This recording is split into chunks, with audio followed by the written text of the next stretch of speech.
Hi, this is Alt Shift X, and today we're going to talk about the season finale of House of the Dragon Season 3, The Treasons at Tumbleton. In this episode, we had a big, messy battle between the Hightowers and Rhaenyra's forces at Tumbleton. Aegon confronted his brother Aemond at Harrenhal. Alan killed the Pope. It's an eventful day, and so we're going to discuss it all. We're going to have no spoilers until the spoiler zone towards the end of the live stream. I'm joined today by Glidus. You are. Thanks. Everyone is. Thanks for glidusing with me today. All good. Thanks for Alt Shift Xing as ever. So I think we'll go through this episode bit by bit, figure out what went on, what it means, what the character arcs are. What is this conclusion all about as an ending to the season? Welcome to the chat. Welcome to the live stream. Let's rock and roll. So the episode starts with Rhaenyra finding out that her half-brother, her enemy, Aegon, is alive and has undergone this resurrection. He was thought dead. His dragon Sunfire was thought dead. It says choppy audio. I think we'll carry on. So I think that this season for Rhaenyra has been about a crisis of faith for Rhaenyra. Like, it's about her questioning whether she is ordained to rule. It's about whether the gods and the ghost of her father Viserys are going to give her the strength that she needs to win. She's been questioning a lot whether she's legitimate, and she's been desperate to find ways to prove her legitimacy. And so I think it is really mind-breaking for Rhaenyra to find out that Aegon seems to have undergone. I think this is like part of what drives Rhaenyra to take such drastic action. And I think the other dramatic thing that Rhaenyra does this episode is she rejects Mysaria. Because throughout this season, Rhaenyra's been torn between these two different models of leadership. Mysaria has been saying, let's feed the poor, and let's be merciful, and let's be a protector. And Daemon has been saying, let's conquer the world. So I think that by rejecting Mysaria, Rhaenyra is saying that her path so far, trying to be peaceful, trying to look after the people, has not worked. And so she unleashes Daemon upon Tumbleton. And so then Daemon has this situation at Tumbleton where he knows that Rhaenyra doesn't want him to kill civilians. And Ormond has all these like child hostages. So Daemon is like kind of trying to restrain himself, but Ormond gives him like this impossible dilemma where he kind of has to do some wild shit in order to try and win. Credit where it's due, Daemon tries to kill the least possible amount of children by asking them to get out of the way. We're getting a lot of complaints about audio, so we're going to come back shortly.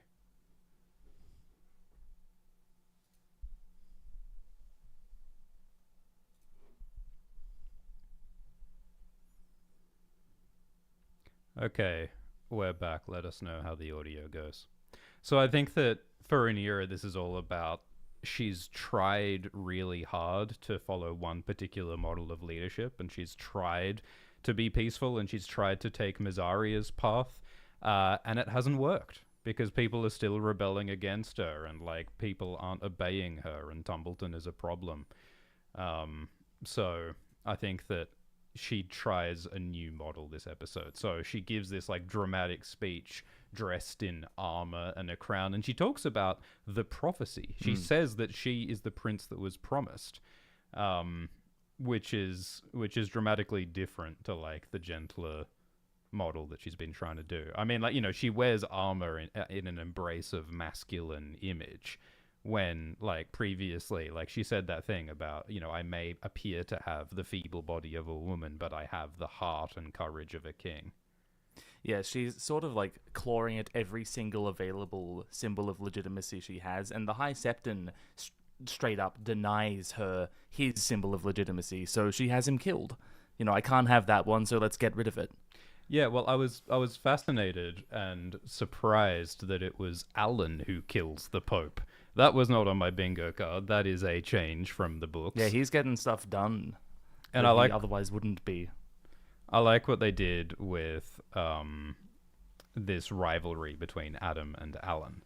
Like, I like how Adam and Alan were divided, with Adam saying, hey, Alan, it's almost like you want our father Corlys to be killed, because then you'll get to inherit Driftmark. And you'll get to remain on as Rhaenyra's top advisor, or whatever he currently is. Yeah, and maybe on some sense Adam is right. Like, Alan does feel a lot of resentment against Corlys for not accepting him and not legitimizing him. And so I think that Alan might be, acting out of anger towards Corlys. Yeah, earlier. And Adam is the younger. And we were wondering, like, why that is the case. And I think the reason for it is partly to create this tension between Alan and Adam. I was a little surprised that, Adam took no role in this episode, really, apart from that one conversation with Alan. And that, I think, is consistent with what happens in the books. This is the first battle of Dumbleton. And I think that this was, pretty accurate to what happens in the books. I was really expecting it to go very far off book as far as this battle is concerned, but it didn't.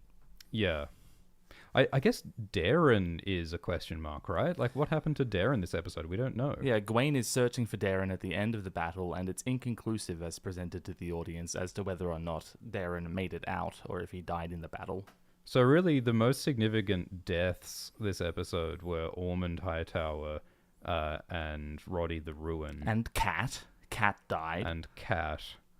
We were and wondering... Helena. Well, and Helena. Yeah, Helena's the biggest one. But at the battle, it was only Ormond and Roddy. And so in that respect, it is accurate to the books. We were wondering if it might diverge from the books more and combine some different events. But they kind of did something that was fairly close to the books. I mean, in the books, it is Rhaenyra's forces who hold Tumbleton and Ormond's forces who are attacking Tumbleton. And in the books, there's none of this business about child hostages or whatever. And Corlys isn't involved. There's no capture of Corlys. Yeah. Well, I really liked what they did with Corlys this episode, where Corlys suggests making Darren the ruler of Old Town in order to make a peace. Corlys was doing and that's what Corlys does in the books, not in that exact circumstance. But Corlys in the books is a diplomat, and he's the grown up in the room, and he's a peacemaker, and he's trying to bring the realm together. And I really like that Corlys has finally started doing that. Yeah, it's fun how it's posed in this episode as a compromise between Daemon saying, no, Rhaenyra is going to rule everything, we're going to kill all the Hightowers and take everything back. Gwaine is saying, no, we're going to split the country in half and have two separate kingdoms. Corlys finds a compromise and says, no, let Darren rule from Old Town as Lord Paramount of the Reach, and then Rhaenyra can be queen over that. Yeah, Corlys has spent basically the last two seasons being emotionally avoidant of his family, but now he steps up and he's okay, someone's got to try and bring a sensible end to this conflict. So I did enjoy that, and they even snuck in a little pun about the hand of the queen now that Corlys is missing a finger. Oh, a good one. Wasn't that a good one? Black Alley Blackwood got a line. Black Alley Blackwood said, oh, that sounds like no fun. And we all cheered. I think it's interesting how, the Blackwoods are, a fan favorite family. And this TV show has generally portrayed them as assholes. Because, Willem Blackwood was a war criminal in Season 2. And now Black Alley Blackwood in this episode is saying, not killing civilians, that's boring. She is, however, a Legolas badass shooting people from horseback. Yeah, but yeah, she's also an asshole. Yeah, she's and I thought that was really cool how this episode, it did give us a bit of a, the North is awesome, northern badasses. Roddy Dustin kills a child. Yeah, Roddy the Ruin smashes a child in the face with an axe, and it's oh. Maybe it's not cool actually to glamorize violence and war and barbarians. I think that is a line that this show has continually treaded, is showing us cool, awesome, badass dragon shenanigans, but also showing us that, hey, maybe war is not fun at all actually. And I think that we even got to see Daemon experience that. Yeah. There's a moment where Daemon gets knocked down by dragon wreckage, and Daemon looks at these mothers carrying burned children, because Daemon through the entire show has been saying war is awesome, let's conquer China, let's go and burn everything. And for a moment in this episode, Daemon's maybe that's not cool at all actually. Yeah, it brings to mind the vision Daemon had of his wife Lena saying, "Have you looked after our children in this dangerous war?" Yeah. Yeah, I wonder if this episode is almost a changing of places between Daemon and Rhaenyra, because Daemon has questioned himself a lot lately, and Daemon has now started to think about his obligations to Rhaena, like his neglect of his daughters. Yeah. And like in this episode, Daemon like does pretty successfully restrain himself from doing as much atrocity as he normally would. He does burn 2 children. Like, there is a moment where Daemon is faced with these 2 child hostages in front of the gates of Tumbleton, and Daemon does burn them. But he isn't happy about it, and he tried to restrain himself, and for Daemon, that is less evil than he normally would have been. He killed the least amount of he tried to kill as few children as possible. Daemon burned fewer children than he would have previously. Yeah. And that's character growth. He's growing up, yeah. Whereas Rhaenyra, I think, is embracing a more, like, fascistic, brutal, dragon, Valyrian thing. Like, when Rhaenyra was giving her speech about she is the prince that was promised and the gods of Valyria have ordained her to rule, like, that is Daemon's wet dream. Like, Yeah. that is what Daemon wants, is for Rhaenyra to be that. And, you know, murdering the Pope in order to do so is... I mean, it's great because it continues, like, this religious war theme that's been happening this season, because Ormond uses the language and the imagery of the Faith of the Seven. And Ormond says that his side is chosen by the gods, and the Targaryens are profane and heretical and against the gods. And Rhaenyra's just kind of leaning into that narrative. And I really like how, you know, Rhaenyra gives this speech about, like, Valyrian supremacy to the people of King's Landing. And the people of King's Landing do not seem super into it. Yeah, no, they're not thrilled by this. This is not what they signed up for. I love what's going on with Rhaenyra's, like, eye makeup. I don't know what is happening with Rhaenyra's eye makeup, but I love it. So yeah, like, Rhaenyra's totally changing her political image. She, like, previously she was, like, handing out food to the poor and, like, asking the High Septon, please, will you coronate me and anoint me? But now she's murdering the Pope and yelling about Valyrian prophecy to the people. So Yeah. this is a dark turn. I particularly love how this political turn for Rhaenyra is also posed at the same time as a personal turn, because in the previous episode, Rhaenyra had a romantic encounter with Mysaria. Yeah. As a person, she felt embraced by Mysaria, and now, because of political reasons, she distances herself from Mysaria and pushes her away and embraces the other side of the debate. Yeah.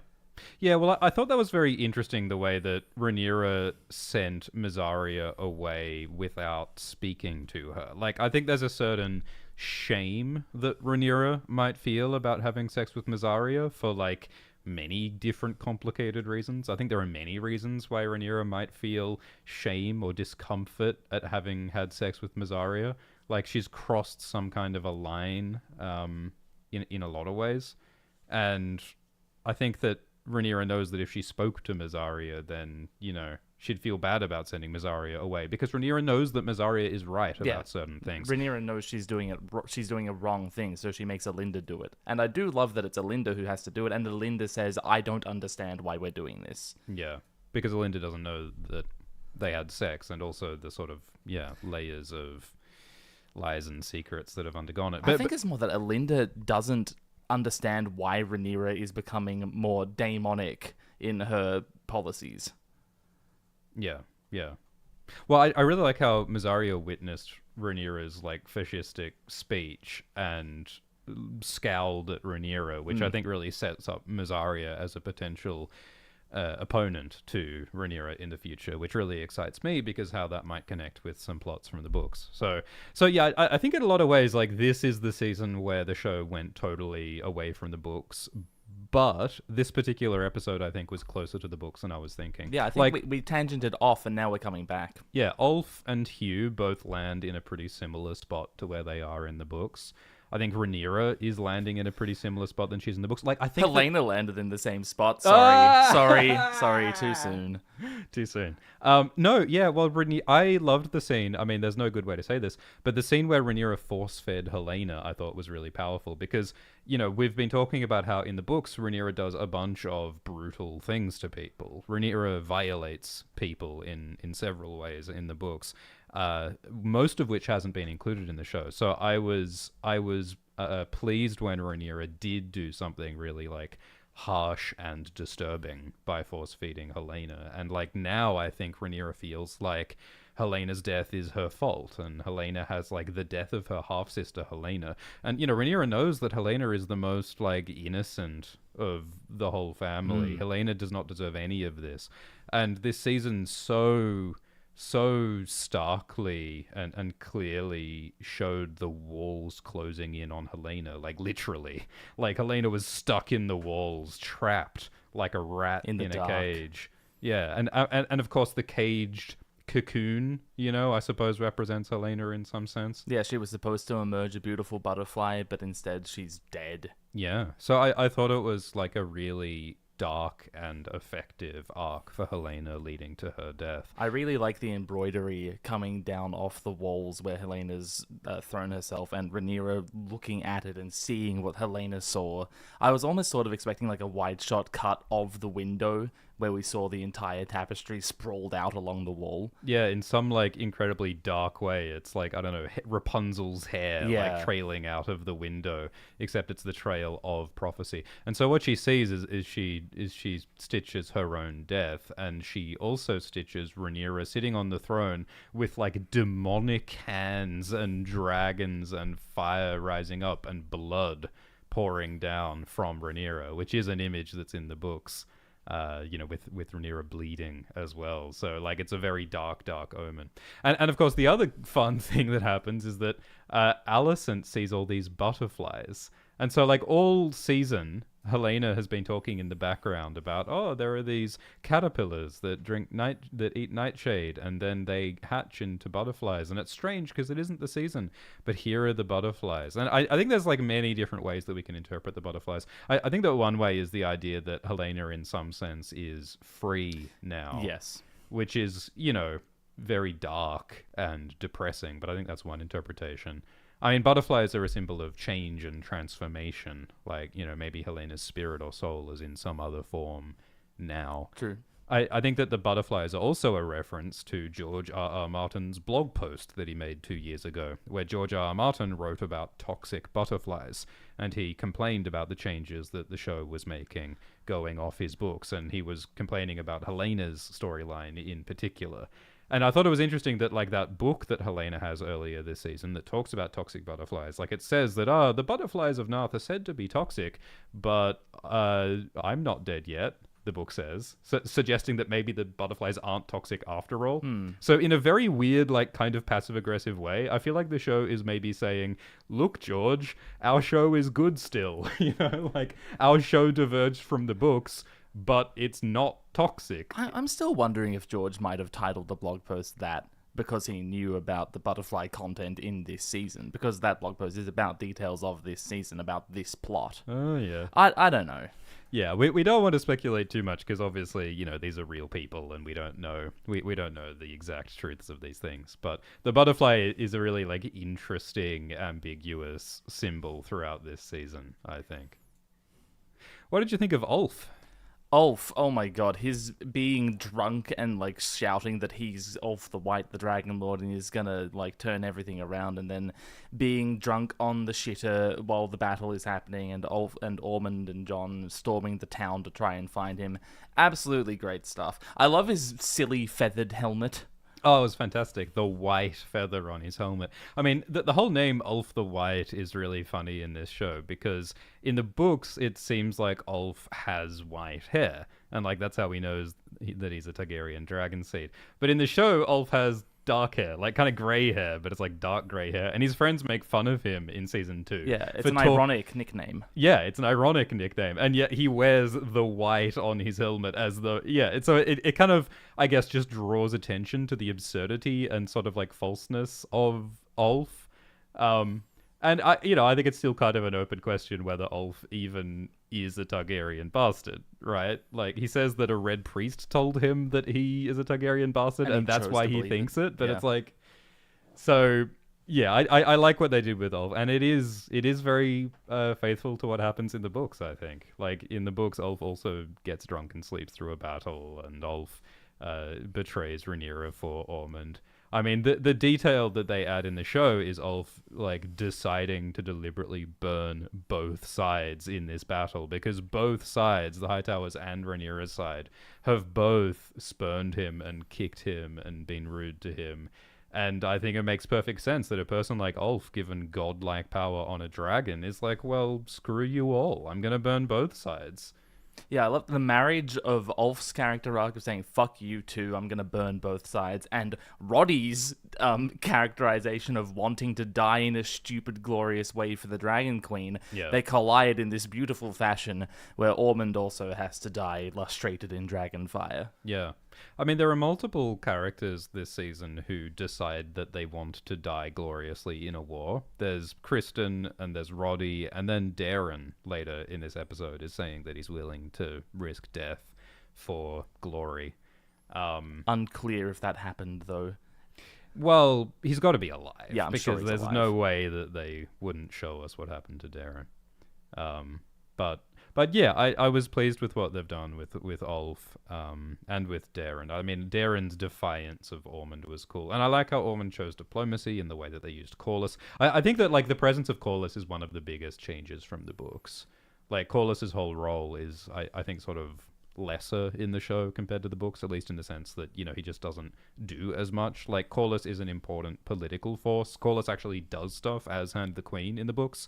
Whereas in this, yeah, he just sort of complains and defies Rhaenyra and then gets taken by Ormond. Yeah, I have problems with how Corlys got to Tumbleton in the show, but I think it's sort of justified in how they're using his presence at Tumbleton to do the diplomacy that Book Corlys does, right? With the whole compromise between the partitioning and the conquering and the who knows what the plot's all about. Yeah, I do think it is really, really worthwhile that Corlys shows that he's a competent politician and shows that he's willing to work for the peace of the realm. Like that, I think that's really, really worthwhile. Daemon takes Corlys prisoner in this episode, and yet Corlys still comes in and takes Daemon from the battle. Hey, get out of here, it's over. Yeah, that's true. I mean, Daemon is very harsh to Corlys by treating him as a prisoner. Completely unjustifiably. I mean, I guess Daemon maybe thinks that Corlys like went over to Ormond without Rhaenyra's permission. Like, does Daemon? Well, no, Daemon does know that Ormond captured Corlys. So yeah, I don't know. Yeah, Ormond chopped off one of Corlys's fingers. They're not on the same side. Yeah. So it's quite odd that Daemon takes him prisoner, but I think that's Daemon's thing, is that Daemon is always lashing out at the nearest target. And I think he's restraining himself in this war, trying not to burn too many people, as Rhaenyra wishes. Yeah, one can imagine Daemon coming back to King's Landing. This might even happen in the Season 4 premiere. Daemon comes back to King's Landing and speaks to Rhaena about seeing the women holding their children dying burnt in Tumbleton. Yeah, and how that's like informing a change in his heart. Yeah, I think that some of the like more undercooked moments in this episode were like Baylor and Adam. Like some of those characters only got like 30 seconds of screen time, which of course, you know, that happens because there are so many goddamn characters in this show. But it makes this conclusion feel a lot less inconclusive. Yeah. They needed to touch base with them, but I feel like Baylor has been a bit undercooked as a character for the entire duration of the show, and like what did Baylor get this episode? She came to Rhaenyra and said, "You need to help Corlys, and we have not been appreciated enough." And Rhaenyra says, "You're useless. Don't defy me." So I mean, you know, which again is so foolish because Rhaenyra has alienated most of her dragon riders. Rhaenyra has alienated Ulf and Hugh and to some extent Adam, and now she's alienating Baylor. So like Rhaenyra's only advantage is her dragon riders, and Rhaenyra is pushing them away. So yeah, this is foolishness. But I wonder where they're going with Baylor, because again, like Baylor's role is very different in the books. Baylor is barely important. Like Baylor and Rhaena are barely significant in this part of the story in the books. So I do wonder where they're going with Baylor. Is Baylor going to defy Rhaenyra? I mean, I think that in one of the podcasts or an interview, the actor Bethany Antonio was saying that Baylor changes the colors that she wears from like red to blue this season because she's feeling pushed away by Rhaenyra and she's instead choosing to align with Alan and the Velaryons. So I think that, yeah, Baela's loyalties are shifting. Baela is less loyal to Rhaenyra and more loyal to the Velaryons now. It's just, you have to keep in mind that Helena and Alicent also choose to wear blue because they're pushing away from their assigned political association in the High Towers, the green colours. They're going to blue for different reasons than Baela going to blue, but it is like pushing away from their assigned political attributions, right? The colour symbolism is not entirely neat and tidy. I like how Ormond knighted Daeron. I liked that scene because I think that it was about... Ormond was knighting Daeron as a formality. Ormond knighted Daeron because in order for Ormond to use Daeron as a tool, it was useful for Daeron to be a knight. But I think that Daeron took something different from that knighthood. Daeron heard the oaths, the obligations of knighthood, and he heard the words, "You must protect the weak and innocent." And so Daeron saw it as his obligation to protect these like child hostages that Ormond was using. And so I think that's a big part of why Daeron ultimately defied Ormond and disobeyed Ormond, was because of the knight's oath. And so I thought that Daeron had a really lovely arc this season. He also defies Gwaine. By trying to do that, because Gwaine says, no, you have to take care of yourself. We have to get out of here safely. Yeah. And Daeron says, no, I have to save these people. I have to help them. I have to stop Ormond from doing this. Yeah, I think that Daeron is great because Gwaine and Ormond present this sort of false dichotomy where Ormond says, well, you have to obey me and become king because it's worth sacrificing children to get power through war.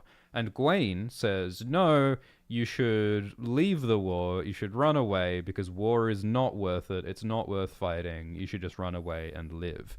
But Daeron rejects both of those options, and Daeron takes this sort of middle path where Daeron is like, it is worth fighting, and it is worth trying to fight well to protect people for honor and with the hope that we can fight for good in the world. We have to fight against the evil. You can't just run away. You have to oppose the evil, even when the odds are against you. It's a very common theme in George's work, especially in Westeros, especially as pertaining to knighthood, that the oaths as presented are true and real and good, but the institution of knighthood is mostly used to justify violence, which is not good. Yeah. So, like, you may despair and give up, or you may embrace evil, but like there is a better path, a third path, which is persistence and honor and morals and hope. So I really like that, especially from coming from like a young character, right? Because I think that this is like a generational story where this current generation of rulers are tearing each other apart. And I think that through characters like Daeron, and perhaps through characters like Baela, we see like, okay, maybe the next generation will be able to put the pieces back together. Maybe there are some good people who can fix this broken realm. In this episode, Gwaine says, Daeron says, I can fight or I can flee. There is no other option. And Gwaine says, but there is another option. And he tries to do this diplomacy thing with Corlys, which doesn't work out in the... Well, it sort of works. It's a messy battle. But I think what Daeron takes from that is, like, there is more than the two options. And I think this is being presented to a lot of the characters throughout this season, right? Helena has been given two options and chooses to take a third. Alicent has been given two options and chooses to make a third. Yeah, I think this episode is very much about how power changes you, but it's also about trying to find freedom and agency in a political world. Yes. Because I suppose there are the people who have power, like Rhaenyra and like Hugh and like Ulf and like all the dragon riders.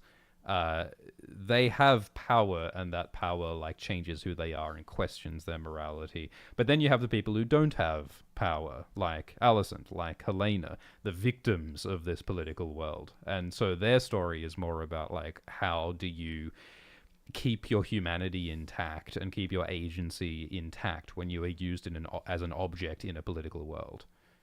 So it sort of shows both angles of power, the people who wield it and the people who are victims of it and objects of it.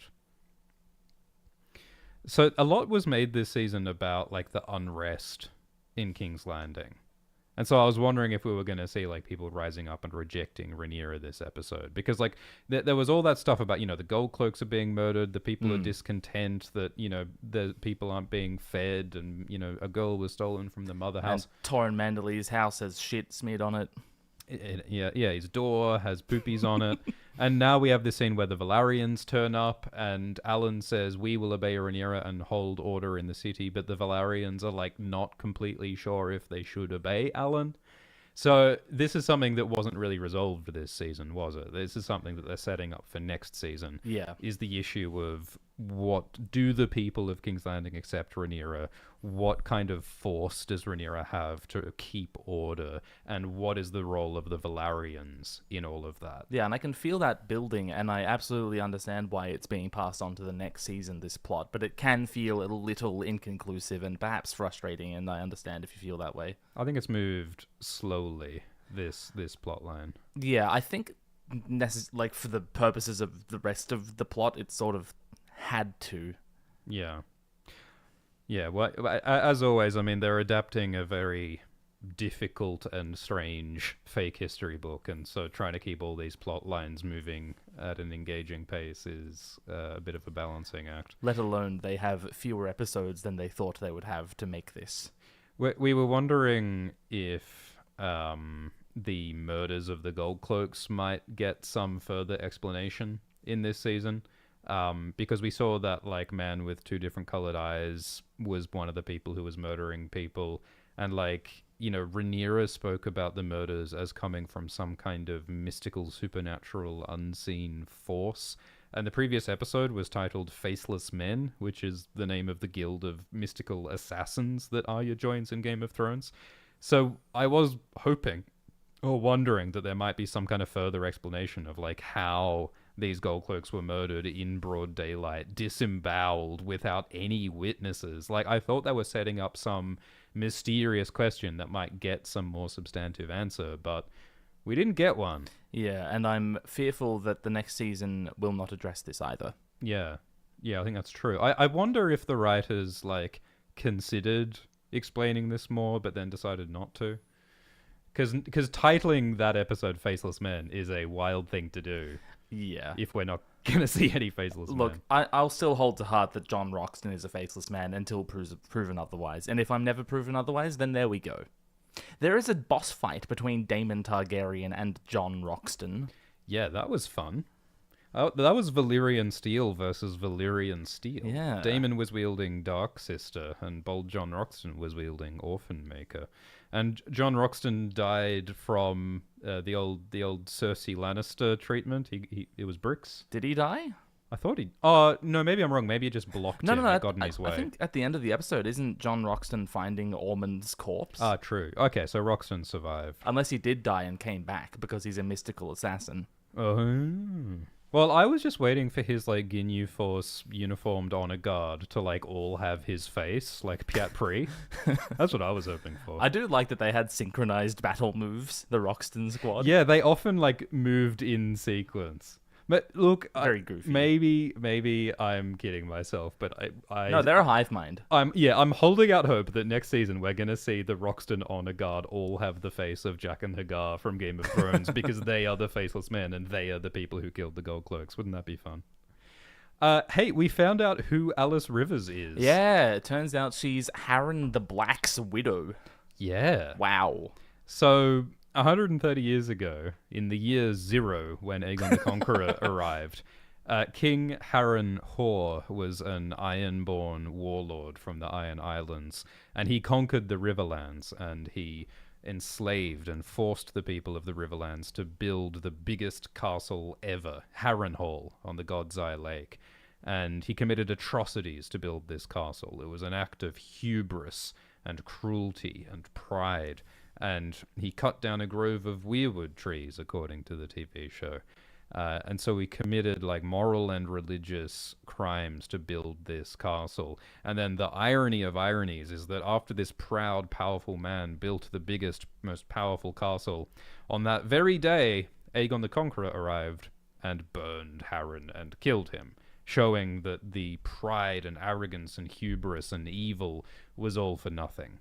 And it's like Ozymandias, our pride will be our undoing. Or its meaning, yeah. And so we've been wondering all season, what is Alice Rivers? Like, in the books, it suggests that Alice might be the bastard daughter of Simon Strong, but it's also hinted that she's older than that. And this season, we see her turning into a goat, possibly. We see her with the Green Men, who are the mystical antlered creatures who live on the Isle of Faces. So we're thinking, is Alice a warg? Is Alice a green seer? Is Alice a child of the forest? Lots of theories. And what they landed on is that Alice seems to be the wife of Harrenhal, the builder of Harrenhal, or perhaps just a member of his household. It's not like super clear to me, but it sounds like she was like the lady of Harrenhal, or considered herself such. And one of her children, I guess her child with Harrenhal, was burned by Aegon the Conqueror. And Alice desperately tried to save her dying, burned child. To resurrect him from Dragonflame like Aegon is. Yeah, interesting parallel between Aegon and Alice's son. And so Alice made all of these pacts and agreements with like the forces of the woods, which I think, are the Green Men. It sounds like the Green Men. Yeah. Because the Green Men have been lurking around Alice all season. Well, I think ultimately it boils down to the old gods. Yeah, Alice made a deal with the old gods to try and save her son. And it sounds like the old gods did not keep their part of the bargain? Here's maybe what happened. I mean, maybe the old gods brought her son back to life, but in an incomplete and unsatisfying way. Yeah. Like Mirri Drogo. Mazdur, yeah. In book and season 1, Daenerys begs the witch Mirri Mazdur to resurrect her love Drogo, and Drogo gets brought back as a kind of a husk, where his body is alive, but his spirit and his soul and his intelligence is not there. So I wonder if something similar happened to Alice's son. Alice's spiel about bringing maesters from across the kingdoms and consulting with every magical healing force she possibly could, it reminds me of Stannis trying to cure Shireen's grayscale. Yeah, absolutely. Even though there's no resurrection deal with the devil, so far as we know, that resulted in Stannis being cursed. But, maybe. Yeah. Yeah, well, I think it continues how the books handle magic, which is that magic represents using power in a drastic and wrong, unnatural dangerous way. And yeah, I think the general point of magic in the books is that it should not be trifled with, and you're going against the natural order of things in a way that is often perverse and in a way that often backfires. And so that is what happened to Alice. She tried to save her son. She tried to defy death. And as a result, she is cursed to live forever in the Riverlands, bound to remain within the bounds of the River Kings of old. And her hunger can never be quenched. Have we ever... we do see Alice eating with Alicent and Aemond in the other episode. I don't think we see her actually eat anything, though. I wonder if Alice is like Melisandre, where she doesn't actually need to eat or drink. Because she talks a lot about hunger. And I wonder for what she hungers. She says that she wants Harrenhal, but I wonder if she, wants it for what purpose, There's still the idea that she might want to, sacrifice Aemond or Aemond's children in some way. So, yeah, what else did you think about Alice?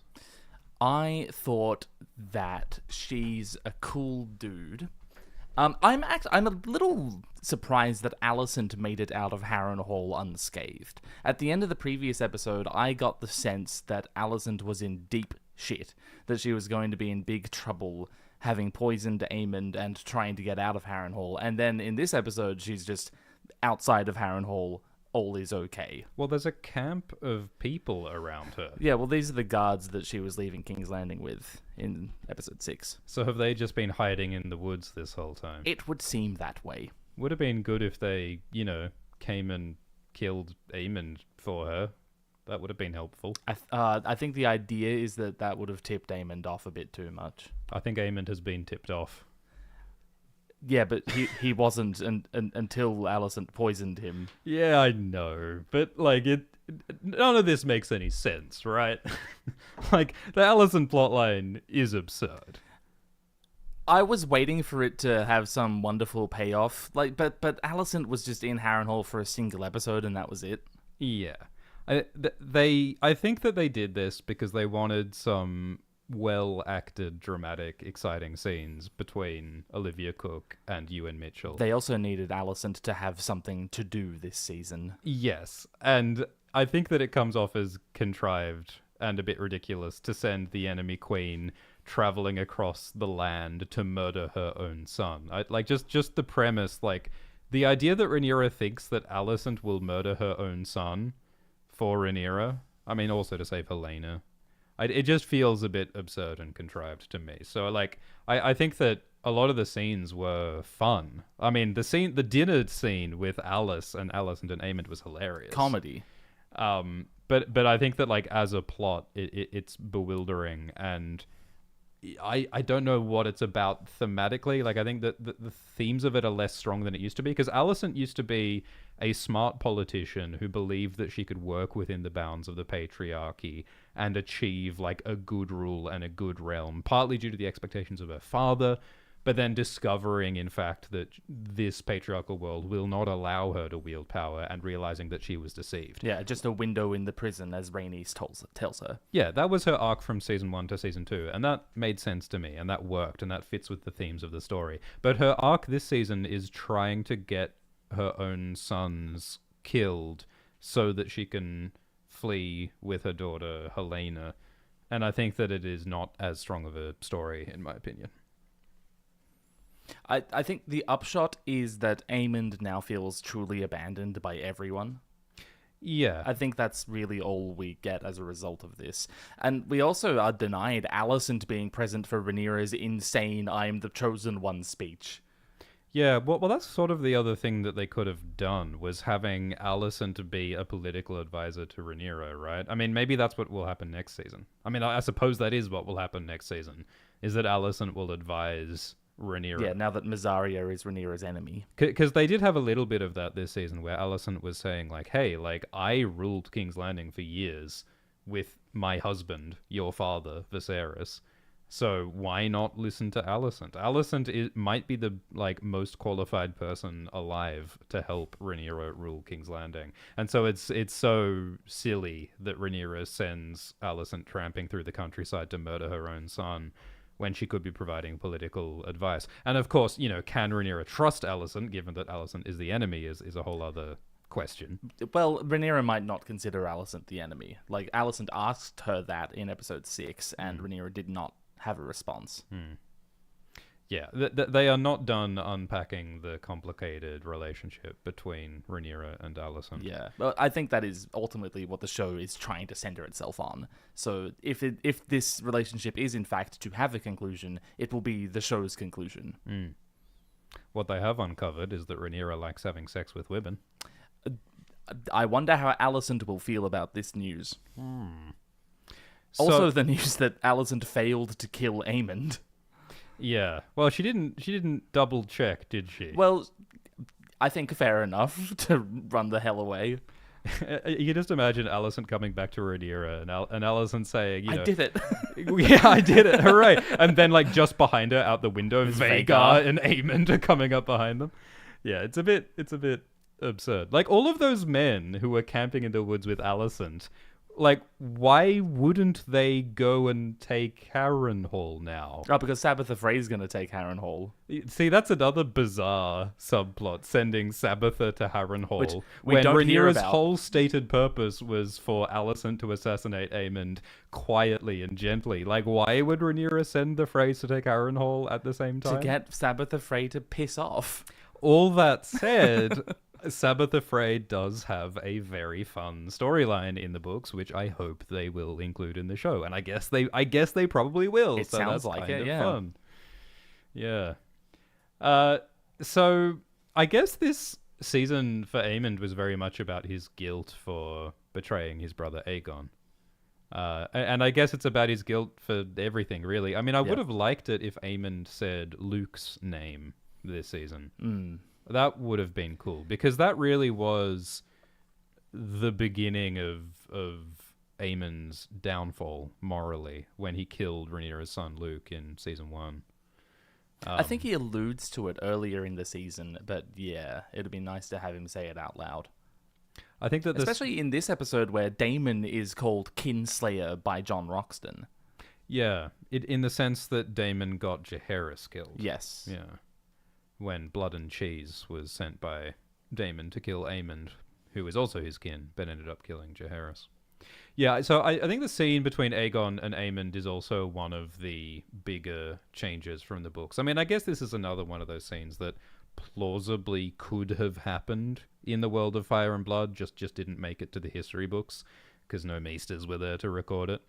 I thought it was very entertaining. Oh, Tom Glencarny, as ever, a wonderful performer. I'm alive! I'm alive! Very silly. Yeah, I thought that was delightful. I mean, I think that this show is like very clearly at a point where it's not just like dryly copying Fire and Blood. It is thinking about which actors will be most fun to put in the same room. And I think that they are creating some great scenes as a result. But like, I think this scene, it's really grounded in the arcs of the characters. Like, Aegon has questioned himself a lot this season. Aegon used to be a really just like thoughtless fool who like blamed everyone else for the problems that he caused for himself. But he actually achieved a little bit of self-insight, and he also regained some of his pride and his ambition, and with the resurrection of his dragon. And I feel like, you know, a season ago, I think Aegon would have killed Aemond, right? I think Aegon has achieved moral growth, and Aegon does not want to be a kinslayer. And I think that Aemond has achieved some moral growth. Like, in Alice Rivers' therapy clinic, Aemond has come to terms with his guilt a bit. So so he is unwilling to kill Aegon. So I think that Aegon and Aemond have both grown. So I enjoyed this scene, and I think there's something fun about like the crippled zombie dragon Sunfire in the ruined zombie castle Harrenhal, right? Like Aegon and Sunfire and Harrenhal, and in many ways Aemond are all broken. And so seeing all the broken boys in the broken castle with the broken dragon was interesting, all at the heart of Westeros together, and ultimately they come together and decide not to murder each other. Like, Aww. Aegon started the season saying, "I will murder my brother," and now he decided not to. So yeah, I thought this was a very enjoyable scene. It's a beautiful family moment. And this, of course, is like the absolute worst possible thing for Rhaenyra, because what Rhaenyra's nightmare is for her treasonous, like, half-brothers to unite against her instead of tearing each other apart. At the end of the previous episode, Rhaenyra thought Aegon was dead and that Aemond was about to die, and now both of them are alive and together. Yeah. That said, Aegon's stated plan of going to Tumbleton together hasn't happened yet, and it might... who knows? Yeah, well, that also is a potential change from the books, but, you know, we will see if that happens. I mean, Vhagar is still a mystery, right? Yeah. Like, throughout this season, the show has asked, what is Vhagar doing? How did Vhagar separate from her rider? Like, it's been framed as a mystery. Like, a strange mystery. How did Vhagar leave Aemond? And I still get the impression that Alice might be the reason why Vhagar has left, but it's an open question. So we'll have to wait and see. What else happened in this episode? There was a big battle. Roderick got his glorious death. Alan killed the Pope. I thought it was interesting, this scene with Rhaenyra. Like, it did not show the people's reaction to her speech. Like, I mean, you know, no one's cheering. It does sort of feel like a Monty Python scene.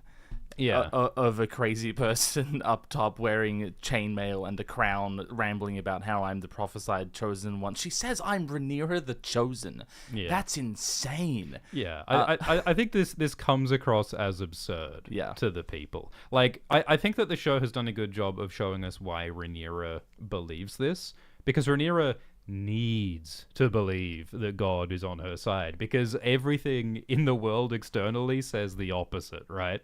Like, everything out in the world is going against her. Like, her allies are turning against her. Ormond is defying her. Her own husband is defying her. Rhaenyra is defying her.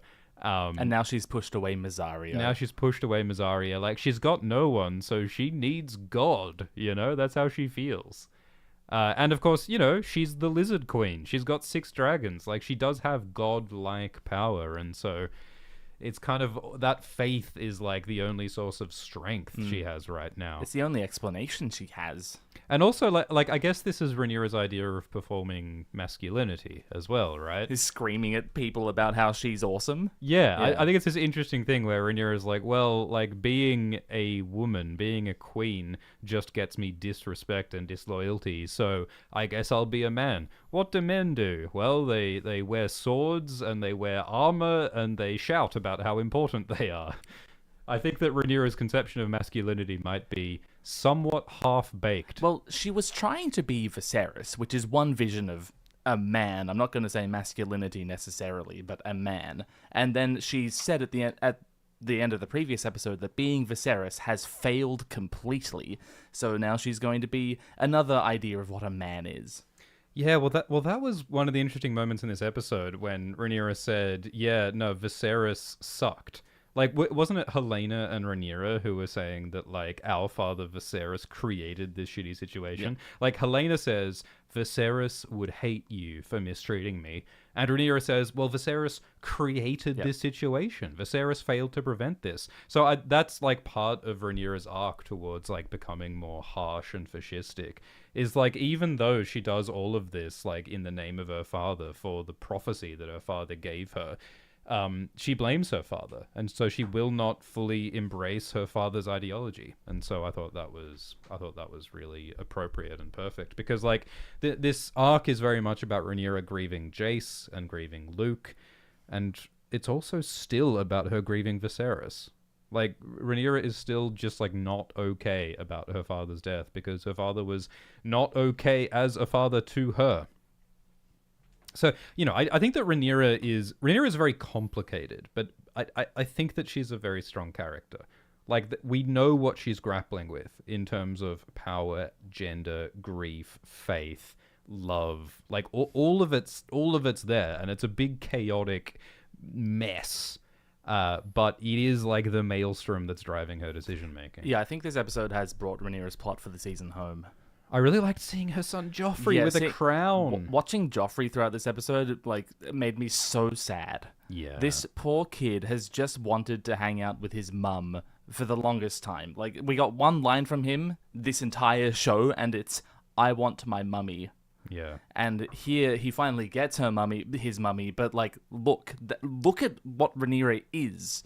That's not who he wants. Well, Joffrey wants his mummy, but he gets his queen. Yeah, he gets Rhaenyra the Chosen. And it is similar in some ways to how Alicent treated Aegon, dragging Aegon to the Sept for the big coronation moment that he didn't want to be there for. Absolutely. So it's so similar to all the other, like, shitty generational relationships where the parents have dragged their children into politics. I also just like the fact that he was wearing a crown. Yeah. Like, the original Game of Thrones show often didn't have crowns, which was annoying because they're important symbols of who's in charge, and it's like part of the aesthetic of, like, this medieval fantasy world. So I like that in general we've gotten more of that. Yeah, this crown that Rhaenyra is wearing, Jaehaerys' crown, Viserys' crown, is like it's a central part of the narrative, this prop. Yeah.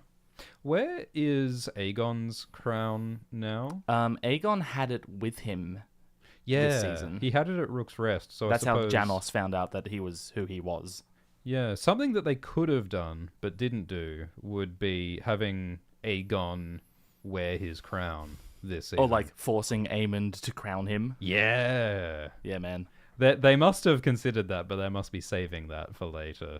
Because Rhaenyra gets, like, a kind of coronation-esque sequence here, this episode, but it would be fun to see Aegon get, like, a parallel coronation scene. Yeah, like a re-crowning. Yeah, because, like, Aegon and Rhaenyra were both crowned at the end of season 1, But I think it would be really fun for them to get, like, to be newly crowned in their new transformed states. Because, you know, think of how different Rhaenyra was in Season 1. In Season 1, Rhaenyra was so naive and hopeful and untested. But now she has lost so much. She has committed evil and she has gained so much power. Like, I think they have sold the idea of Rhaenyra's transformation. And Aegon equally has transformed. So I love, like, how even though Queen Rhaenyra and King Aegon have still not ever spoken to each other in this entire show, they have undergone these, like, parallel transformations. What do you think of Rhaenyra's armor?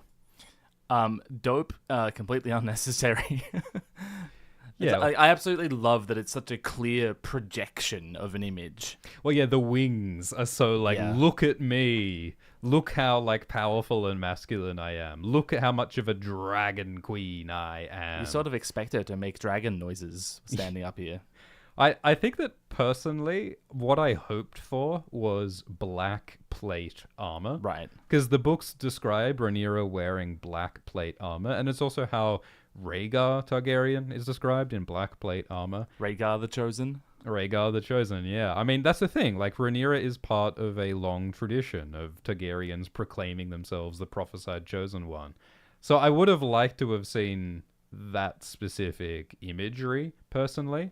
I'm sure there's reasons why they didn't do it. I'm sure, like, plate armor is very uncomfortable and expensive and annoying. It might have looked ridiculous. Yeah, maybe it looks bad. Maybe it looks bad IRL. It's easy for George to write it. Maybe it doesn't look good IRL.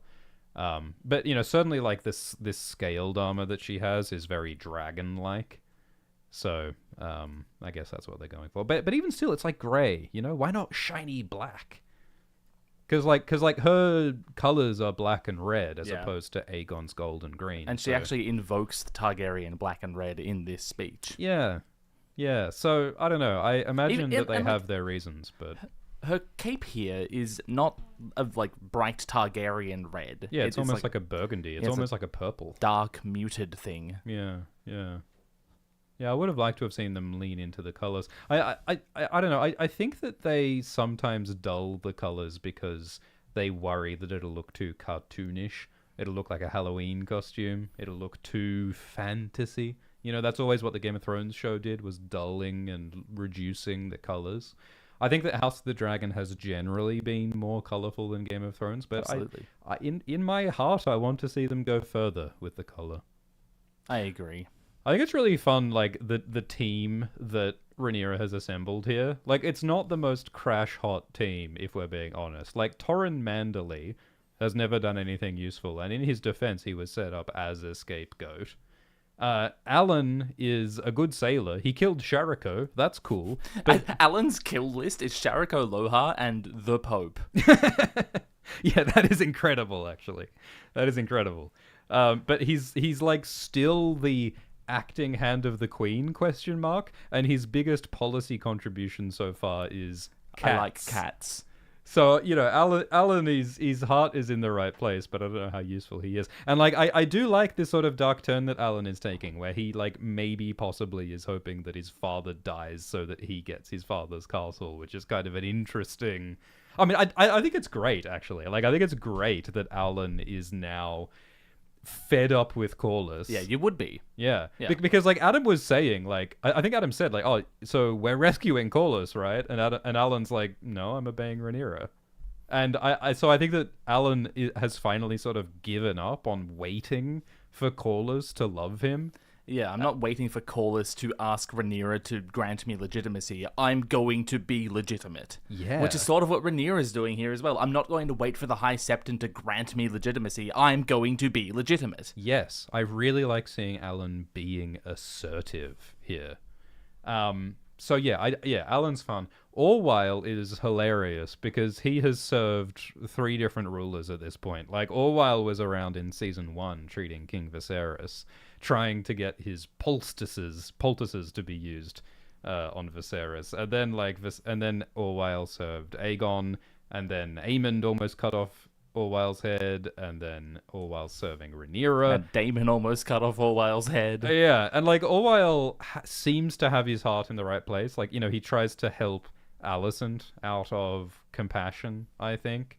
But he also has a certain like sneakiness where he suggests to Rhaenyra, "Ooh, you could kill the Pope." Oh, we could assassinate Ormond. I mean, that's the funny thing. Like, by killing the Pope this episode, Rhaenyra is doing what Orwyle suggested. And here, Orwyle is standing in front of the Vatican looking pretty sheepish that Rhaenyra has just killed the Pope kind of on his suggestion. Well, I don't think right? Orwyle wanted her to do that. He was just, like, trying to make her happy by suggesting things. I agree, but now Orwyle is standing here going, am I responsible for the death of the Pope? Did I plant that seed? And, like, it is important what the High Septon said this episode, saying, if you harm me, you are declaring war on the Starry Sept. You are declaring war on the institution of the Faith of the Seven. And there are many times in Westerosi history where a Targaryen ruler has gone against the Faith, and then the Faith and the people have risen up against that ruler. Like Maegor the Cruel, like Cersei Lannister.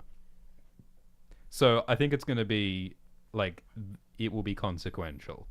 Like, there will be a big reaction from the people. And from the High Towers, of course, because the Faith is aligned with the High Towers at Old Town. So, like, Corlys was out here saying, let's make peace with the High Towers. Let's let Daeron rule the High Towers in a good way, and let's make an alliance with them.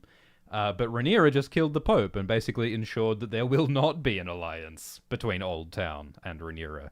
So, like, I really like that, you know, Corlys represented a hope for peace. He offered peace, and Rhaenyra's side rejected it, and it's going to have terrible consequences. In one stroke at the same time. And I think that, you know, part of why this happened is that Rhaenyra sent Daemon. You know, like, throughout this whole show, Rhaenyra has been learning, recognizing over and over that Daemon will not restrain himself, and Daemon will take the violent path. And so, like, by sending Daemon to Tumbleton, Rhaenyra knew that Daemon might do some shit, right? Like, Rhaenyra knew that Daemon would not be completely loyal, would not hold back. I mean, Daemon, to his credit, did avoid killing civilians as much as he could.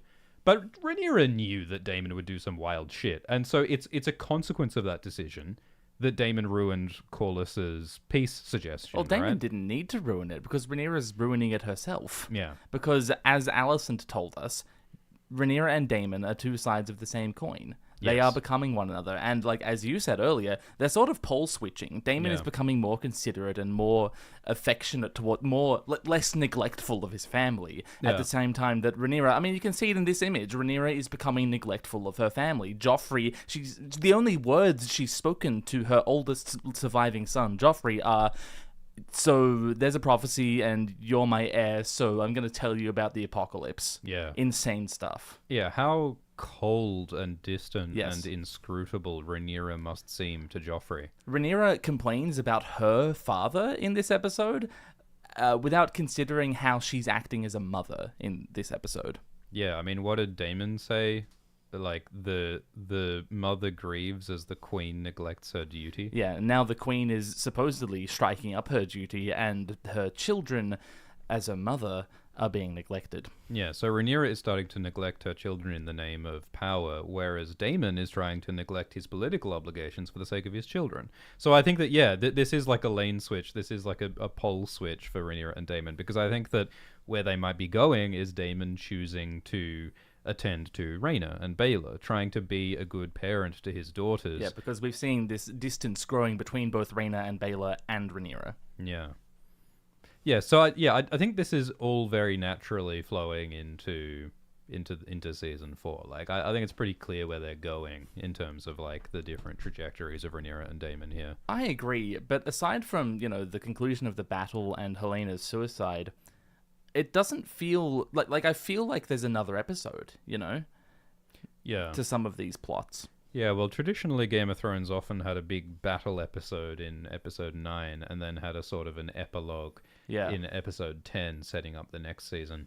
I mean, of course, you know, one of the structural problems with this show is that season 2 was meant to be 10 episodes, but then that was cut down to 8 episodes. And the finale episodes of season 2 ended up becoming the first 2 episodes of season 3, which meant that season 3 kind of only had 6 episodes to tell the entire story of a season. So if there's any sort of weird structure or pacing, I think that is part of the reason. Absolutely. But it makes you worry that, you know, if season 3 was supposed to have 10 episodes, then half of season 4 is season 3, and season 4 is only 4 episodes. What a complicated mess. But hopefully they were able to make it so that season 3 only needs 7 or 8 episodes instead of the 6 it actually got. The other like big question in this story is about historical memory and how we will be perceived. Like every episode this season starts with the tapestry showing how like these characters and the events are being remembered. I do like, we talked about this, I do like how Kristen's death was talked about this episode, because in was it episode 6 of this season, Kristen was killed by arrows, and there's a line in the books that was not included in the show that was about how I'll have no songs sung about you dying bravely, Kingmaker. There's thousands of people dead on your account. And so there was it talked about how like Kristen tried to get a glorious legacy, but ultimately he was denied that glorious legacy because he was ultimately a force for death and destruction. And so they did have like a somewhat similar line in this episode where Roddy the Ruin said that Kristen died pointlessly and stupidly. Ormond said as much in the previous episode as well. Yeah. So I guess that's kind of the replacement for that line. They're still trying to make a similar point about Kristen. And I really like how that fed into Gwain's concern for Darren, because Darren started talking like Kristen. Darren started saying, well, I want to die gloriously. I want to be remembered by history.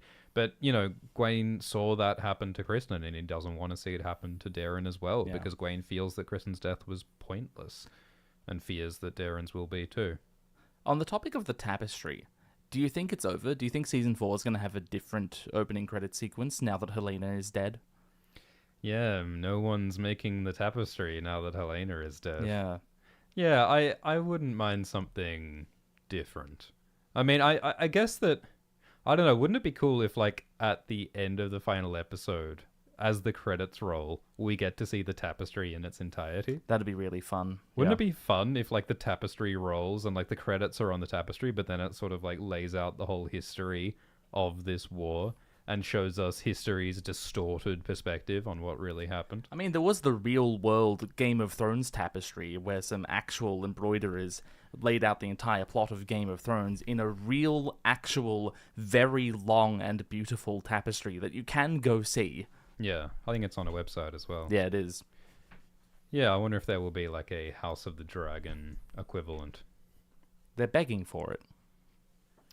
So Ormond put these children on the walls to sort of deter Rhaenyra. I mean, Ormond's been saying all season that Rhaenyra is squeamish, and so she won't fight us if we have child hostages. When I saw this particular child, I thought of Bamba Todd playing young Dunk in A Knight of the Seven Kingdoms. With those big blue eyes. Yeah. So I thought this was... I mean, the whole, like, child hostages thing I thought was really effective. It really sucked to see these kids caught in the middle of this war. Like, I think the evil of it by Ormond was so well captured. And it was such a great way of undercutting our enthusiasm for the Winter Wolves and Roddy the Ruin. Like, I think all season we've sort of been cheering along with Roddy the Ruin and Black Alley Blackwood as these fun savages. Yeah. Yeah. We didn't see much from Oscar Tully, did we, this episode? I liked how competent he came off as a commander, like, in the start, in that scene where he and Daemon are first talking. But then, yeah, he didn't do much else, I think, for the remainder of the battle. Yeah. They certainly established that, yeah, he is, like, a smart and competent commander, and he used that strategy of let's attack this point where the defenses are more weak. And so, I enjoyed all of that. And I think that he... you know, kind of like Baylor and like some of these other characters, is one of the, you know, young leaders who might be able to bind this realm together after the war. Even though, like, war is making a beast of Oscar Tully. Oh, yeah. He says, I'm going to make a temple out of your bones, Kristen Cole. Oh, can you play Caraxi shuffling forward again? That's beautiful.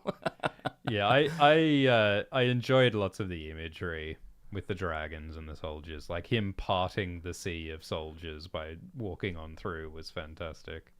And even just the moment where, like, Ulf and Silverwing turned against both sides and started burning all the river lords, it was like, you could really feel the death the mass death that was occurring, and how the dragons dwarfed the power of the men. Like, Yeah. I mean, it was like, it wasn't as dramatic as Rook's Rest, but like it was reminiscent of that. I think it's more tragic than Rook's Rest in that, like, those 20,000 men in Oscar Tully's army, they thought that there wouldn't be like, the only dragon they thought Ormond had would be Tessarion, and no one's expecting Tessarion to do anything like this. Yeah. Like, they didn't think Silverwing would kill them, is what I'm getting at. Yeah. It did feel like a little bit of a cop-out to not see Tessarion do anything. Like, I think all season it felt like it was building up to Darren bursting out of the cellar on Tessarion. Yeah, like the screaming chain into snapping the as sky. Tessarion flies off. I mean, Tessarion has blue flame in the books. Like, in the books, dragons have different colored flame, and Tessarion has this beautiful blue fire, and I was really holding out to see that happen on screen, but Darren just went away off screen and we didn't see. I thought that felt a little bit underwhelming. Another question mark I have about this battle is how Ulf got out of Tumbleton to Silverwing when there's an army surrounding the city. Yeah, you would think that Oscar Tully would notice, like, people... Like, it would take a while to, like, run from Tumbleton out to the dragon, right? Yeah. And like, the Riverlords didn't do anything about Silverwing. I guess they just chose to avoid the dragon, knowing that it was a danger. And although they thought that the dragon was on their side. Yes. So why did they avoid Silverwing? Well, yeah, it's confusing then that Ulf is, like, coming out of Tumbleton towards Silverwing, who we think is on our side. Just a bit of a mess. Also, what is Vermithor doing throughout the battle? Chilling. Chillin'. I think there's a similar moment in the books where some dragons are hanging outside a battle and not participating in it. I think it is kind of like consistent with the vibes of the book that Vermithor might just be like, I'm sleepy. This one's not for me. Yeah, maybe not. I'll let the missus take this one. Yeah. I'm not upset about that. I mean, I thought, I think that Hugh was like maybe a little undercooked this episode. Like, it would have been nice to spend a little bit more time with Hugh. Like, it did feel a bit rushed or a bit perfunctory, how we see these brief flashes of Hugh deciding to go into the city on foot, to risk his own life, to defy his queen Rhaenyra for the sake of his wife. Like, I think that story makes sense and it's effective, but I think that it felt very kind of brief and rushed and perfunctory. Do you want a character to, like, confront Hugh about what he's doing? Yeah, I mean, there could have been a scene. There could have been a scene where, like, Daemon says, Hugh, what the fuck are you doing? You should be helping in the war on your dragon. And Hugh says, my wife means more to me than any war. Like, I'm sorry to the queen, but, like, I have a greater duty to my wife than to my queen.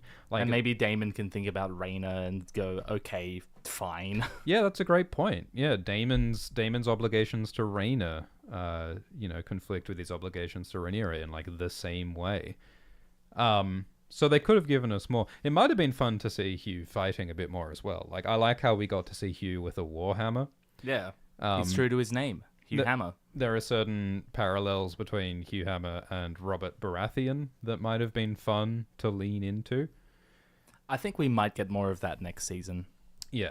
Again, this episode did leave me hopeful for the future of Ulf and the future of Hugh. So, yeah, I like how they handled Ulf and Hugh this season.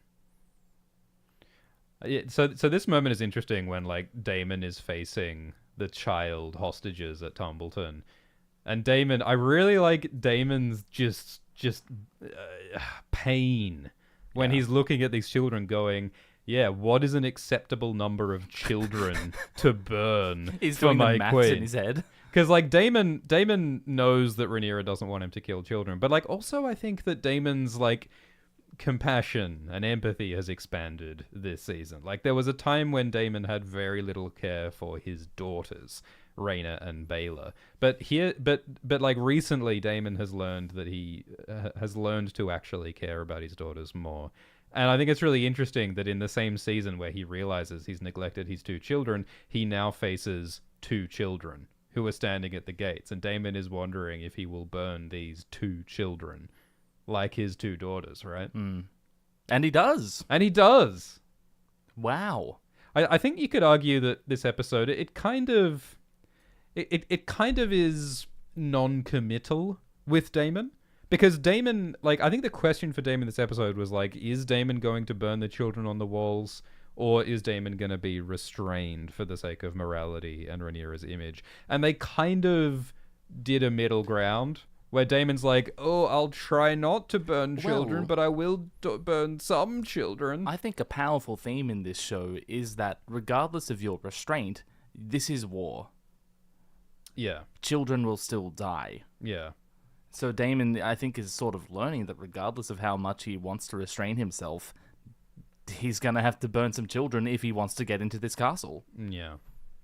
And beautifully, we do get an awesome shot of Caraxes sticking his little noodly neck through the gate, saying, hello. Hey there, boingo, what's up? It's not the moon door, but I'm happy with this.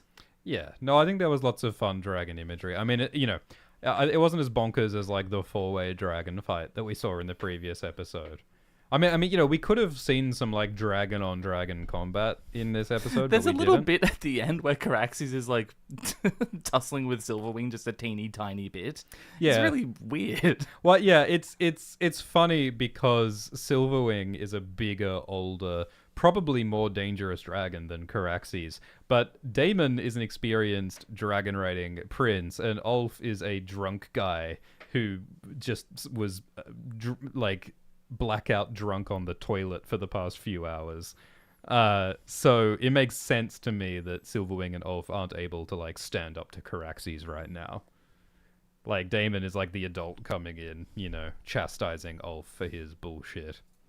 Because that's the other thing, like, one of the other questions for me is, like, can Ulf and Hugh and Adam control their dragons? Yeah. Have they been trained? Do they know the commands? Like, what? Like, do they know where the blinkers and the side mirrors are? Yeah, this was brought up, like, once in Season 2, Episode 8, and then never again. Yeah. Yeah, so that's still a bit of an open question to me. I really like what they did with Roddy the Ruin. I really like Ormond's death. Like, he's fighting Roddy the Ruin, and Ormond takes off Roddy's arm, and then Roddy's blood spurts from his arm into Ormond's face, and then Ormond is disgusted because he's sensitive to smells, and that leads to Ormond's death. So even after Ormond cuts off Roddy's arm, Roddy still manages to kill Ormond in the end. So that is very similar to what happens in the books. The books don't mention Ormond being sensitive to smells, but it does have Roddy lose his arm and then kill Ormond anyway. And Roddy kills a couple of other notable people in the books as well, but yeah, I think this was a fairly faithful adaptation of Roddy v. Ormond. Garibaldi the Grey mentioned in this episode. Yeah, Garibaldi Grey is somewhat important in the books. Garibaldi is one of the people who confronts Criston and defies Criston, and Garibaldi is important for, like, the Riverlands campaign between the Riverlords and the Crown Men. But I'm okay with Garibaldi not being a important character. Even though he's got a really cool name. He does have a cool name, but there are, like, so many minor glupshido characters in the books. Harry Penny and Humphrey Lefford and, Longleaf. Yeah, Red Rob Rivers. Like, we don't need to include all of those characters. I'm happy we get Tom Tangletongue this season. Yeah, I'm happy we got Bold John Roxton. Yeah. So what else happened in this episode? Daemon had a bad day fighting Bold John Roxton. Yeah. Like, Daemon has felt, like, impervious, like, unstoppable sometimes. Like, we've seen Daemon win so many fights. Remember in Season 1, Episode 3, where Daemon killed, like, 40 pirates with his own hands, 1v100? And Like, there's arrows raining down on him, and there's fire everywhere, and then he's just, like, the most triumphant anyone's ever been. yeah, we have seen Daemon looking unstoppable. But in this episode, he gets really knocked around. Like, he really, like, for a moment, he's like, oh, this is what war is like? Like, it's so funny, because Daemon for 3 seasons has been saying, let's do wars, let's conquer everywhere, let's take over the world. And now he's like, maybe not, my back hurts. Because, like, Daemon is, like, 50-something yeah. in the books. And I think Matt Smith is he 50? Matt Smith is 43 or something. 43? You really get the sense that Daemon is, like, thinking twice about this whole war thing. And Daemon did choose to go into the town on foot. Yeah. or on horse, and then his horse immediately died. And he does this for Rhaenyra because, Daemon could have just burned the town with Caraxes. Like, that's what he was wanting to do all season. Daemon risks his life here for Rhaenyra out of loyalty to his wife and to the prophecy. So, like, this is kind of like reformed Daemon, Like, this is kind of as... it's crazy because he's doing a war, but it's as moral as we've ever seen Daemon, I think. Like, he's been... Yeah, he only kills 2 children. He only kills 2 children. It's evil once you kill 3. That's right. That's the tipping point. That's the line. I mean, he has Jaehaerys notwithstanding. I do wonder what the hell Rhaena and Sheepsteel are. So Sheepsteel's out in the Riverlands, and Rhaena is a prisoner of Rhaenyra. I think there are people who think Sheepstealer died as a result of that battle. I don't think that. I think Sheepstealer is lurking the Riverlands the same way Vhagar is. Look, if Sunfire is alive, Yeah. then I'm pretty sure Sheepstealer is alive. But obviously that's like another big question for Daemon, is like, what is the deal with Rhaena and Sheepstealer now? That's what I mean when I say this episode doesn't feel as much like a finale as it could have. Yeah. I think that this does feel like inconclusive in a bunch of ways. But of course, it's not the end of the series. It's only the end of the season. Yeah. It certainly has like a lower body count than I thought it might. Yeah, I was expecting... So in the book, a lot of stuff happens at Tumbleton, and this is not all of it. And I was sort of expecting the show to do all of it in this episode. And I'm happy that it hasn't, but it has made it less of a dramatic finale than I was expecting. Yeah, it does feel like a setup kind of episode. Like, it did have this big climactic battle, but it felt like a setup for future storylines. Yeah, there is so much more to come of pretty much everything that happened this episode. I love Hugh's roar of grief for Kat. Because, like, remember in Season 2, Episode 7, when Hugh claimed Vermithor, he roared in Vermithor's face. I remember that actively every moment I'm awake. Yeah, that's one of my favorite, like, fantasy scenes in any show ever. Hugh yelling at Vermithor.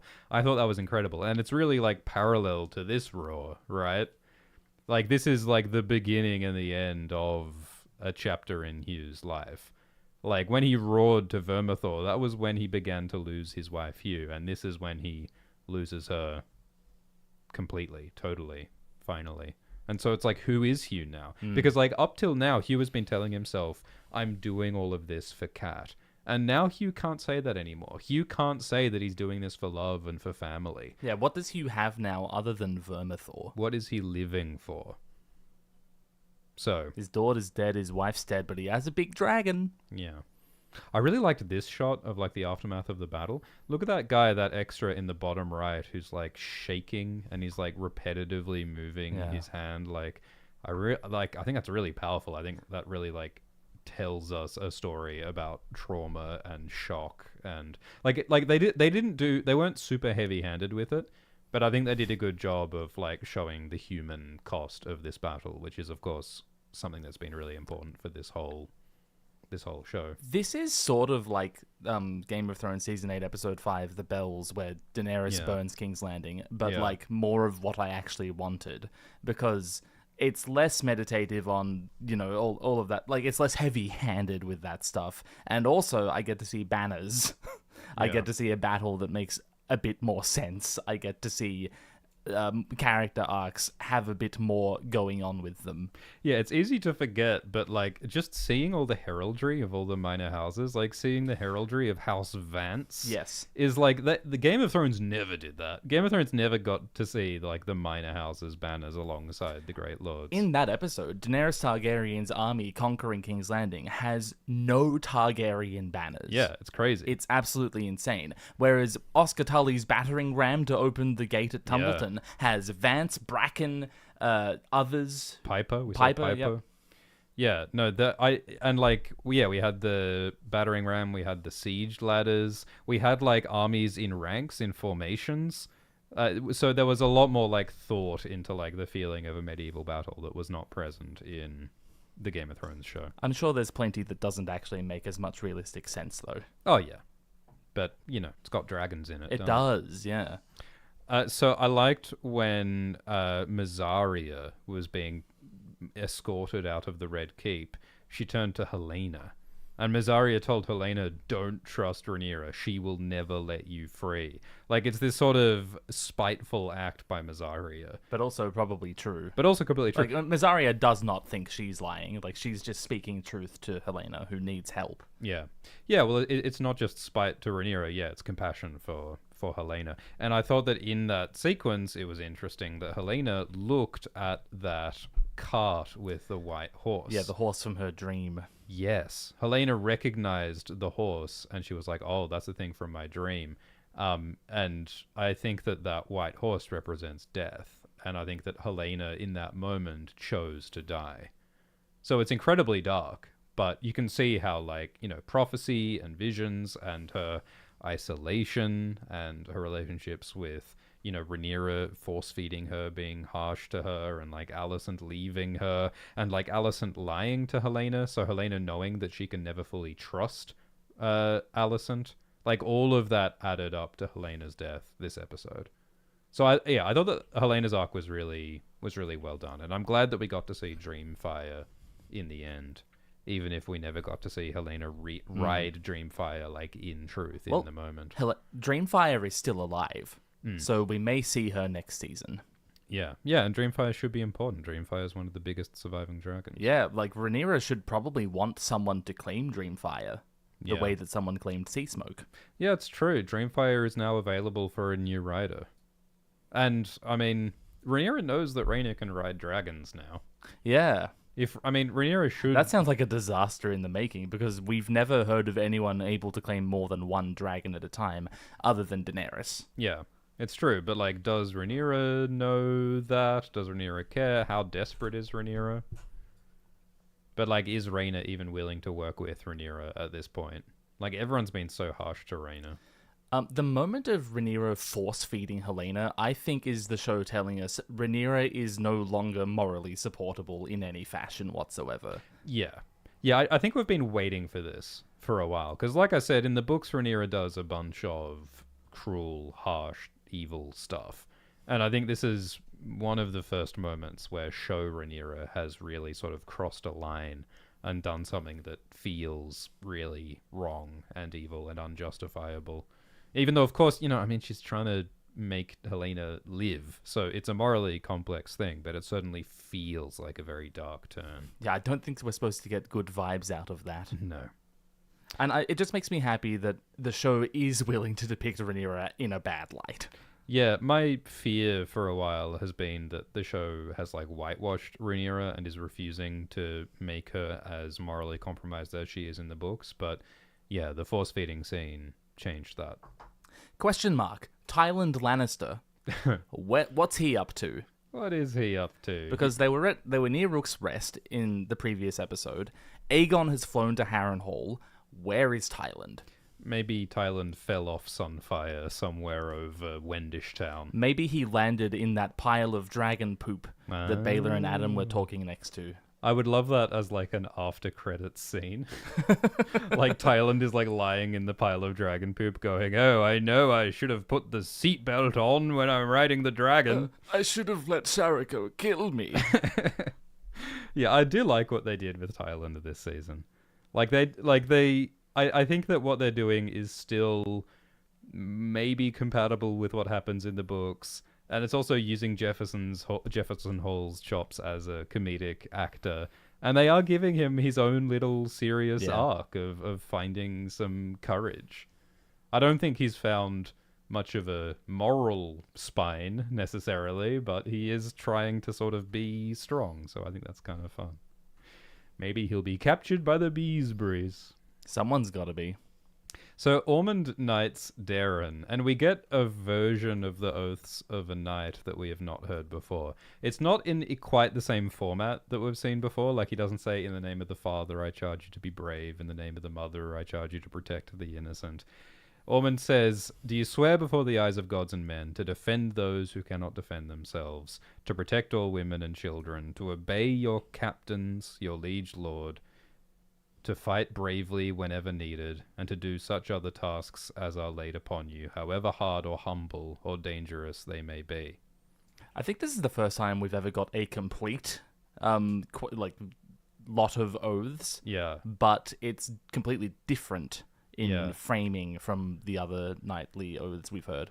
Yeah, I wonder if that might sort of reveal a bit that is new about the Knight's Oath. Like I wonder if the bits about like loyalty and humility and danger, like maybe they connect to aspects of maybe humility is the smith and maybe danger is the stranger, you know, because you got the stranger danger. Stranger danger, like, because like in the conceptions of the oath that we've heard before, like each vow corresponds to one of the 7 gods. And it's funny because like Ormond is wearing armor that is decorated with the 7 gods. Like you can actually see the figures of the 7 gods on Ormond's armor. I hadn't noticed that before. That's amazing. Yeah, you got to like that's the stranger there underneath the high tower, and like I think that's the. Yeah, well, you'd have to zoom in. But, like, yeah, he does have the 7 on his armor. So it's kind of funny that he's the first person to say the Knight's Oath and not name the 7 as he's doing it is kind of ironic. Well, maybe he thinks it goes without saying. Yeah, probably does. And he calls Darren the Daring, which, again, is ironic because Darren has not done anything daring. It's propaganda. It's propaganda. But I think that Ormond calling Darren the Daring makes Darren want to be daring. Yeah. Like, in an ironic way, the propaganda, like, spurs Darren to be brave. To defy Ormond. Like, I think, ironically, if Ormond hadn't done this, if Ormond hadn't knighted Darren, then Darren would not have defied Ormond this episode. It's not fun. that I think Darren defying Ormond actually changes Ormond's outcome at all. I think Ormond was going to die regardless of... Like, I don't think it affects Ormond at all. So Ulf gets drunk and brags about how he's gonna win the war and how he's such a cool guy. Ulf is handsy with some women, which is consistent with some stuff that happens in the books. Consistent, but not quite so severe. Yeah, it's interesting because in season 2, one of Ulf's friends like groped Diana, Yeah. who was a victim of rape by Aegon previously, and Ulf didn't grope Diana in season 2, and so that I think that was sort of indicating something there, where, you know, in season 2, before he had a dragon, Ulf was not groping or assaulting people. Yeah. But now Ulf is touching people, whether they want it or not. Now that he does have this sort of dragon confidence happening. And so I think the point of that, it's a small thing, but I think that it shows how Ulf is becoming drunk with power and is being less good with people as a result. He's also drunk with alcohol for the first time in a long while. Yeah, that's true. His tolerance has worn off, and so he ends up sleeping on a privy. Yeah. I kind of wish we got just maybe a little bit more focus on Ulf's face when he made the decision to burn thousands of people. I mean, in a bad way, it kind of reminds me of Daenerys in season 8, right? Like, Daenerys in season 8 in King's Landing, spoilers, decides to burn thousands of people for no reason. And I think that was one of the biggest problems with Game of Thrones, is that it didn't adequately sort of explore or explain why Daenerys decided to kill thousands of innocent people. And I think with Ulf, like, we get it. Like, Ulf has been literally kicked around by both sides. And Ulf is drunk, and Ulf is full of frustration and alcohol, and so he decides to do it. But, like, I don't know. I feel like the gravity of what he does is so messed up. I guess I would have liked just a little bit more time, just if we got to see Ulf's face a bit more before he decided to kill those people. I feel like that might have been meaningful in giving it a little bit more gravity. Yeah, it's sort of flippant the way he says, "Fuck it, you too," and then burns an entire town. Yeah. Although it is also funny and in line with his character. Yeah. I'm just happy it's not Silverwing. No, don't burn those people. Yeah. Yeah, I didn't mean to. Agreed. Yeah, I think one of our complaints about this show is that many moments that in the books seem deliberate become accidents and misunderstandings. For example, Aemond kills Luke by accident in the show. That one I actually have less of a problem with. For me, it's Alicent and the prophecy. yeah, Alicent misinterprets Viserys' last words by accident. Like, I think it takes away agency when you make things by accident. And so, yeah, I think we were worried that Ulf and Hugh might accidentally do crazy things with their dragons. But yeah, I like how this was a choice. I think Ulf's arc makes perfect sense in this season, so I was very happy with it. All right, do you think it's time to respond to some super chats and questions? I really do. All right. Thank you for the donation from Junebug Jane, who says, House of the Dragon Rhaenyra is totally becoming Book Cersei. And while we're at it, there are so many parallels between Book Jaime Cersei and House of the Dragon Daemon Rhaenyra. Absolutely. I'm so glad someone said it. Daemon and Rhaenyra are a couple of incestuous blondes who are a toxic mess, but they just can't quite seem to quit each other. And she has bastards, and they are in a war, and she kills the Pope. So yeah, there are lots of parallels between them. Cersei thinks, would that I were born a man like you, and clearly Rhaenyra's going through that as well. Yeah, both Cersei and Rhaenyra wish they were a man so that they could wield power. Yeah, many, many parallels. Both have lesbian sex with a foreigner.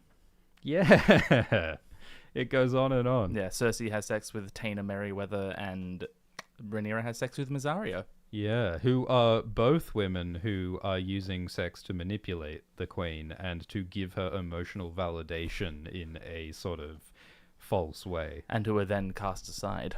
Yeah. Yeah, and also, like, there are great scenes of both Rhaenyra and Cersei sitting the Iron Throne. There's, yeah, many parallels. Thank you, Sir Kermit the Frog, who says, thank you for this wild ride of Season 3. Thank you, Tiago, who says, hey, Mr. Shiffy, first donation, but been listening for years. I'd love to see an adaptation in a show of White Harbour based on my city, Porto. Thoughts? And also, which IRL cities do you think would translate well into A Song of Ice and Fire? Keep up the good work. Porto's a city in Portugal, everyone. Ah, Portugal city. Yeah, I don't know. I mean, I think White Harbour's a little bit colder than Porto. But White Harbour's an interesting place because it's like the biggest city or the only city in the north. And the Mandalese come from the south. They come from the Reach, not from the north. And so I'm sure White Harbour is like a very interesting place culturally. So yeah, what other like inspirations does George bring? I mean, I think a lot of the free cities and Bravos are based on like the Mediterranean. Yeah, when I think of Bravos, it is Amsterdam with a bit of Venice. Yeah, yeah. And George like loves Bravos and has said he'd like to write more novels about it. So that's certainly a possibility. And like when I think King's Landing, it is mostly medieval London. Yeah. With like Rome as well. I mean, you know, I think that like a comparison to like Portugal and Spain, like I think Dawn is meant to be partly inspired by some of those places. It's not like North Africa as well. Yeah, yeah. So yeah, George definitely mixes and matches a lot of different places. Thank you for Proper Northern Style, who says, brilliant episode depicting the chaos and utter sadness of war. The world is so beautiful, and war is so fucking stupid. Glad we got more resolution this season while setting up the endgame. R.I.P. Sweet Helena, you were a real one. Fire and blood. Yeah, I really like Helena's lines where she tells Rhaenyra, I think these are Helena's last words. Yeah, we didn't talk about this, which is crazy because I think it is my favorite scene in the episode. Yeah, I agree. Like, Helena tells Rhaenyra, everything you love is ugly. This place is ugly. You are ugly. Because, like, Helena is unique because while everyone else is worried about, like, politics and government and the throne, Helena is like, yeah, I like bugs. I love nature. Do you like bugs, Rhaenyra? I love chicken. I love life. She loves a beetle that emerges on the cusp of summer. It has lots of colors. She wants to see the moon. She wants to see the moon. So she can transform into a werewolf. There's a beetle that looks like a turtle. It's beautiful. It eats shit. It's wonderful. I love it. And Rhaenyra's like, oh, cool. You can show me when summer comes around. And Helena says, you don't care. You don't care about any of this. You don't care about anything that this world has to offer, except how it can empower you. Yeah. It's ugly and disgusting, and you are that. Yeah. And, like, in one sense, Helena is naive. Like, in some sense, you know, we have to care about politics. We have to care about government. Someone has to do it. So in some sense, Rhaenyra is correct. But also in some sense, Helena is correct that, like, what is the point of power and politics if your eyes aren't open to life and beauty and nature? What is the point of anything if people don't get to live in peace and freedom, if you don't get to touch some grass? I think all of that is wonderful and important. It reminds me of one of the few things I liked about The Boys' final season, where one character says to another, "You haven't danced a day in your life," and it feels very much like this. So Helena says that there's a beetle that is colourful and it eats the waste of other creatures, and it's beautiful. Is the turtle George R.R. Martin? Ah, wow. Because is this more shade? Game of Thrones author George Martin famously wears a fisherman's cap with a turtle pin He on says it. that turtles are his sigil. Yes. George Martin has said, and has said for many years, that turtles are his symbol. And here the TV show says there's a special turtle that eats the waste of other creatures, and it's beautiful. Well, it's a beetle that looks like a turtle. Yes. And I think that George Martin could be said to sustain itself on the waste of other creatures, in the sense that George Martin says that his stories are, in many ways, remixes of real history and remixes of other fantasy novels and sci-fi novels and other inspirations. Like, George Martin talks quite openly about his influences. From, like, Druon to Jack Vance to Moorcock to Stan Lee to Shakespeare to ancient Rome. Like, George talks a lot about how his influences feed into his fiction. I mean, the story of House of the Dragon, Fire and Blood, is largely based on the Anarchy, which was like a real medieval war. So I think that this turtle that sustains itself on the waste of other creatures, I think that this might be House of the Dragon referring to Game of Thrones author George Martin. And it's beautiful. Helena says it's beautiful. We love it. Yeah, it's kind of very rude to compare George Martin to a dung beetle, but it's also said with love because it is beautiful and it's colourful. George Martin talks constantly about the importance of colour to fantasy. George Martin says that colour is fantasy. It's amethyst and lapis lazuli and silk and... Yeah, fantasy flies on the wings of Icarus and reality flies on Southwest Airlines. Yes.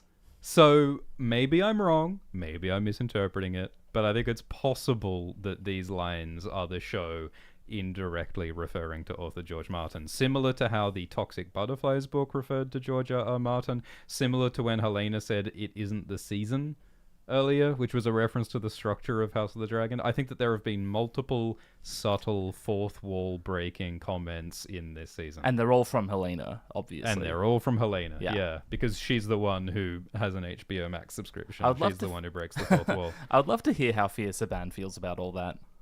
Yeah. The Helena actor. Yeah, I'm curious.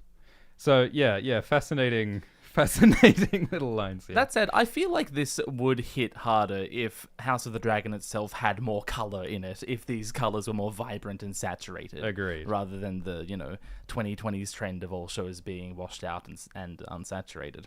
Agreed. Yeah, I think there's, like, multiple ways you can read those comments. Like, in some sense, I think it's defiant. Like, I think that the Toxic Butterfly stuff, like... George Martin said that the changes that the show is making from the books are toxic. George Martin did not like the changes that were made, and he said that they will have bad effects. And this season ends with Alicent hanging out with butterflies, and it seems nice and peaceful and non-toxic. And so I think maybe the show is saying these changes that George hated, they're actually not bad at all. They're good. Maybe that is what the show is saying. Maybe I'm reading too much into this, but what the fuck else do the butterflies mean? Well, it's Helena's freedom. Yeah, true. Is what it means. Yeah. So, but the butterflies as like a metatextual conversation between Ryan Condal and George R.R. Martin. Like, sure, theses will be written about this in years to come. Yeah. I think it's not an accident. I think these people are clever, and I think that they are doing interesting things. I think someone in the comments was saying that Helena's bug cage is open. that the she butterfly freed has been the bugs freed. in the end. I don't see it. It doesn't look open to me right here though. Oh, you know, No, the it door. is. The door is open. Yeah, the door is hanging open. You can see the door moving. Yeah, just like the window is open. Right. So in the same way that Helena has achieved freedom, she gave freedom to her little bug, which I suppose, I mean, the caterpillar has now hatched into a butterfly, I assume. Yes, that is the implication. Rhaenyra closed like the ending shot of the season is Rhaenyra closing the window on herself, shutting herself out from freedom. Right. Yeah, I didn't get it, but yeah, you're right. Rhaenyra closes the door, so Helena has gone free from politics and horror, but Rhaenyra has not. Yeah. Rhaenyra is trapping herself inside the cage of power.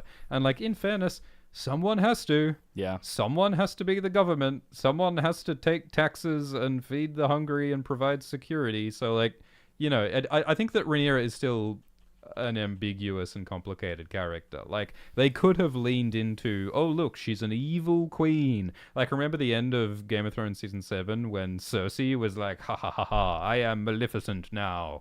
Like, that's not what they're doing here. They're doing something. They're doing a better version of Game of Thrones season 7 and 8. Yeah, it's I more think, in a book lot of Cersei. ways. Yeah.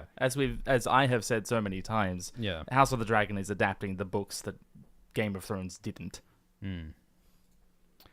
Thank you for the donation from Mark the Nerd. Hi, Mark. Who says, the prophecy scene in this episode reminds me of that shitty I Am the Prince That Was Promised t-shirt. Lol.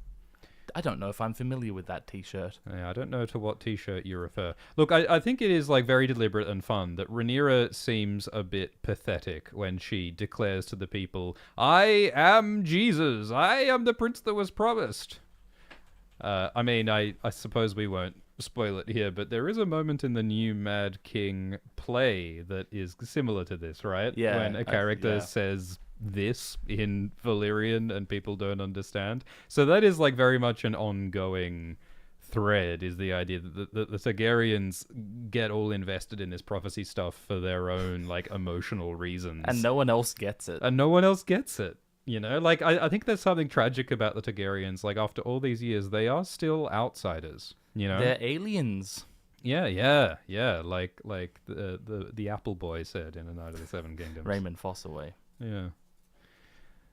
Thank you, Now, who says that Rhaenyra this season is Peter Parker in Spider-Man 2. Do you mean Spider-Man 3? Is that when he goes evil? Yeah. I'm specifically Tobey Maguire, Sam Raimi Spider-Man 3. Is that what we're talking about? Where he wears black and does the silly dance, and I love it. Yeah, that's when he's like walking down the city looking all goofy, trying to act like a villain. One of the best scenes in cinematic history. I feel like Rhaenyra's eye makeup choices this season have been incredible. Remember when she was handing out the food at this same spot? Yeah. She was handing out the food and she was wearing that makeup to look like she's super like hungover and unslept and on her period. And like she looks like a ghost. Like she looks like death. And now she is very different with like her like dark evil outfit. Like, I mean, the people of King's Landing are getting whiplash, right? Yeah. Because like, you know, a couple of weeks ago, Rhaenyra was handing out bread saying, I am Rhaenyra the Good. I'm going to give you snacks. Yeah, and everything's going to be okay. With Mazzaria next to her, dressed in white, smiling gleefully, handing bread out. Exactly. And now I am the Lizard Queen. My eyes are black and dark. Yeah. Now I'm not going to feed you, but I am going to yell about a prophecy in a language that you don't understand. And I'm wearing wings now and different makeup.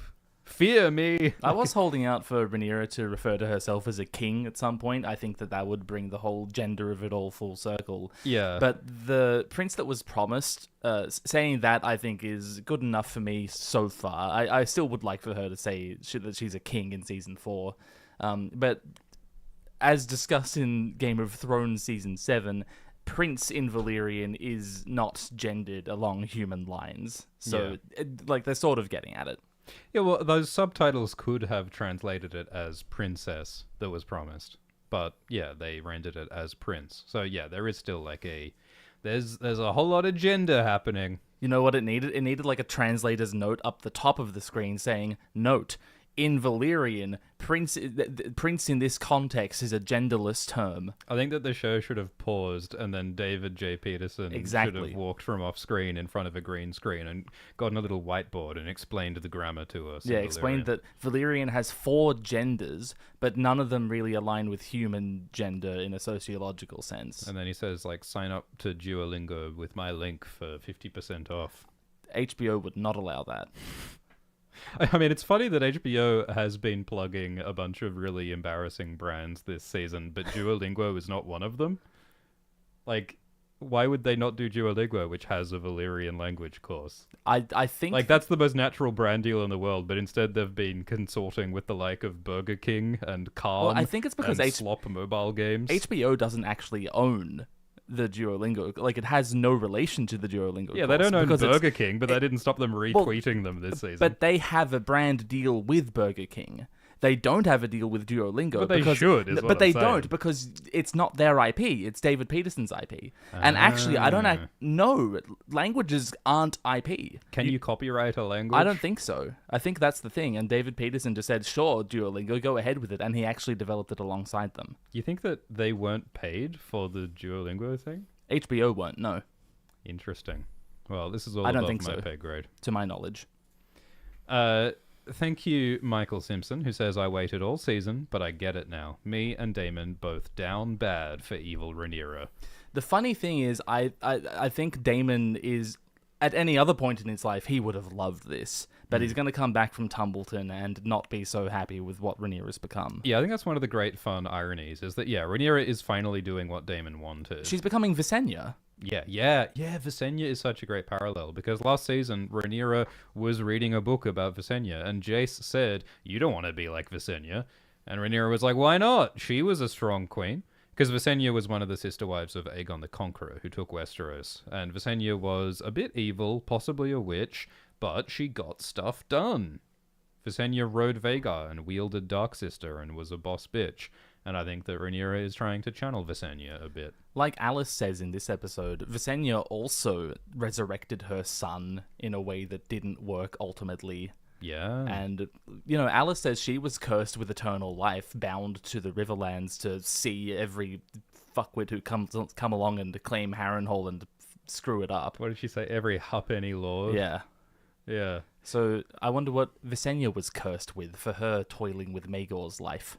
I do really like how this show has drawn from the history of Westeros. Like, they had Queen Rhaenyra's dragon eggs previously, and they're talking about Visenya, and they talk a lot about Aegon, and they talked about Old King Jaehaerys this episode. Daenerys the Dreamer came up last episode. Yeah. And this episode. They talked about the doom of Illyria. Like, I do love how the Targaryens are very rooted in their history. Didn't get that in Game of Thrones. Thank you, Shelby, who says, hi, she and Glee. Hello. I just want to say that Rhaenyra needs to die a horrible death after what she did to Helena. Yeah, I think that, people will turn against Rhaenyra for what she does this season. I mean, I think that Emma Darcy said something in interviews about how Rhaenyra will test people's loyalty this season with the fanatical things that she does. Thank you, Rezimud. We'll get to that in the spoiler zone. Thank you, Soronot, who says they did the Roddy the Ruin arm dismemberment from the book. I've been reading Fire and Blood and wasn't expecting that to be included. Yeah, I think Roddy the Ruin was done well. I think that he was charismatic and he showed the sort of evil of glorifying violence. Like, he was fun and uncomfortable at the same time. I loved the northern war cries that they did, like banging on their shields and the drums, and because that's like this sort of unique northern vibe.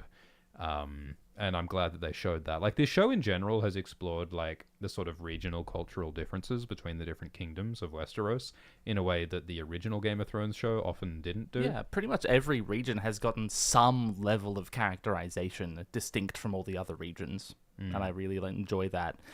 In that scene you were talking about with the Northerners banging on their shields and making a ruckus to terrify the people in Tumbleton, I was watching, like, if that's one of those scenes where if you watch one person throughout, it's very silly. But if you watch the whole thing, it's very engrossing. I was just watching one guy bang his shield every so often, and it looked very fun. Hell yeah. Good for him. Thank you, Andrew, who says, we could have been better off with Tumbleton 2 episodes ago, with a better aftermath and setup for next season. Disappointed this season. Aegon, best arc. I think it's great what they did with Aegon, because like there isn't much in the books for them to work with. But they found like this character arc of Aegon's confidence rekindling, and him in some sense being more powerful than he ever was before. You know, like Aegon feels more formidable now than he did before he was broken. Absolutely. You know? So I think it feels like a great, satisfying character arc. And it also is an incredibly fun, charismatic performance by Tom Glyn Carney. Like, I think what's great about the show's Aegon is that he feels pathetic and tragic and hilarious and evil. Like, there's so many layers to him simultaneously. And so I think he's a really effective character. I think Aemond is tough because Aemond kind of did nothing this season. Yeah. Like, there was a lot of emotion in everything that he did, and I like how he was working through his mother issues, and he was working through his guilt with Aegon, and he was interacting with Alice and the spookiness of Harrenhal. All of the, like, emotional turmoil was there. He didn't do anything.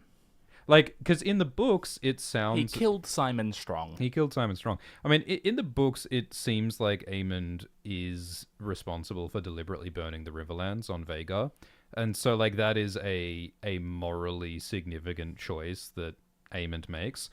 But in the show, Aemond is not directing Vhagar to burn the Riverlands. They did have that one moment earlier where Aemond burned Sharp Point. Aemond did quickly burn a town last season, but he isn't responsible for the Riverlands this season. So it's an interesting choice to have done that. Yeah, they've taken this part of the book where Aemond is off doing a bunch of stuff, a bunch of terrible stuff, and Aegon isn't doing anything. Yeah. And they've sort of changed that completely. Yeah, Aemond becomes the one who hunkers down and does nothing. And Aegon becomes the one who travels around and kills Janos and, you know, undergoes choices between Larys and Tyland. And... I mean, Aemond is choosing Alice and, like, suffers the betrayal of his mother. Yeah. Yeah. I suppose he has that going on. As for Tumbleton happening 2 episodes ago, I personally did feel a little aggrieved that there was so much set up to this battle. Like, I was expecting it 2 episodes ago as well. Yeah. I'm not necessarily disappointed, but I was expecting that to happen sooner. I was expecting more to come from this season. I think you could argue that this whole season built up and led up to Tumbleton, and then at Tumbleton, nobody important died. Ormond died? But what is the end result of all of that? Like, the season built up Ormond, and then Ormond died. So everyone is left in a similar position to where they were at the start. Well, we have Darren to deal with now. Yeah. I think that's like the most uncharitable reading you could do of Tumbleton, is that it ultimately like didn't kill off any important people. I think it totally altered the trajectory of Ulf and Hugh and to a large extent Rhaenyra. Gwaine and Darren. So like I think that is the point. But, you know, if you were expecting a whole bunch of big deaths, that did not happen. Thank you, Matthew, who says, now that Alan is leaning more into his Valyrian heritage, why is he still bald? Do you think he may grow out his silver hair? Yeah, I've been hoping for a while that he may do that. Yeah, Rhaenyra does say to Alan this episode, you are the blood of old Valyria, just before he kills the Pope. Yeah. Oh, that was such a cool dramatic moment with Rhaenyra saying, like, you are not subject to the laws of these gods. Yeah. You follow higher gods. And like Daemon earlier was saying that we are those higher gods. Like, I think in some sense, Rhaenyra was telling Alan, I am your god. Like, you are not subject to this pope. I am your god. Yep. Like, it was a really... I like the, like, religious undertones there. And again, that's something that the Game of Thrones show didn't touch. Like, Game of Thrones... It had, like, Melisandre talking about the Lord of Light, but it ultimately, like, shrugged away religious weight. In Season 6, Episode 10, Cersei kills the Pope. Yeah. And she explodes the Sept, and it should realistically have been an enormous deal that she did that. Yeah. And I get the sense that Rhaenyra having done this in House of the Dragon will be a big deal. Yeah. I think that House of the Dragon is going to have consequences for that. Yeah. Yeah, no, I think it will. Thank you, Dad of Caesar, who says, Rhaenyra must have watched Braveheart and took inspiration from Longshanks when getting dressed this morning.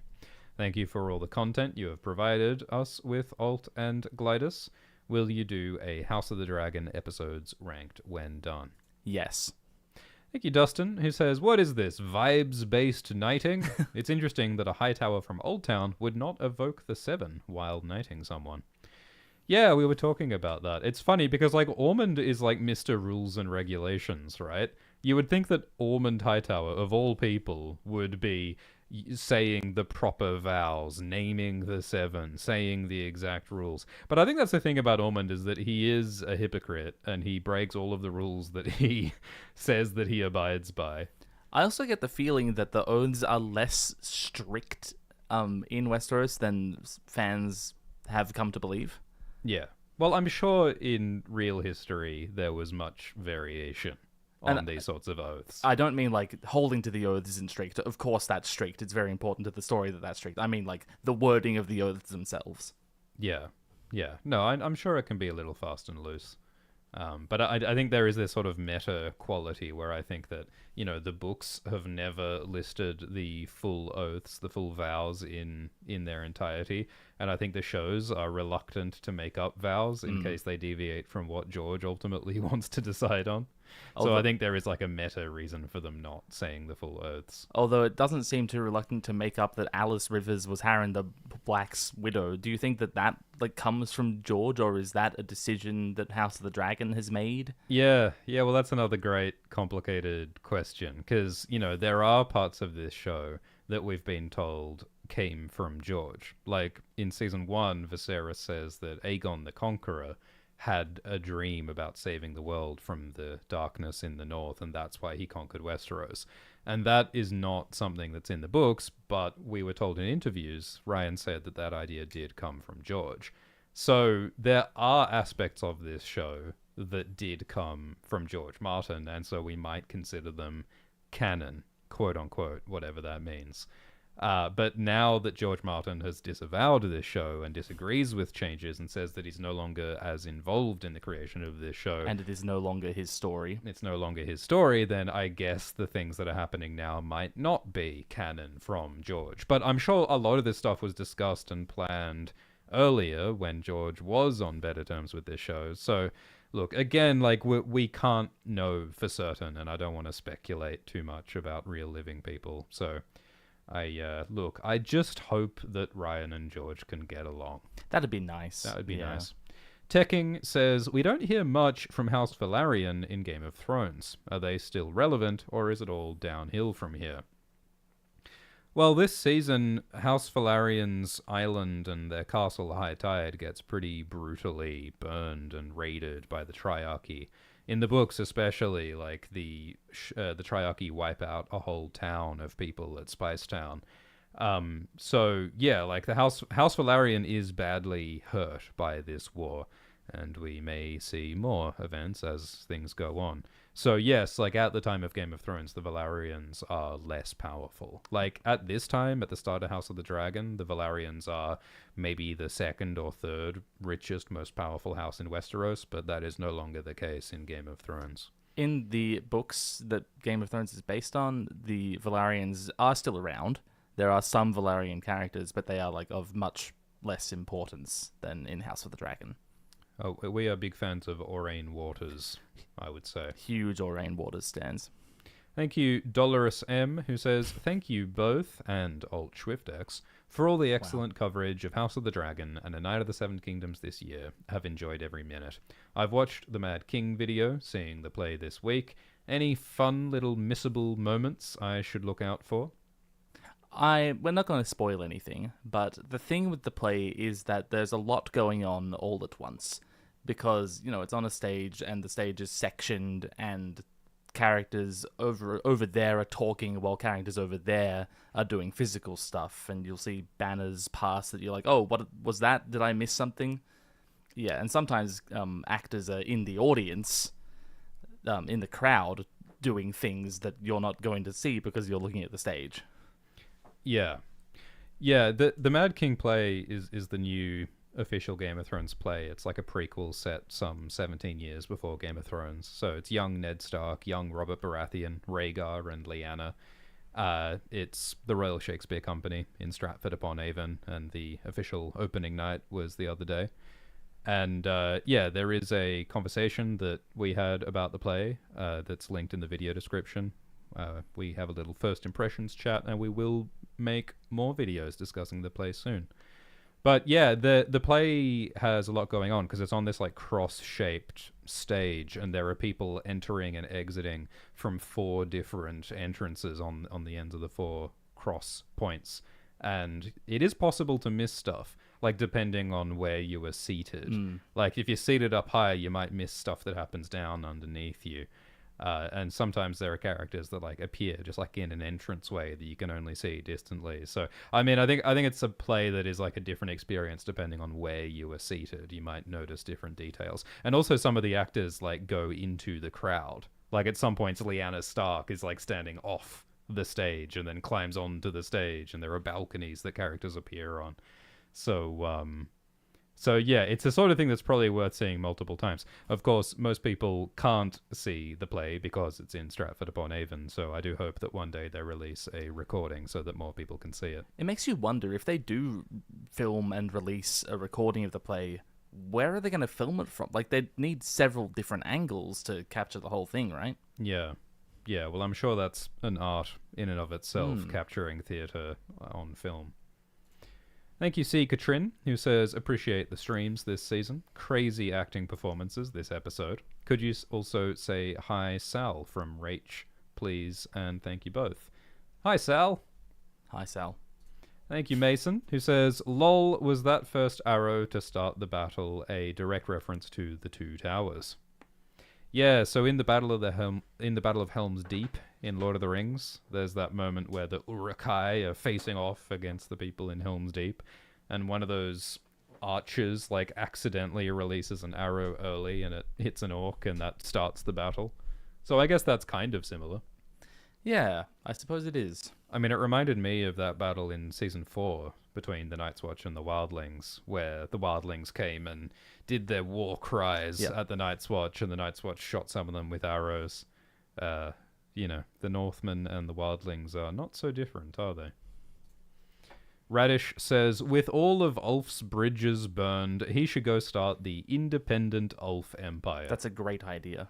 I mean, I feel that about most of the Dragon Riders. I think most of the Dragon Riders would be better off if they just flew away, you know? Yep. Like, Darren should go fly to Tall Trees Town and just chill out on the Summer Isles. I think Darren might like it on Narth if he can get over the butterflies.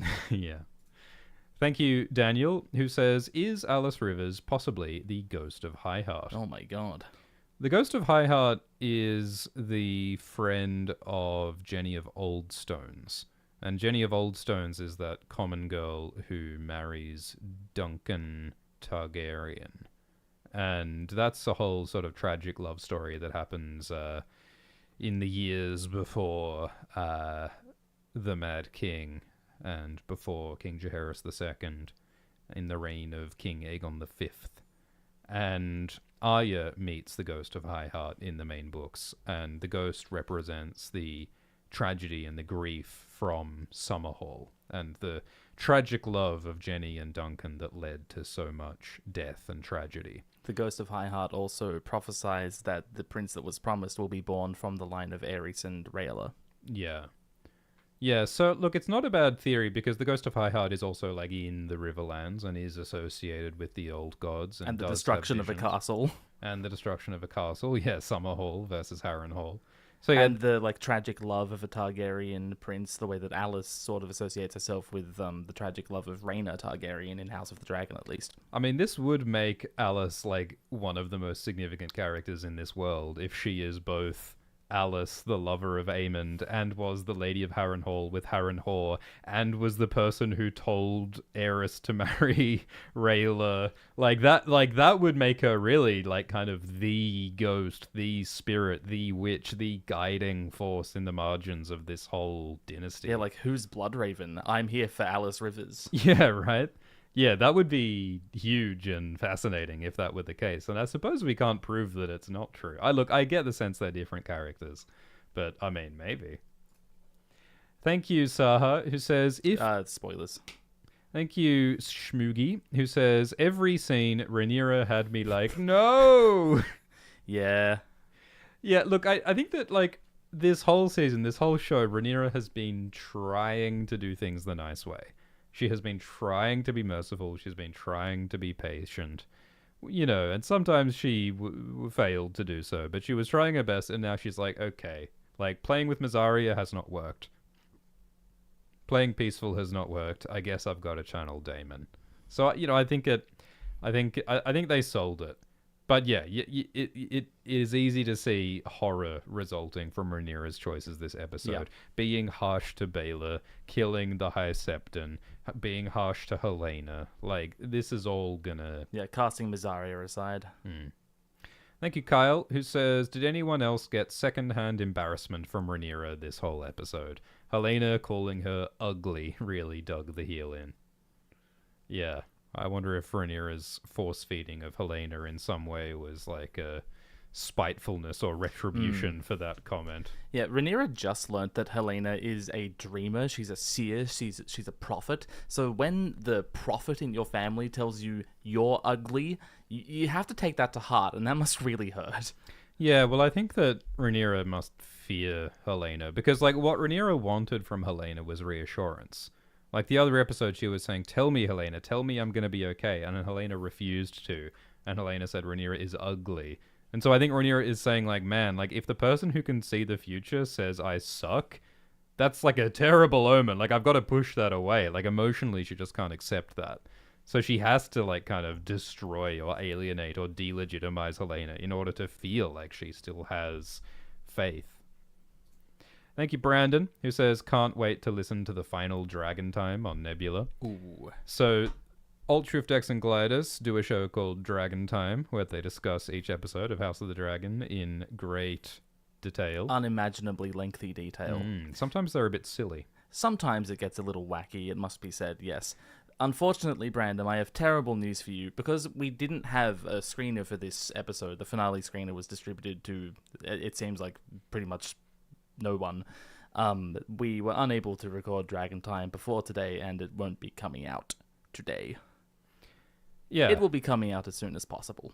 So if you want to listen to Dragon Time and the fake Jon Snow and much other exclusive shenanigans with Altruth Dex and Glidus, you can sign up to Nebula or Patreon. Dragon Time will still be coming out on those places first and in full length. Thank you, Soronot, who says, Harrenhal burned over 120 years ago. Alice is so old. Yeah, I think she's like Melisandre, because like Melisandre in the books and in the show seems to be hundreds of years old. There was that moment in season 6 of Game of Thrones where Melisandre like revealed her true form. Like she is like this very like old, withered, shriveled old person. And they could do something similar with Alice if they chose to. But yeah, I think the point is that she is like a ghost who can get no rest, no satisfaction. She said that she is hungry. And I still wonder if for Alice it might be about blood.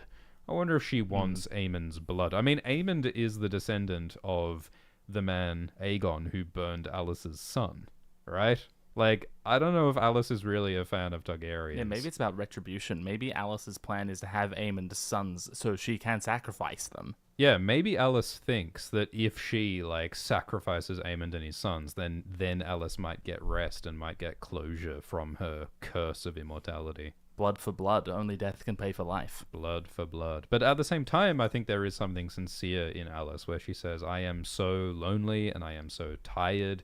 Let's be lonely and tired together. Yeah. Thank you, Strange, who says, I knew it was coming, but I cried for Helena. I think it was really effective. I think Helena's death was really effective and sad and depressing. And I love that she loved bugs. Like, I think that what they did with Helena was great. Because in the books, Helena she barely has a personality. Like, there's nothing about Helena having dreams. There's nothing about Helena loving bugs. Like, the books just say that Helena was plump and happy, and she liked flying on her dragon, and she sometimes tried to kind of help her team win the war, but she didn't really do anything of significance, and then she mysteriously died. So I think that the show's decision to make her this unique, bug-loving dreamer who sort of represents a pure and naive hope and love for the simple pleasures of life. Like, I think that they did something interesting with her. Yeah, I think the symbol of Rhaenyra losing Helena at this point of time is very strong.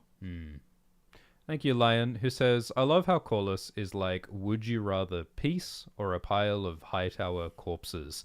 I don't think there's anything Daemon would like more than a bunch of dead Hightowers. Yeah, Corlys really asked the wrong guy, didn't he? Because I think that even if Corlys was talking to Rhaenyra, maybe Rhaenyra would have accepted it. Or Rhaenyra, like a few episodes ago, would have considered the idea of peace with the Hightowers, I think. Yeah, maybe not today. Like, if Rhaenyra was standing there looking at those child hostages on the walls, after Rhaenyra has lost her own children, I think Rhaenyra would want peace, and I think that Rhaenyra might listen to Corlys. But after the conflict between Rhaenyra and Corlys, and after everything that's gone down, it's too late. Like, I think one of the themes of this season is too little, too late. Yeah. Thank you, Smart, who says, please support Helena's Etsy by getting your creepy quilt of your own. Use code for 10% off. Thank you, Hannah, who says, hi, Shift and Glidus. I've been watching your videos from college, grad school, and now into marriage. I would blast your videos while doing skincare and makeup. I owe all my screen time to you both. Can't wait to watch more content with my future kids. Your children shall learn to cuss in Australian accents from me alone. Thanks, Hannah. Thank you, Mark, who says, R.I.P. our buggy queen. Thank you, Colin, who says, where was Caraxes when Ulf was betraying them? I mean, Caraxes was fighting inside Tumbleton for a bit, wasn't he? Yes. But then, like, Caraxes was not around Daemon when he was fighting John Roxton, so was Caraxes... Yeah, good question. And then at the end, Caraxes is, like, sort of chasing after Silverwing? Yeah. I mean, like, at first, Silverwing... Well, yeah, Silverwing started by burning the Riverlords and then started burning some Hightowers in Tumbleton. You'd think that as soon as Silverwing started burning the Riverlords, it's then time to attack Silverwing. But I don't know if Caraxes can or would act independently from Daemon. Yeah. You know, like maybe Caraxes was sort of waiting for orders from Daemon before he attacked. And the same is true of Vermithor. Yeah. But yeah, like I think it's a decent question, like what exactly were Vermithor and Caraxes up to for the duration of the battle? Like, it seems like Caraxes kind of disappeared for a while there, and Vermithor did nothing at all. So, fair questions. But, like, there is sort of similar stuff going on in the books, I would say, at Tumbleton with the dragons. Thank you, KP, who says, hi, Shifty. You, Glidus, and that bastard, AltSwiftX, have brought so much happiness in my life when otherwise it felt lacking, and I'm so appreciative for the many hours of content. Quick question. I was wondering how long you and Glimbo have been friends. Oh, as of this afternoon? Yeah, we met outside earlier today. It's going okay so far. Yeah, we'll see how it goes. Thank you, Nuke Fandango, who says, late to the chat, but Rhaenyra's He is Risen is the new meme template for Easter, as is Aegon's I'm alive, imbecile. I think Christ of Nazareth has never been better represented. Yeah, I don't think anyone expected Tom Glyn Carney to be the Jesus of this show, but that's what they're going with, and I'm enjoying it. Yeah, me too. I think that's a bit of a new take on the whole Jesus idea. A new twist on Christ. Yeah, I think it's very, like, deliberate and very fun. Like, I mean, this is what Laris was saying all season. He was like, hey, Aegon, you've been lustrated in Dragonflame. We are going to resurrect you. We're going to spin this image. We're going to make up this propaganda that you are the chosen one. You are reborn. And, like, that is what has come to pass. And it's so funny because Rhaenyra has so desperately, deliberately been trying to frame herself as the chosen one and the savior. And then this arsehole Aegon, who has, like, never tried before, just walks on in, and everyone's like, oh, look, it's the chosen one. And I think, you know, that's definitely, like, a gender thing. Like, the woman has worked so hard for decades to try to be the queen who is needed. And then this arsehole unqualified man wanders in, and everyone's like, now there's a man we can make him the CEO. Simply by virtue of being alive still. And I mean, I was going to say and having a cock, but he doesn't even have a cock, you know? Like, I mean, of course, this is all about, like, the trappings of gender. And Aegon has lost some of those trappings of gender because he no longer appears strong exactly. He can no longer fight with a sword. He can no longer reproduce. And yet he is seen as a man, and that still is seen as a qualification to be king. Do stop me if I'm going on too long about this, but a controversial thing about Jesus Christ is that he was not presented as a strong military command. He was like the Messiah of peace. He was the shepherd, right? Instead of the warrior, instead of the conqueror. So maybe Aegon will be Christ the shepherd. Yeah, well, he doesn't seem like a peacemaker, but we'll have to wait and see. We'll see how strong Larys's propaganda is. Like, that's the thing. Like, Aegon does seem to have decided that he would like to, you know, win and take the throne. But does he have any idea what kind of policies he wants? Does he have any idea what kind of government he wants to lead? I think those are all great questions to have as we enter season 4. Don't worry, Mysaria will talk to Aegon and tell him to feed the people. Oh, I bet Mysaria and Aegon would get along famously. They're gonna get on like bees on fire. Thank you, Bezzy, who says, "Greetings, Han Schwifto and Gledo. In an open world, if an open world New Vegas style video game was made where you play as a Targaryen ruler, insane delusion, I know. Yeah, what if they made a good Game of Thrones game? What a crazy dream. Crossed fingers for War for Westeros, the upcoming RTS from Playside. What time period would you place it in, and which Targaryen would you want to play as?" Not Aegon's Conquest, because that's boring. I think, like, if it's a New Vegas style game, you want dragons to be around. So I like maybe the Reign of Jaehaerys. But I don't think you should play as Jaehaerys. Play as Aemon or Balon. Yeah. If you just duck the crossbow bolt and you change history. Or like Vaegon. Play as Maester Vaegon during the Reign of Jaehaerys. That'd be fun. I want to play as Daemon conquering Yee. Yeah, that does sound like fun. Yeah. I mean, just play Crusader Kings, man. If the game just starts with a cutscene of Rhaenyra saying, "Daemon, you're too much of a pain in my backside. Go and conquer somewhere. Go fly away. Be busy. I'm trying to govern." And so as Daemon, you just like select a place on the world map. You're like, I'll conquer Norvos today. And then you have to like select your troops to conquer like the axe-wielding bear troops of Norvos. Wouldn't that be fun? Doesn't sound quite like New Vegas, but I'm there for it. Thank you, Anonymous, who says, "Aegon's new part on the intro tapestry is incredible. Thanks to you and Globo for all your talking. It gladdens me." Thank you. Yeah, they did add an exciting new shot of Aegon's lustration. Look at his missing half of a face. Do you get paid money every time you say the word lustration? I get joy every time I say fair lustration. They set the tapestry on fire. That's crazy.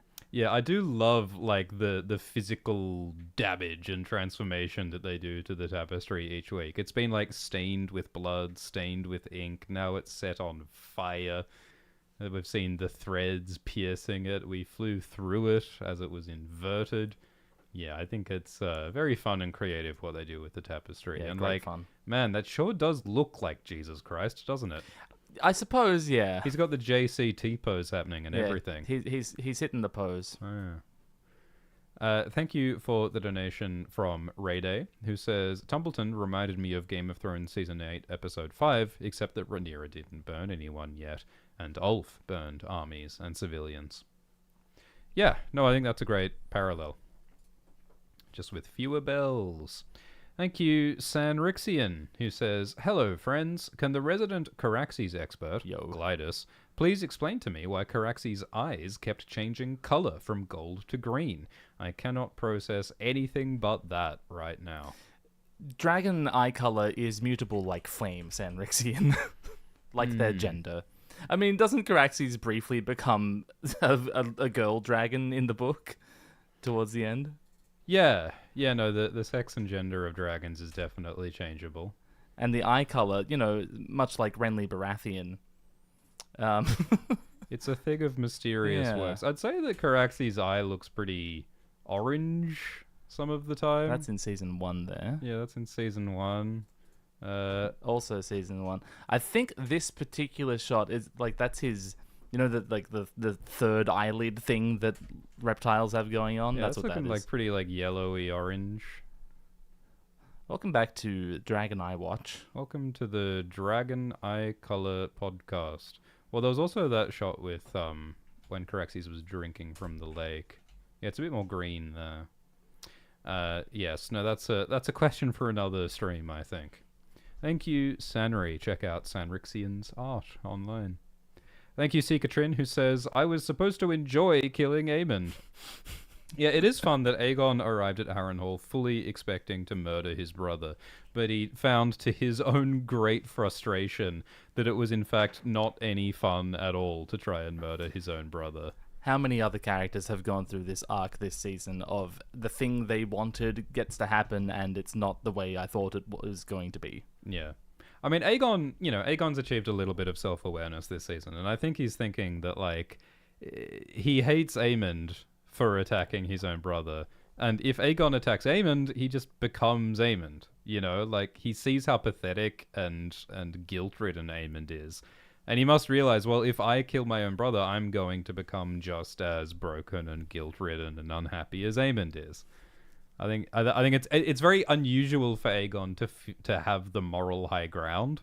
It's very unusual for Aegon to be merciful and empathetic. I think he's confused by it. Yeah. Yeah. I think Aegon surprises himself by not murdering his own brother here. And so I think it's very funny that Aegon really does like make the more moral choice. And of course, again, it's too little too late. But he chooses not to become a kinslayer. Good for him.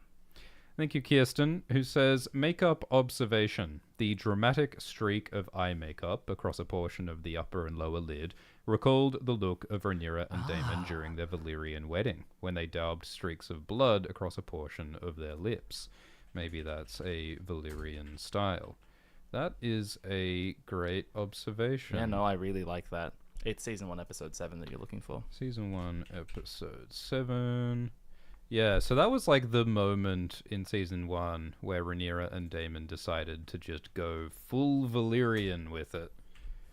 And yeah, they did have like a bit of blood on their lip, which yeah, sort of intersects with their lip in the same way that Rhaenyra's eyes have makeup on them in this episode. So yeah, I agree. I think that is like a similar stylistic moment. She's trying to be Valyrian. Yeah, it makes a lot of sense there, where she's literally killing the faith of Westeros and embracing her Valyrian tradition.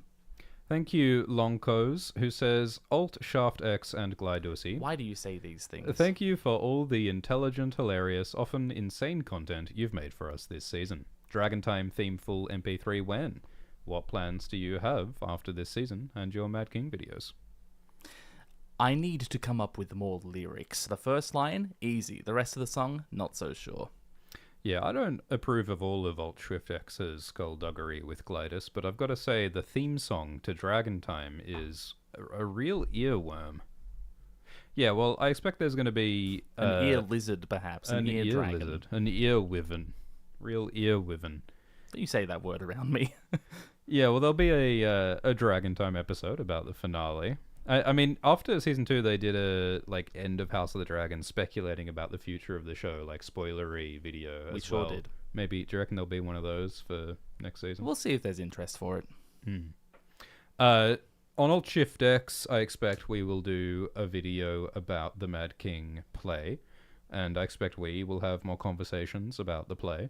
Because there's a lot to unpack there. Like, the play is kind of like maybe the biggest lore drop that we've gotten in 15 years. Yeah, 15 years. Yeah, roundabout. Like, it really does sort of reveal some of the biggest secrets of the books ever.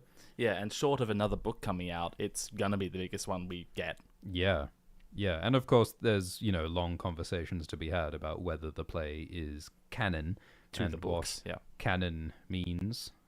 But I certainly think it was fascinating and fun and revelatory. So, yeah, we will talk about the Mad King play more. And there is a video linked in the description talking about the play that you can watch right now. Thank you, Sir Pounce Lover, who says, "Hello, Lord Shift. What an episode. 2 questions. Do we know the names of the Queen's Guard Knights? No. And will Ormond be resurrected with his Valyrian steel pomander?" One can only hope. Yeah. I'll tell you one thing that I noticed. Damon wears a helmet in this episode, and at one point he leaves his helmet behind on the ground. And I don't know if it's the same helmet as the helmet he wears in Season 1, Episode 1, but in the official HBO guide, it said that Damon's helmet was made of Valyrian steel. So if it is the same helmet, Damon left Valyrian steel sitting on the ground in Tumbleton Like this a episode. Priceless artifact. Yeah, that is like a palace's worth of value that he just left on the ground. If it is the same helmet. I'm not sure if it is. I think it is, just with the wings removed. Yeah. Thank you, Kaiser, who says, "Feel like Black Alley Blackwood was a missed opportunity because the show deals a lot with womanhood, and she is the only living woman who's a fighter and a killer, and it would have been poetic if she killed Ormond." Yeah, I agree that Black Alley Blackwood feels like a missed opportunity, because you're right. Like, in the books, she is a tomboy, and she's notable because she's a woman who is a fighter, and she, like, bucks against gender roles. And that's very much, like, something that the books comment on. So I hope that the next season will expand on that and will explore Black Alley Blackwood. Because, like, in theory, Black Alley Blackwood is, like, kind of like what Rhaenyra wants to be. Yes. Rhaenyra wants to be seen as a sort of a masculine warrior woman. And so Black Alley is definitely relevant to that. I mean, in the books, Sabbath of Frey also is like a tomboy who, like, rebels against gender roles. And the show does not do that with Lady Frey in the show. So it's, it's a shame that they've done nothing with Black Alley, but maybe they will soon. Thank you, Clarence, who says, "Howdy, Shift. Glad to see you beat that rapscallion Alt Schwiftex to a House of the Dragon recording. Also howdy to Glamba Lamba Ding Dong. Hello. Any thoughts on doing another theory stream? I'd love to hear your thoughts once people have digested the Mad King." Yeah, we have so much to talk about still. I think that Swift and I will never have a shortage of things to stream about. Yeah, there's absolutely no shortage. I mean, I think, like, this year is the biggest year for Westeros in a long time, if not ever. Because we got a Knight of the Seven Kingdoms Season 1, we got House of the Dragon Season 3, we got the Mad King play, all in 1 year. We've never had 3 big new releases in 1 year. And the calendar. And the calendar. And the 30th anniversary edition. Yeah. And the upcoming RTS game. Of course, none of these things are books. And in my heart of heart, what I want is a novel. What I want in my heart of hearts is, of course, The Winds of Winter. However, those 3 things we got this year are also pretty rad, in my opinion. As far as consolation prizes go, it rocks. Thank you, Kaylee, who says, "So happy to catch you 2 live. I am in need of some sage counsel. Me and my girlfriend are going to be driving across the US for a move and are looking for an audiobook to keep us sane for the 30-plus hours. Any suggestions similar to A Song of Ice and Fire and Dune?" The obvious answer is the fake Jon Snow. Yeah, that's true.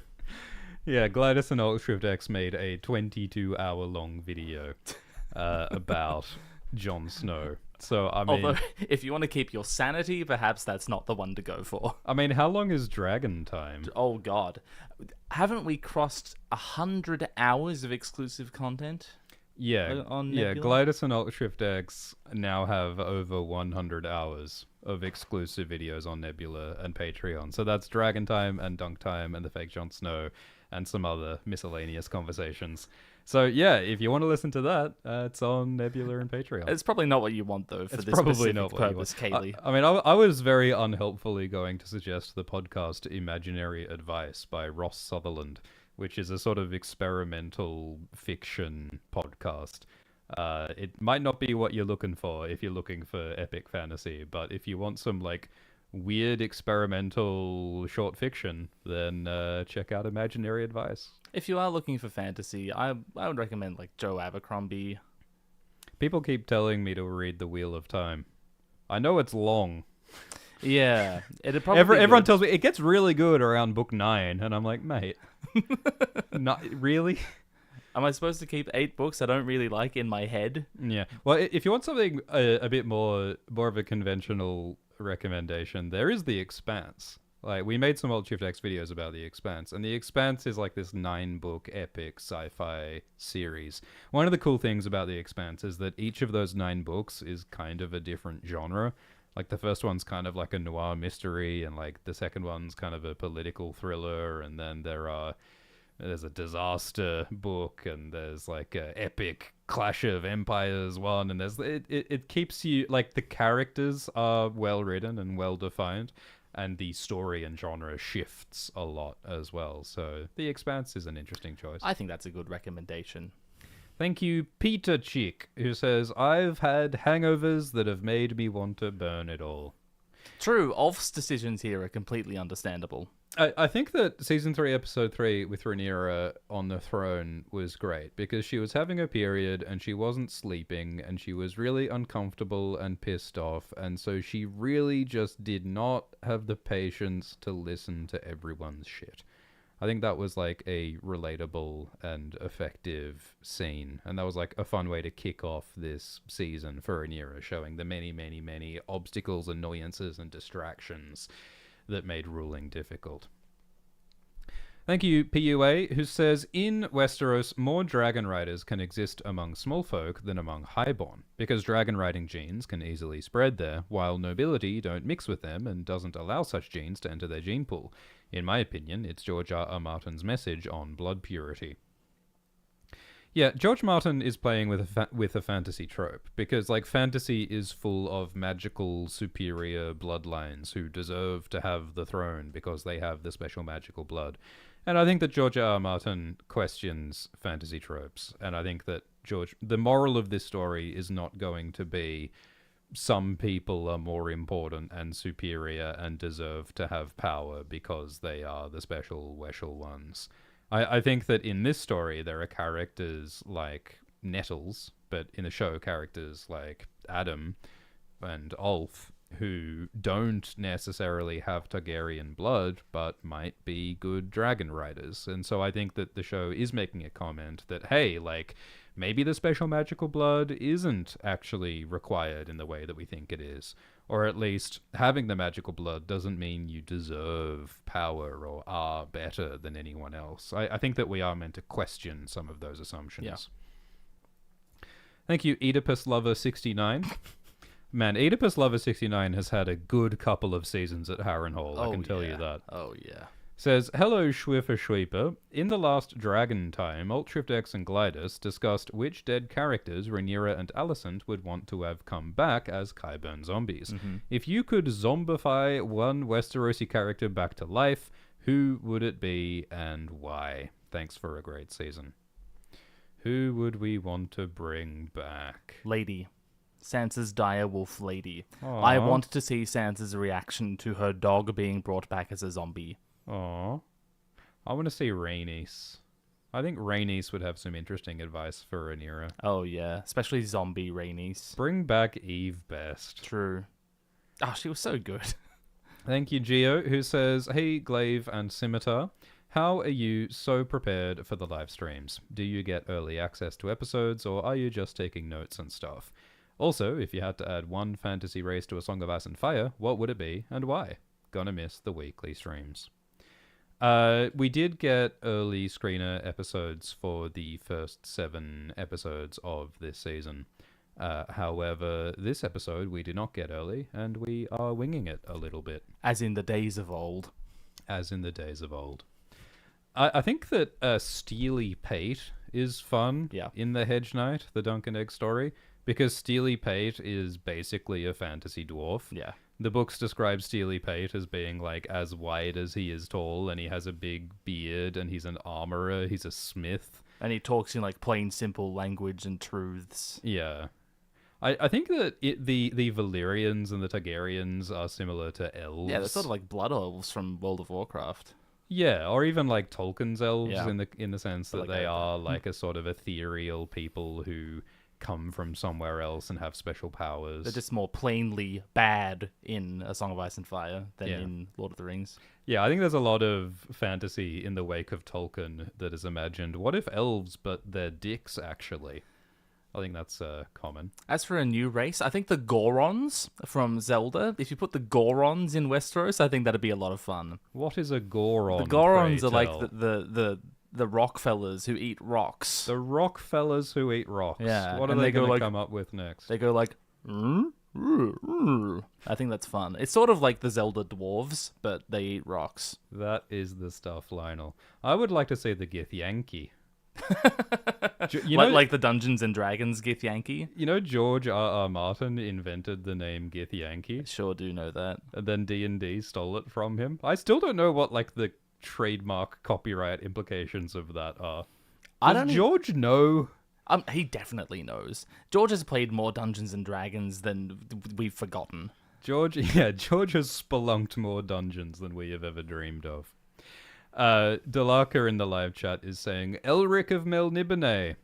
Yeah, so Elric of Melniboné is a character by Michael Moorcock, and Elric of Melniboné is a albino dragon lord who lives on the island of dragon lords, and he does incest, and he's a magician and a warrior, and he's sad, and he grapples with power and magic, and he's basically Rhaegar. There's even a moment, like the start of the first book, Elric of Melniboné, it describes Elric as having skin as pale as bone, and that same description is used for Bloodraven in the books. So, yes, Elric of Melniboné is one of many influences on George, and is particularly an influence on the Targaryens. George truly is a beetle, a beautiful beetle that looks like a turtle that lives on the waste of others. By which I mean draws inspiration from a variety of authors and sources. He eats shit. It's so funny. It's like a very poetic and also unflattering way to describe an author drawing inspiration. I might be wrong, but I think the turtle beetle was referring to George. No, Helena definitely did not need to say it looks like a turtle. Yeah. That's certainly there for you. That is a very weird thing to say if it's not referring to George. That's so funny. It's kind of passive-aggressive, but it's quite funny. Thank you, Daniel Curtis, who says, Daemon and Aemond are as cool as in the books, but big shout out to Aegon and Gwaine for going above and beyond their book counterparts. Absolutely. Yeah, I agree strongly with that. Daemon and Aemond are, like, fairly similar in the books in a lot of ways. That, it's like rather straightforward to adapt those characters into really cool on-screen TV characters. Yeah. But Aegon and Gwaine, they've added a lot more to make them compelling for the TV show. Yeah, agreed. Because, like, Daemon and Aemond, like, they both, in the books, fight in battles and have cool lines, and, you know, Aemon's got a sapphire in his eye socket, and Daemon's got a cool dragon and a cool sword, and, like, it is pretty easy to make those characters cool in the show. But you're right that like Aegon and Gwaine don't do cool stuff in the books. In fact, Gwaine died a while back in the books after doing nothing. So yeah, there are a lot of characters who like they have like made a lot more fascinating without contradicting the books in a lot of ways. Like there are ways that this show contradicts the books. Like Rhaena riding Sheepstealer is a big change and a big contradiction from the books. But like a lot of the things they do in this show is stuff that like could plausibly have happened, like in the margins of Fire and Blood. And I think that a lot of like Aegon and Gwaine and Aemon's characterization, like a lot of that is stuff that like could have happened to some extent, I think. Reekoom Boom says, can we have a recap of all the references in the show opening credits tapestry? All of them? Oh, why not? For $2, why not?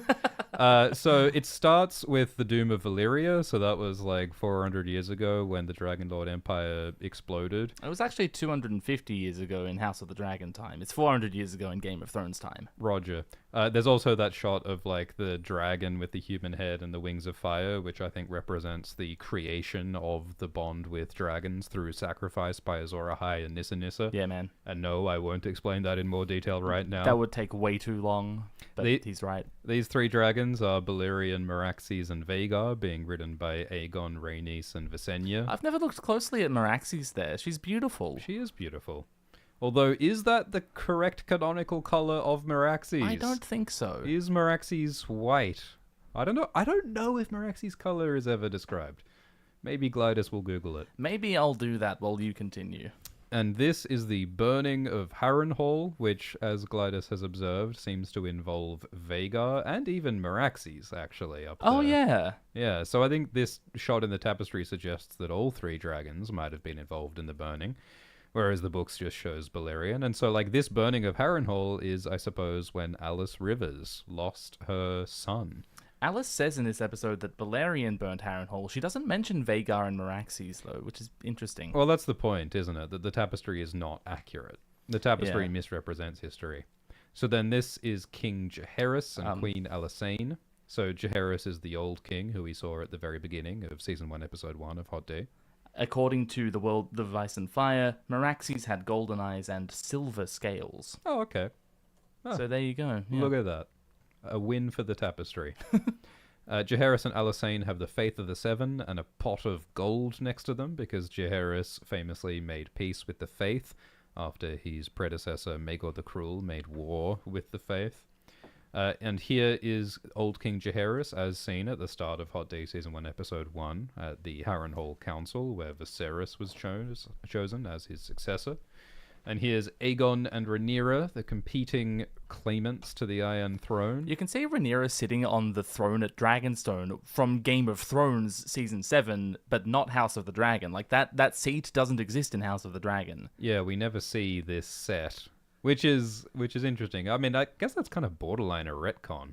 Like, Dragonstone looks dramatically different in this show than how it does in Game of Thrones. And it's not like you can remodel Dragonstone. I mean, Dragonstone... you can do some. Well, Dragonstone is at least partly made from dragon stone. It is made of stone that was shaped by dragon flame. Yeah, but you can, like, do interior redecorating. I guess like, the painted table moves from the big hall area to the balcony in Game of Thrones. I guess there's nothing to stop Daemon from just melting Dragonstone and reshaping Dragonstone a bit. Well, no, you need like Valyrian sorcery to do that. I don't think the Targaryens know how to do that anymore.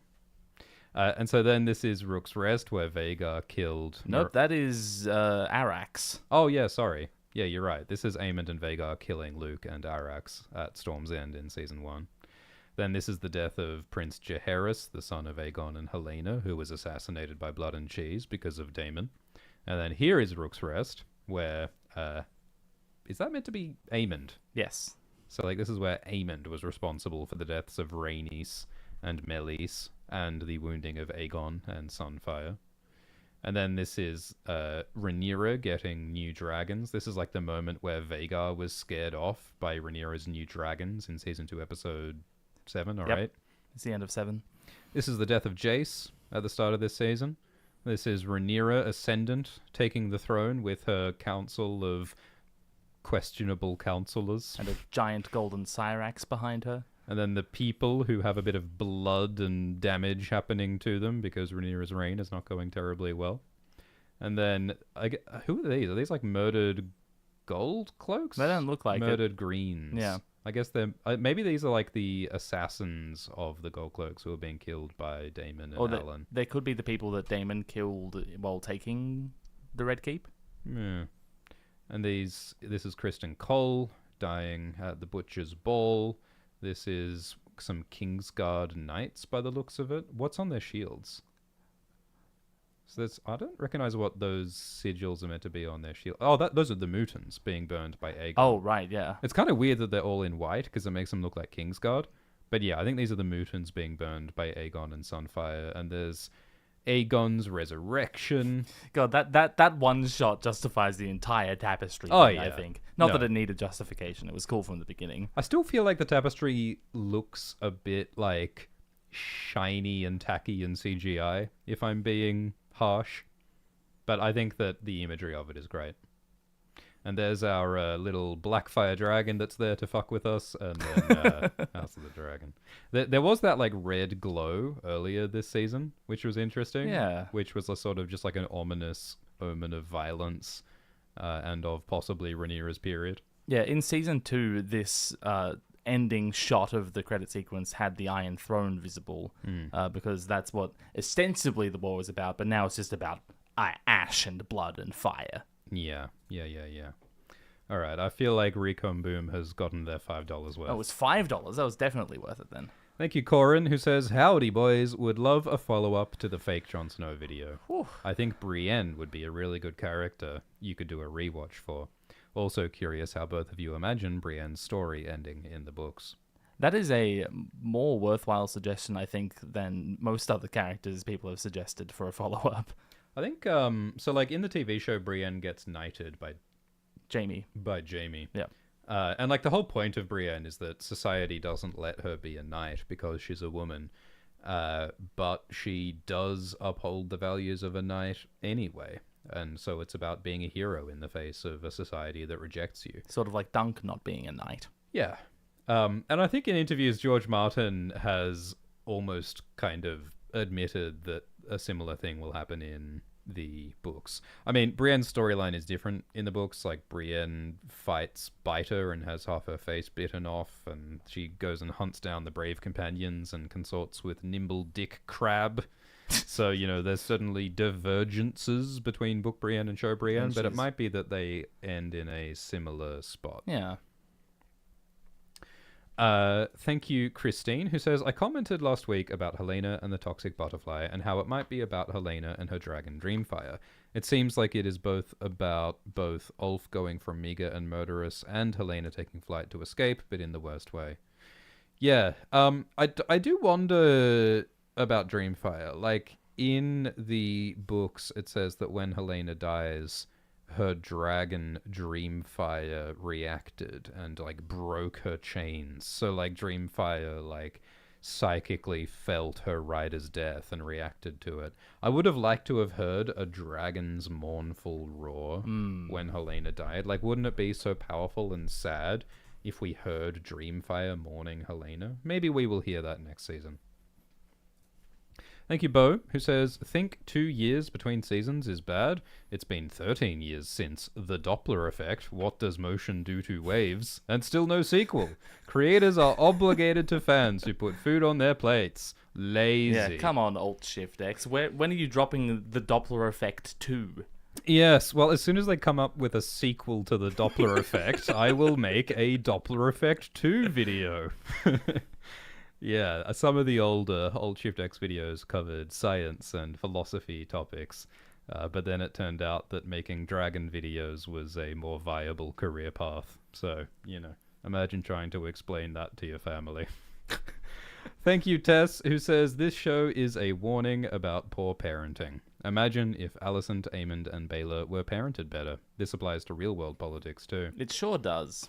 Yeah, and like you said, Gladys, it's so tragic seeing Joffrey being treated in a sort of distant, cold political way.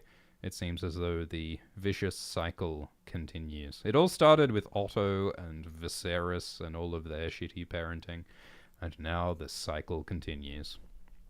Thank you, One-Eyed Crow, who says, "Ormond knighting Daeron feels like a new entry in an ongoing discussion of knighthood. We've had good knights raise bad ones, like Rhaegar dubbing the Mountain, and false good knights raising good ones, like Dunk and Egg, but I don't know if we've ever had a bad knight dub a good person." Yeah, well, we don't see all that many knightings. I suppose we also see, like, Arthur Dayne knights Jaime Lannister is one that we see. We see Tywin knights Aerys in the history of the books. And they're both pretty bad. They're both pretty bad. Barristan knighted Arthur Dayne, didn't he? Yeah, maybe. Maybe. I think that Duncan Targaryen knighted Barristan.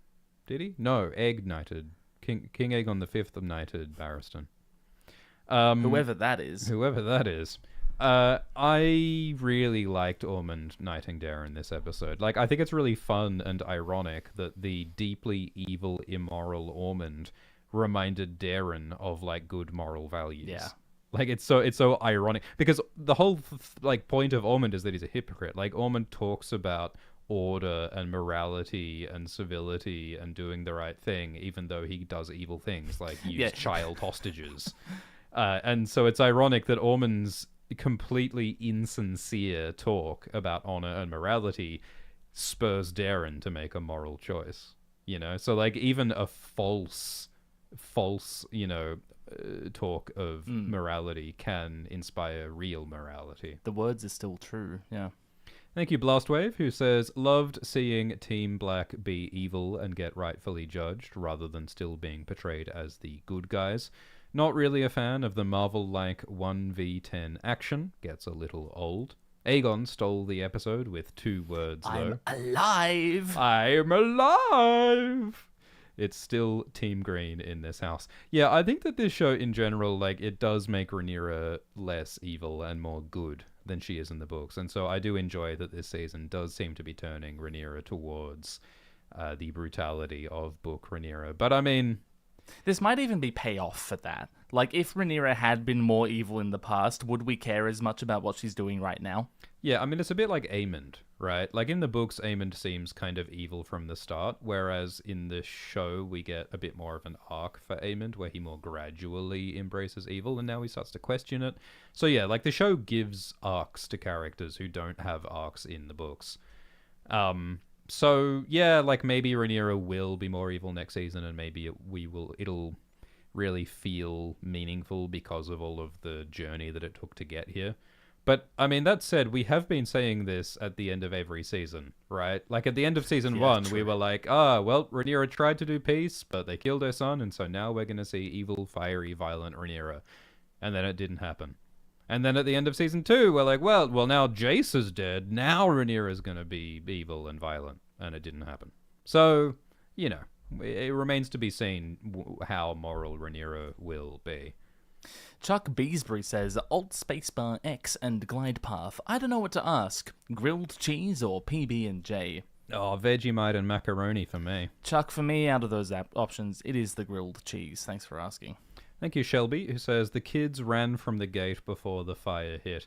I've seen a lot of discourse in the live chat arguing over whether Daemon burned 2 children alive this episode. It looks to me as though the children tried to dodge the fire, but fail. That's what it looks like to me. I've sort of looked at it frame by frame. It looks to me like the kids burn, but it might be a little subjective. Your mileage may vary. I'm sure we'll all be pausing and trying to figure this out. Here's the moment. Daemon is looking at the children. He says Dracarys. I mean, the important thing is that he says Dracarys, right? Like, Daemon chooses to burn the children. So there are the 2 children running away, and there's Caraxes' fire. Oh, looks to me like they're dead. I don't think they dodged that, man. I think those kids are cooked, but, you know, maybe you disagree. Caraxes, no, don't kill those kids. Oopsie doopsie. Thank you, Dustin, who says, is it just me, or was it comedically loud when Aegon punched Aemond? Not just you. Yeah, I bet it was. I think that in the last episode and the previous episode, like when Aemond fought those bandits who attacked Alice, the sound effects were like video game sound effects. It was like, whah, chuck, and then when he was swinging the axe, chopping wood in Harrenhal, yeah, I think it was quite exaggerated, which I suppose, you know, it fits the sort of fantasy vibe of this show. Like, this show is not trying to be like some completely realistic show. Like, personally, yeah, I do dislike it when Daemon, like, kills 40 pirates one-on-one and survives. Like, I find that a little bit over the top. But some cool sound effects, I'm perfectly happy with that. Coco Crisp says, I wish we had more scenes of Roddy, Oscar, and Ali on their journey. Great characters. Laughed out loud when Roddy's men groaned at still being alive.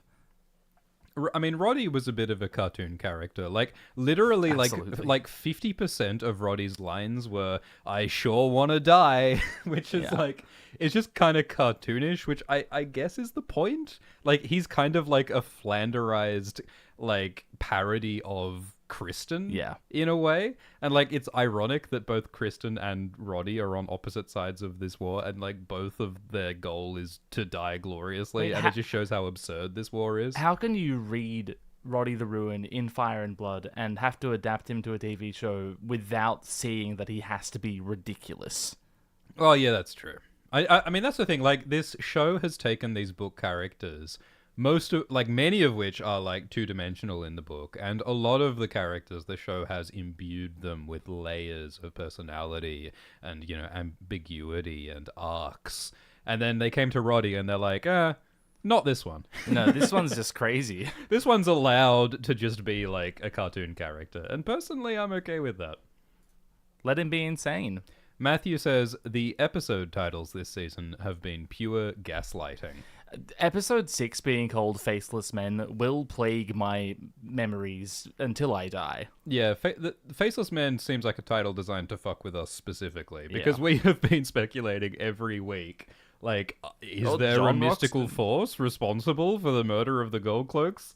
And the season refused to give us an answer, but the title of the episode is Faceless Men, which is the name of the magic assassin cult. So, like, what the fuck, Ryan?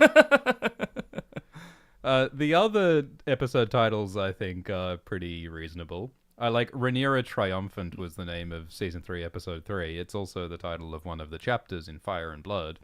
And, you know, there's an irony to the name Rhaenyra Triumphant because it doesn't feel triumphant, that episode. Whereas I suppose in the books it does feel a bit more triumphant at first. Like, in the books there is more of a feeling of, ooh, Rhaenyra's winning, whereas Rhaenyra kind of never gets much of that feeling in the show. Yeah, I actually think that Rhaenyra Triumphant might be the best titled episode in this entire show. Well, yeah, I think the irony of it is great. I think that Queen's Landing is an absolute banger title for Season 3, Episode 2, where she takes the city. Because, like, that highlights, you know, the gender of it all, and is, you know, it evokes Aegon the Conqueror. And credit where it's due, Tumbleton, the episode, Season 3, Episode 4, is mostly about Tumbleton. We talked all day about Unbowed and Unbent. Yeah. Is a really interesting title, because the full Martell words are Unbowed, Unbent, Unbroken. But So the episode title is sort of like leaving, yes, unbowed and unbent, but broken. yes, and I think Aegon is the clearest example of a character who may be unbowed and unbent, but is absolutely broken. And so was Kristen. Yeah. Thank you, Daniel, who says, do feel like the Pope's treason could have resulted in imprisonment instead of literal murder in the Vatican. Pretty incredibly stupid to do in the world law. Yeah, there were definitely more elegant ways to remove the Pope, surely. Like, Cersei in the books, like, has the Pope suffocated with a pillow by one of her cronies, which is, like, a less evil thing, a less, like, it's better optics for that to happen than to literally stab the Pope in front of all of his cardinals in the Vatican. So yeah, I agree. Like, Rhaenyra should have been smarter about that. I think this might be the first time ever that Rhaenyra has been more stupid than Cersei Lannister. Is that what's happened? We've passed the threshold. Ooh. Rhaenyra is now more stupid than Cersei Lannister. I don't think that's happened before. Oh boy, it could be true. Are you talking about book Cersei? Book Cersei, okay, of course. then yes. Yeah. Thank you, Taylor, who says, Darren was the best part of this season for me, which is why I'm incredibly disappointed that the wrap-up for his story is going to be front-loaded into the next season for the sake of, I don't know. Yeah, I feel like Darren was great this season, and I think that it's disappointing that we didn't really get a payoff. We got a setup, but we just were left hanging with Darren. Like I really feel like they should have given us, like, one glorious shot of Darren flying on Tessarion. I mean, we saw Tessarion flying in Season 2, Episode 8. Yeah. But we didn't get to see Tessarion flying this episode. Yeah. It sort of feels like it's all a bit ass backwards. Like, if they had planned this out, you'd think that they would not show Tessarion flying in Season 2, because that makes it sort of, like, less meaningful when Darren does fly Tessarion, you know? Because, like, seeing Tessarion makes it feel like Darren is free. But he's not at that time, you know? I don't know, the structure's weird. To me, it feels similar to Jace in Season 2, where it had this wonderful setup to a wrap-up that came 2 years later in the first episode of Season 3, where it's like, well, I don't care as much anymore. Yeah, maybe if Season 2 got its conclusion as planned, then maybe Season 3 would have a more satisfying conclusion. Thank you, Radish, who says, hello, Swift and Glidus. I'm Alt Shift X, thank you very much. It's the guy on Twitter who made the Caraxes wings with the psilocybin extract. Love your breakdowns of this season. Excited to see what other projects you two have in store. Glidus, are you familiar with the guy on Twitter who made the Caraxes wings with psilocybin extract? I'm sure I am. Well, It sounds like a gateway. Whatever your work is, I'm a fan of it. Keep up your good work. Thank you, Clexton, who says, what do you think of this season compared to season 2? Oh boy. Yeah, well, that's more of an essay question. I think that season 2 felt more, like, structurally compromised. Season 2 was affected by the writers' strikes. Like, they weren't allowed to change or deviate from the script while they were filming House of the Dragon season 2. And I think that you can tell. I think that, like, sometimes there's, like, awkward dialogue. Yeah. Like, the actors were restricted in season 2 in a way in which they weren't in season 3. I feel like Alicent and Rhaenyra's storylines both felt frustrating in season 2 with sort of their lack of action. I mean, I loved episodes like season 2 episode 7, and season 2 episode 2 is one of my favorite Westeros shows ever in any show. I think that season 2 left a bad taste in people's mouths because season 2 episode 8 was so unsatisfying as a finale. It just wasn't a finale. And so I think, like, you know, those are some of the weaknesses of season 2 for me. And I feel like season 3 was more satisfying, in my opinion. I agree. I think that, like, there were 2 very weak episodes in season 2, in my opinion, episodes 5 and 6, which, like, on their own, all the scenes comprising them were, like, fine to great, but the episodes as a whole sort of fell flat, whereas the middle episodes of this season just felt stronger, more together, more complete. Thank you, Cal, who says, cheers, lads. Either of you read comics or graphic novels? I think you'd both really enjoy Little Bird / Precious Metal by Darcy Van Polgeest plus Ian Bertram. You read many graphic novels? I've read the big ones like Mouse and Watchmen, and, you know, some manga, which I suppose we're considering different. But, yeah, no, not too big into graphic novels. Not that I have anything against them. I just don't have the time. Yeah, I've read, like, a little bit of Alan Moore and a little bit of Junji Ito, but I haven't read a heap of graphic novels. I did read the start of Y the Last Man, and I enjoyed Y the Last Man, but I didn't finish it. I really want to get to that, because it's not long. So I want to finish Y the Last Man at some point. Thank you, Daniel, who says, the over-reliance on the Song of Ice and Fire, which is far too blatantly understood, feels alienating and surely would have been recorded. It seems like a bad tie-in that excuses character agency. I think that in the real world, lots of people have vague religious ideologies that they use to justify wars and political choices and personal confidence. And sometimes those religious ideas are vague and misinterpreted and not well recorded and contradictory. And, like, I think the idea of, like, religious feelings and ideology, like, not always being consistent or making sense. Very real. Yeah, that feels very real to me. I would also like to say that I think it's a point that no one really understands Rhaenyra when she invokes the Song of Ice and Fire. She's speaking to all these people who don't even understand the language she's saying those words in, let alone the specific prophecy of which she speaks. Yeah. And this even comes up in The Mad King in a way that I won't extrapolate on. Yeah, I think that, like, the point of the prophecy in the show is that it doesn't help anybody. The prophecy has not been a good thing. And, like, the prophecy in the world of the show seems fundamentally to be nonsense, right? Because, like, if the prophecy is that the Targaryens must unite the realm to save the world from the White Walkers, that doesn't seem to pay off at all in Game of Thrones Season 8. So I don't think we're meant to, like, blindly believe that the prophecy is a good thing. I think it's a metaphor for how, like, ideology and self-confidence and, like, absolute power is not a good thing. Like, when Daemon tells Rhaenyra, anything you do in the name of the prophecy is justified, we're not meant to agree with him. Yeah, this sort of element in a narrative is best used as a way for characters to project their ego. Oh no, Glidus, I think Tony has just broken my heart.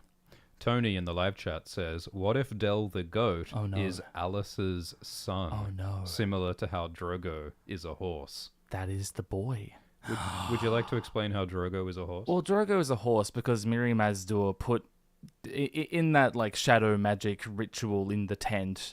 There was a horse, and Daenerys wanted Mirri to save Drogo, and then later on, after the ritual, Drogo was unresponsive and acted sort of like a horse might if it was in a human's body. And so there's the theory that Mirri put Drogo's soul in the horse, and so... Oh, no, the horse's soul in Drogo. it is heartbreaking to think that Alice's deal with the old gods was similar then, that they put the soul of Alice's son with Harren the Black into that goat. That goat is 100 years old. We turned her son into a goat. Funniest shit I ever saw. I would be laughing about that too if I was an old god. That is like a very funny like that's the sort of prank that Loki would pull in Norse mythology. Like someone prays for their son to come back to life, and Loki's like, "Yes, you can have your son in the body of a goat." That's a good like Greek mythological prank. Joke's on you. This goat is way cooler than my son ever was. Thank you, Mark, who says, how old is Daemon by this time? Is he 50? I only hope that I have his knees at that age, the way he jumped on and off his dragon this episode. I know, right? In the book, Daemon is 50 years old. In the show, he might even be a bit older. It is funny how Daemon does not appear to have aged in the show. I think he looked a bit older in Season 1, Episode 1.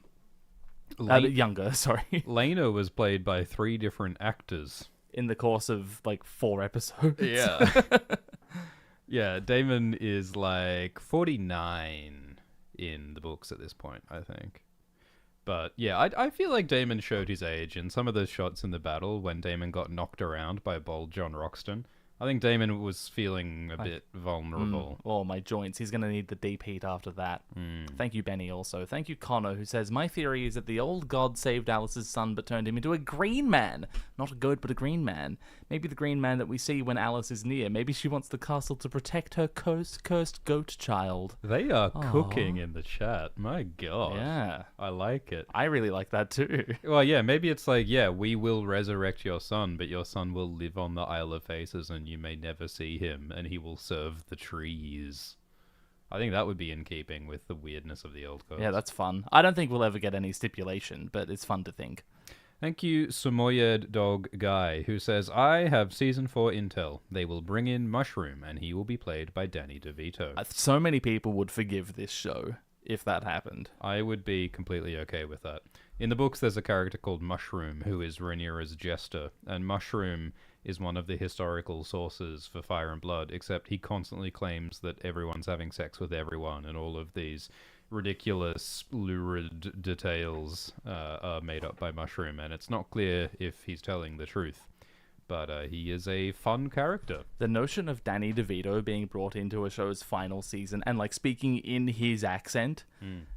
like flawless. I love it. Well, they should just end the show, and then it turns out that the whole show, House of the Dragon, was a story told by Danny DeVito Mushroom to his mushroom children, and he's just made up the details. Played by Glenn Howerton and Caitlin Olsen. And he's like, and that's why you should never marry your uncle. Thank you, Brad, who says, hey, Glorfindus and Alt-Shift Elendil. First time with a spare dragon, whilst also catching you live. You are both beautiful people, and I always look forward to your content and collabs. Oh, thank you. Thanks so much, Brad. Thank you, Daniel, who says, starting to think my favourite Ben Jacott Blackwood won't be appearing. Ben Jacott Blackwood has been rolled into Oscar Tully. Yeah. In the books there's this young kid who leads battles, and he's some ridiculously young age. He's like 12 or something, and he's leading battles. But yeah, I agree that Oscar Tully has a lot of those qualities in the show. Thank you, Macabre, who says, what did the after credit scene where Captain America, Dunk, and Penny in an Iron Man suit showed up mean for the Game of Thrones cinematic universe? It means that The Winds of Winter is coming out tomorrow. Yeah, confirmed. Thank you, Benadryl, who says, Tumbleton, more like medium rareton. Wow. Thank you, Daniel, who says, the simplifying of family trees in Hot D and Got really makes me dislike the risks people put their family legacies in, like with Ormond and his heir both here, and the Tyrells in the main show. Yeah, like the Tyrells in the books have a bunch more sons. There's like Willis and Garland, who are cool characters in their own right.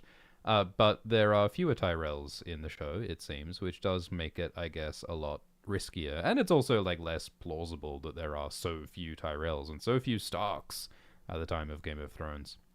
I mean, I think it's interesting that Ormond doesn't have an heir. Like, I think it's... I wonder what Ormond's sexuality is. Well, Gawain says that he's second in line for Old Town, so I don't know if... It's a little unclear to me if he means that he's going to inherit after Ormond dies, or if he's second after someone else.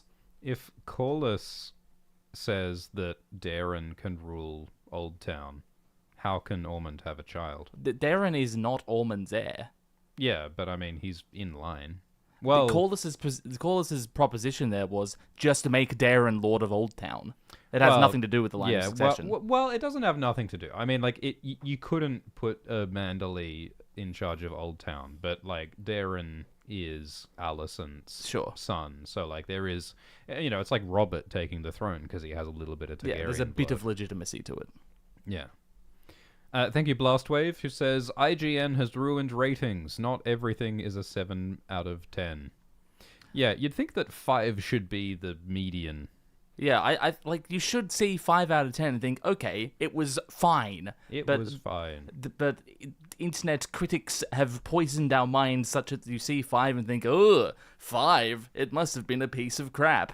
I think the cool thing about talking on the internet is that you don't have to assign a number to a story. Yeah, I don't think I've ever done that. Yeah. I think that that'd be really funny for Alt Shift X videos to end with a number out of 10. Like you do the real Jon Snow where it's 2 hours discussing this character in the most nuanced fashion anyone's ever done. And then you say, well, pretty good. 6 out of 10. Well, it would be absurd, wouldn't it? Because, like, the whole point is to try to, like, find the meaning and the ideas and the arcs and the mysteries and the details of the story. And to end all of that with a number would undermine the point, which is to find all of the facets and complexity and fun. Why reduce things to a number?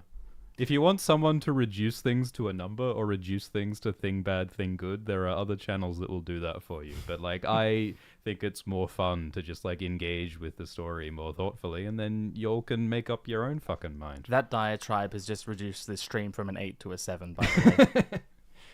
Thank you, Dolores M, who says, are they giving Rhaenyra Book Daenerys' future path? The presence of fake Aegon contesting her claim, bringing on the Targ madness and war crimes, ? We'll have to unpack that. We'll have to unpack that one. So in the books, Daenerys has a rival called Young Griff. And Young Griff is supposedly Rhaegar Targaryen's son Aegon, who was thought dead. There are theories that Young Griff might actually be a Blackfire or something. But I think that Young Griff is the mama's dragon. Young Griff is, like, propped up by Varys and Illyrio. And Young Griff might be successful and might get support from the Faith of the Seven and from the people, but I think will ultimately be defeated. But will be there to, like, make Daenerys look bad, I think, in a lot of ways. And I think that that's similar to what Darren is in this show. Yeah. In the books, there's nothing about Ormond, like, trying to make Darren king, not in this way. And so I think that Darren in the show has a similar role to Young Griff in the books. So yeah, I agree that, like, in a funny way, like, Rhaenyra in this show is kind of drawing from Cersei in A Feast for Crows, but it also certainly is drawing from Daenerys in the books and from Daenerys in the show. I think they're combining a lot of different influences. Yeah. They are drawing, like, this show's interesting and weird because it's drawing DNA from Fire and Blood and from the main A Song of Ice and Fire books and from the Game of Thrones show, which are all, like, different stories, but they're sort of drawing ideas from each, which is, like, probably what they should do, right? Yeah. Like, I don't want this show to be, like, slavishly devoted to the Game of Thrones show. Nor do I want it to ignore the language and the precedent of the Game of Thrones show. And the same goes for Fire and Blood as well. Thank you, Pleber, who says, hey Shift, been watching your channel since the early explained videos. I get more excited for your content than for the shows themselves. What would you and Glidus name your dragons if you had one? Book Eater. Oh, that's good. That might be your one. Yeah. Page Terror.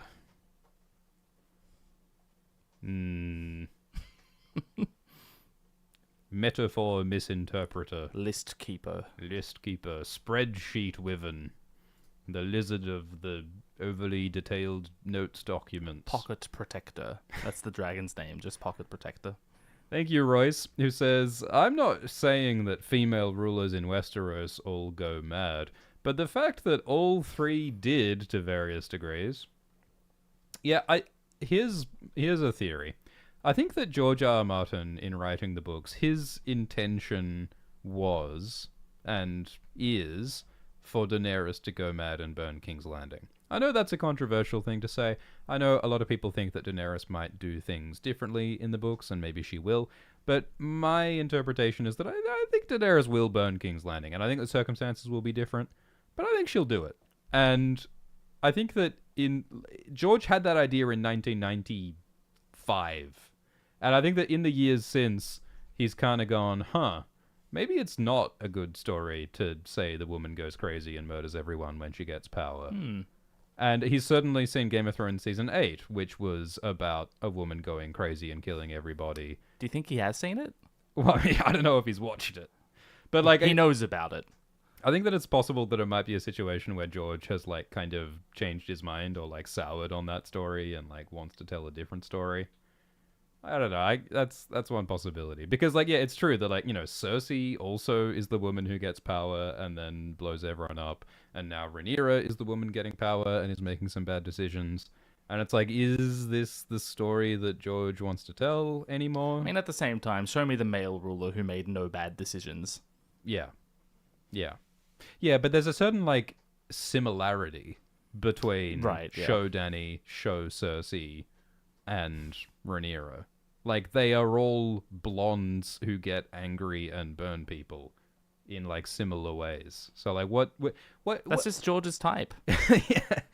Yeah. Nah, he likes redheads. We all know this. Thank you, McDubbin, who says, I'm so glad Ormond got his death courtesy of Roderick Dustin. Thank you, Cambrian, who says, what do you make of Alice? Ooh, Alice the Black. Yeah, that's fun. I mean, maybe Alice's true name is Alice Hoare. Alice Hoare the Black, like Harren Hoare the Black. That's Hoare, of course, but maybe George is trying to do a homophone. I didn't see some gem necklace like Melisandre, but I guess it's some old god's skin-changing magic. Well, yeah, she speaks about it as though it's a curse from the old gods, right?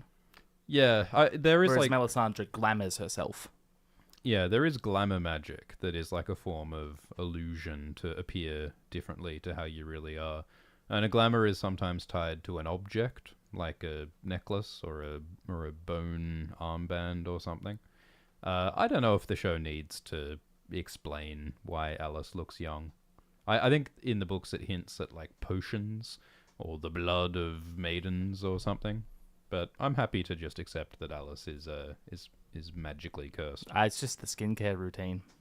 Thank you, Caleb, who says, "What's up? Rhaenyra x Mysaria reminded me of Cersei x Taena Merryweather from the books." Yeah, we talked about that. We did. Thank you, Ender, who says, oh boy.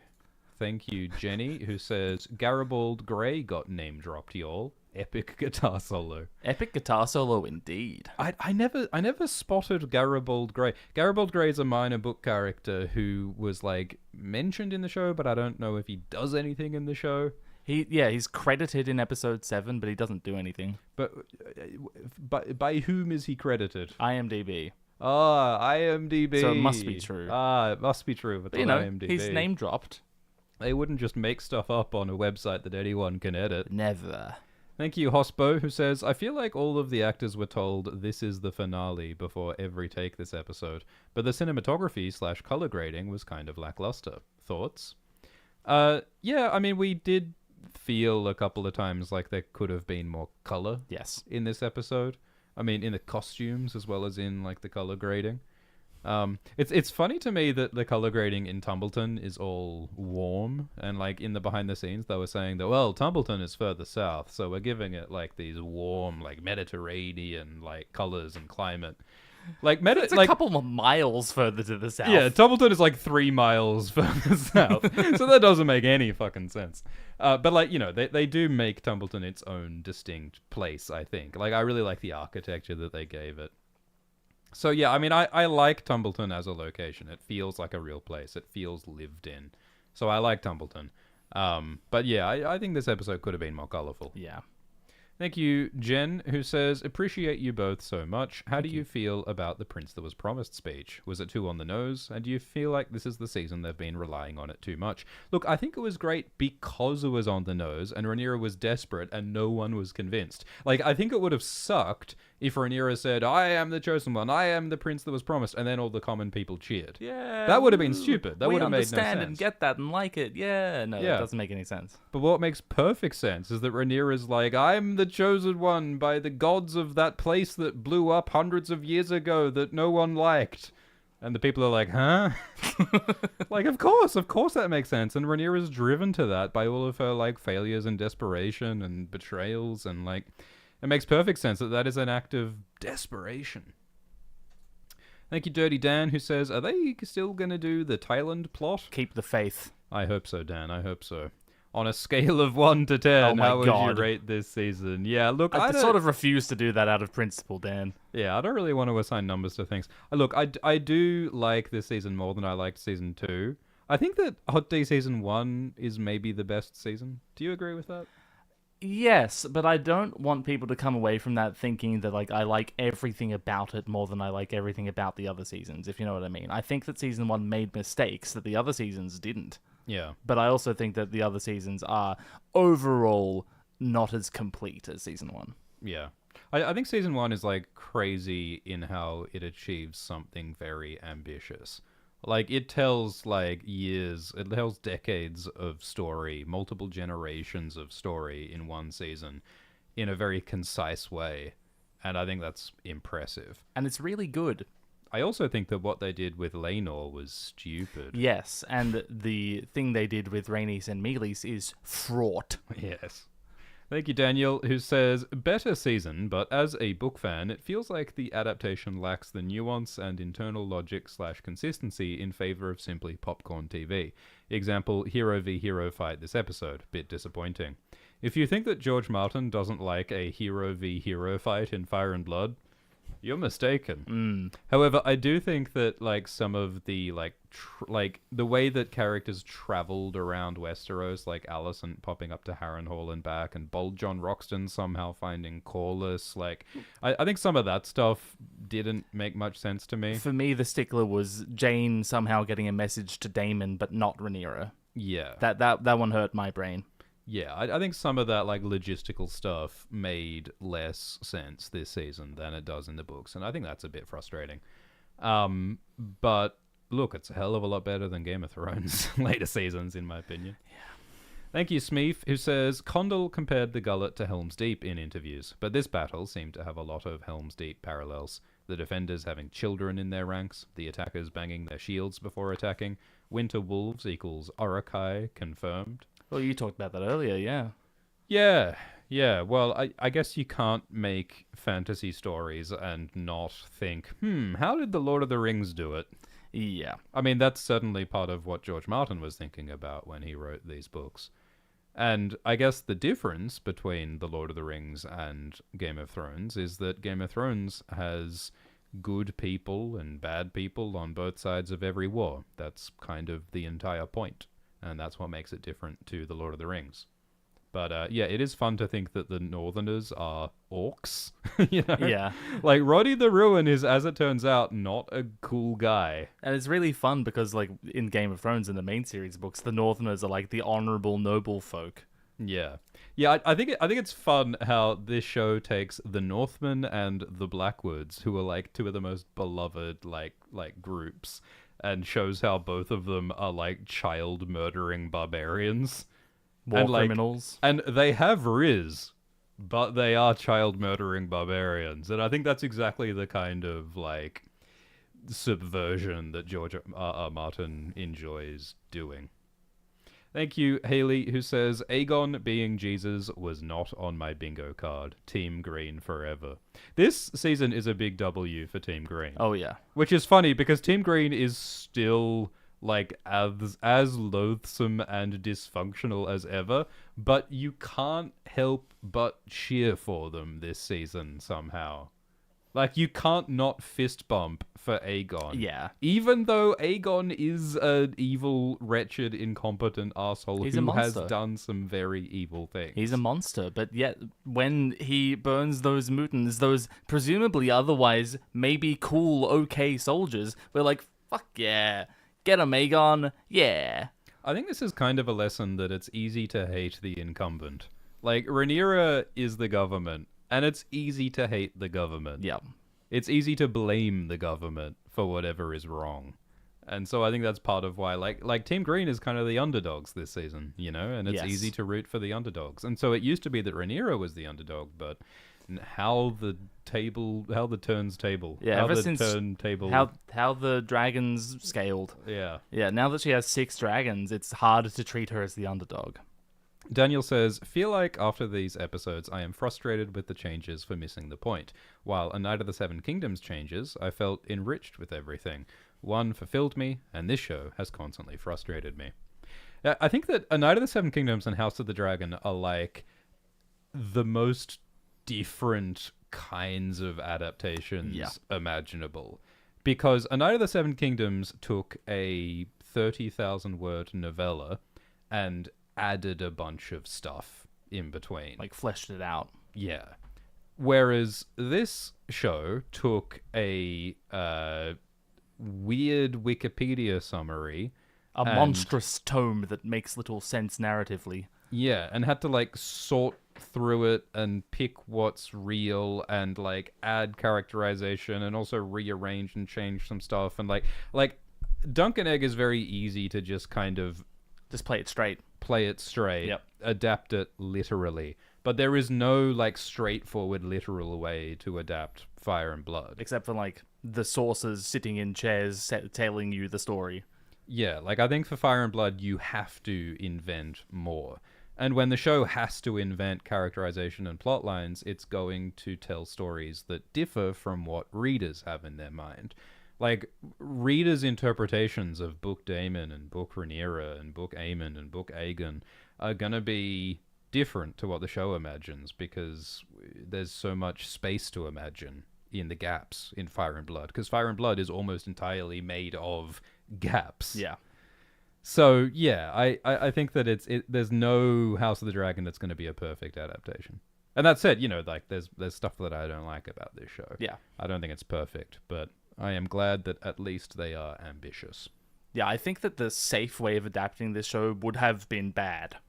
Yeah. Would have, like, doing it the safe way would have led to a very unfulfilling show. The more safe, straightforward adaptation of Fire and Blood would have been for Rhaenyra and Alicent to be spiteful, hateful, angry, vengeful women just tearing at each other consistently for the whole duration of the show without all of this thought about, you know, their relationship and mercy and gender and they could have done that and it might have been fun, but I think what they're doing is something ambitious and I like ambition. Thank you, Ryan, who says, forgive me if this was already discussed, but doesn't Rhaenyra tell the general public about the prophecy here? But in show Game of Thrones, it's still a secret. No one wrote that down. I mean, wouldn't it be funny if in Game of Thrones, in King's Landing, there's just like some guy at the pub and he's like, yeah, my great-grandpa told me that this, like, blonde lady yelled something about Valyria and, like, the Conqueror said there was, like, a cold in the north.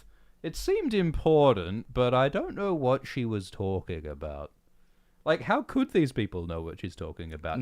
I mean, look, Orwell was there. So you'd think that Grand Maester Orwell might write it down. And in the books, Grand Maester Orwell is one of the historical sources of this war. But the book talks about how Orwell has personal and political reasons to tell the story in a certain way. And so there are reasons why something like this might drop out of the historical record, I think. But yeah, look, I do think that is like an interesting, valid question, which is like, how and when was the prophecy forgotten? Because in the time of Game of Thrones, no one seems to be aware of this prophecy. I mean, certainly Daenerys does not know about the prince that was promised. And so I think it's an interesting question, like, when was that forgotten? Because, like, in the books, we know that, like, Aerys and Rhaela were aware of the prophecy. Yeah, it's passed from king to heir, and Daenerys was never anyone's heir. Yeah. So, yeah, those are all good questions. Thank you, Daniel, who says next season is going to be breakneck speed. Hopefully. What was the best performance for the Mad King play? I most enjoyed King Aerys.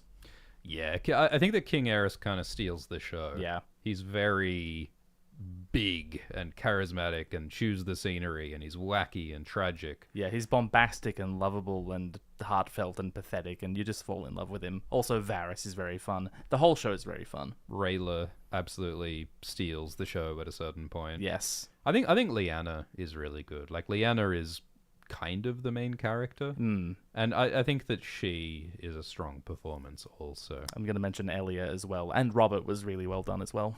To be critical, I wasn't entirely happy with Rhaegar, or at least Rhaegar didn't match quite what I was expecting. But yeah, if you want to hear us talk about the Mad King play, there's a link in the description to a video talking about the Mad King play, and we will make more videos about the Mad King play. There more are coming. Thank you, Daniel, who says, my boy Dragon riding Ricky Gervais was completely justified in everything he has done. Sure. Thank you, Jen, who says, what are your thoughts on production saying Tumbleton is meant to show the aftermath of war and to be anti-war? I think they're wanting to address the war isn't glorious criticism with a graphic battle, but it feels out of place.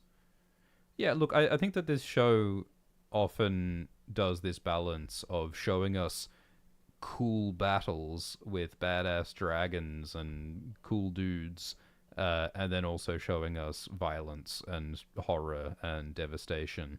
Like, I think that it does both, and I think that it should do both. Like, it makes us fist pump and have fun, and then it makes us feel bad for having had so much fun. Yeah. Which I think is, like, cool. Like, that's the emotional journey that it should take us on. Thank you, RJJ Tolkien, who says, would love to see you and Glidus do an Alt-Shift-X style discussion of the music of Hot D. I wonder how you could discuss music in an Alt-Shift-X style. It would involve a lot of singing. Oh no. Thank you, Smeef, who says, remember in Season 1, Otto said that Daemon would be a second Maegor. In this episode, Rhaenyra is acting a lot like Daemon acts, and what does she do? Gives a speech about being the blood of old Valyria and kills the Pope. A second Maegor indeed. Rhaenyra would hate to know that she is proving Otto right. Yeah, and she would hate to think that she is copying Maegor the Cruel. Maegor was the third Targaryen king and murdered a bunch of... Third. After Aenys died. And murdered a bunch of Grand Maesters and killed the Pope and did a whole war against the church. And it was pretty embarrassing for the Targaryens, all things considered. An oopsie doodle. Thank you, Daniel, who says, I can't believe a fully 50-episode series for this story and with annual season releases is too much to ask for HBO. If gonna adapt, fully adapt. Yeah, well, it does feel a bit like HBO is hedging by like making the show but then reducing its episodes and reducing its budget. It almost feels like the bigwigs at the top don't actually care about the art. Yeah, maybe these studio executives don't actually give a fuck about art. Nah, that couldn't be right. Nah, that can't be it. They care about us. Thank you, Daniel, who says, reiterating my wish that they did a map like Game of Thrones, with a sea of green and black and coloured dragon pieces so that we could see the state of the war. That would be helpful, wouldn't it? Every scene needs to have like a little map inlet so that the casual viewers know where we are. I think that the truth and is subway surface on the side. I think the exact like political alignment of most of the kingdoms is not all that clear. Like, Jane Arryn, like, in theory, is allied with Rhaenyra, but has not sent Rhaenyra an army. The Baratheons are busy fighting the Vulture King instead of being involved in this war. Dawn is not involved. Like, the North and Kragan did send Roderick Dustin, so they're on Team Black. And, like, as for the Reach, like, the Reach has been on both sides. Like, the Beesburys fought for Team Black, and the Tyrells are not committed to either side, and the Hightowers, of course, are Team Green. So, like, it would be like a weird, spotty, vague map where it's not super clear who actually is on whose side some of the time. And I think the tapestry tells a lot more about what is relevant to the show. Yeah, I agree. Because, like, there are a few locations in Season 3, like Harrenhal and Tumbleton and King's Landing, but they're all pretty close to each other. Like it's kind of just like a triangle of those three places that like really matter. And like, yeah, there's the Eyrie and stuff. I think the tapestry is a good choice. Thank you, One-Eyed Crow, who says that Black Alley really feels like she was taken straight out of Disney Plus. I've never seen someone shoot someone in the face with an arrow on Disney Plus, but I wish I had. Do many Disney Plus characters say things like "not killing civilians sounds boring"? I do love that as a quip. I'm pretty sure that Black Alley has 2 lines in this season, and her 2 lines are like, and then we killed them at the bloody shore, and then her second line is, killing civilians is cool, and then she gives a big thumbs up to the camera. I might be paraphrasing slightly, but that doesn't scream Disney to me, personally. Thank you, RGP Lus Ultra, who says, Ormond being sensitive to smells turned out to be critical to the story. Absolutely. Not only with the Baratheon envoys, but also with Roddy killing Ormond. And it's with true. Ulf. Like, his disgust at Ulf leads to him smacking him down, and that leads to Ulf burning Tumbleton. Yeah, I mean, Ulf hanged Dong this episode. Yeah. RGP says, I felt the dialogue to be very exposition-y this episode.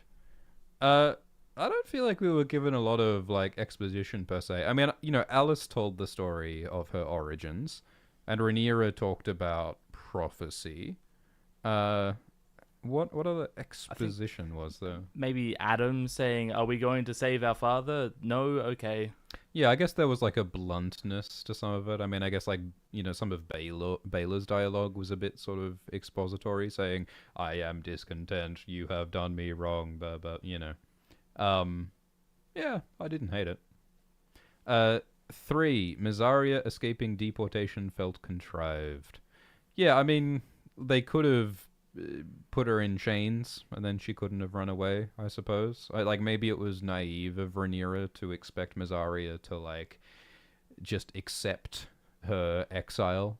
You know, Mysaria is wily. Mysaria has, like, tried to escape before. When has she ever gone where she was told? But, like, maybe that's sort of an act of mercy. I mean, Rhaenyra must have some tenderness for Mysaria. Like, maybe she sort of is okay with it if Mysaria escapes. Like, maybe Rhaenyra just doesn't want to see Mysaria again, and, like, you know, maybe she didn't expect her to go to Pentos. It is funny that it is funny that Rhaenyra doesn't talk about her children who are in Pentos right now.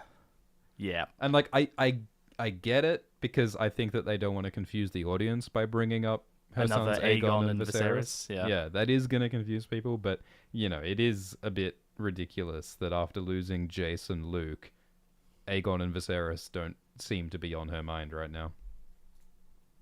Thank you, Piggy Punch, who says, are the writers trying to make us hate Rhaenyra? Sort of. She's being hateful to everyone around her instead of killing her enemies. What is it going to take for her to get on that dragon and be badass again?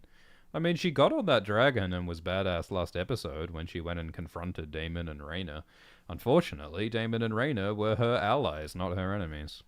I mean, that's the thing. I think that, like, Rhaenyra feels she needs to restrain herself because she doesn't want to, like, go and kill civilians and get people hurt out in public, out in the world. And so instead, all of her rage and aggression gets directed at the people around her, the people closest to her, which is Daemon behavior. That's the way Daemon has always been. I mean, Daemon has hurt the people out in public as well, I guess. But, yeah, look, this is... I think that this season is about Rhaenyra, like, succumbing to the pressures. The crown is a weight that crushes. And Rhaenyra making bad choices and, you know, alienating the people who should be her allies.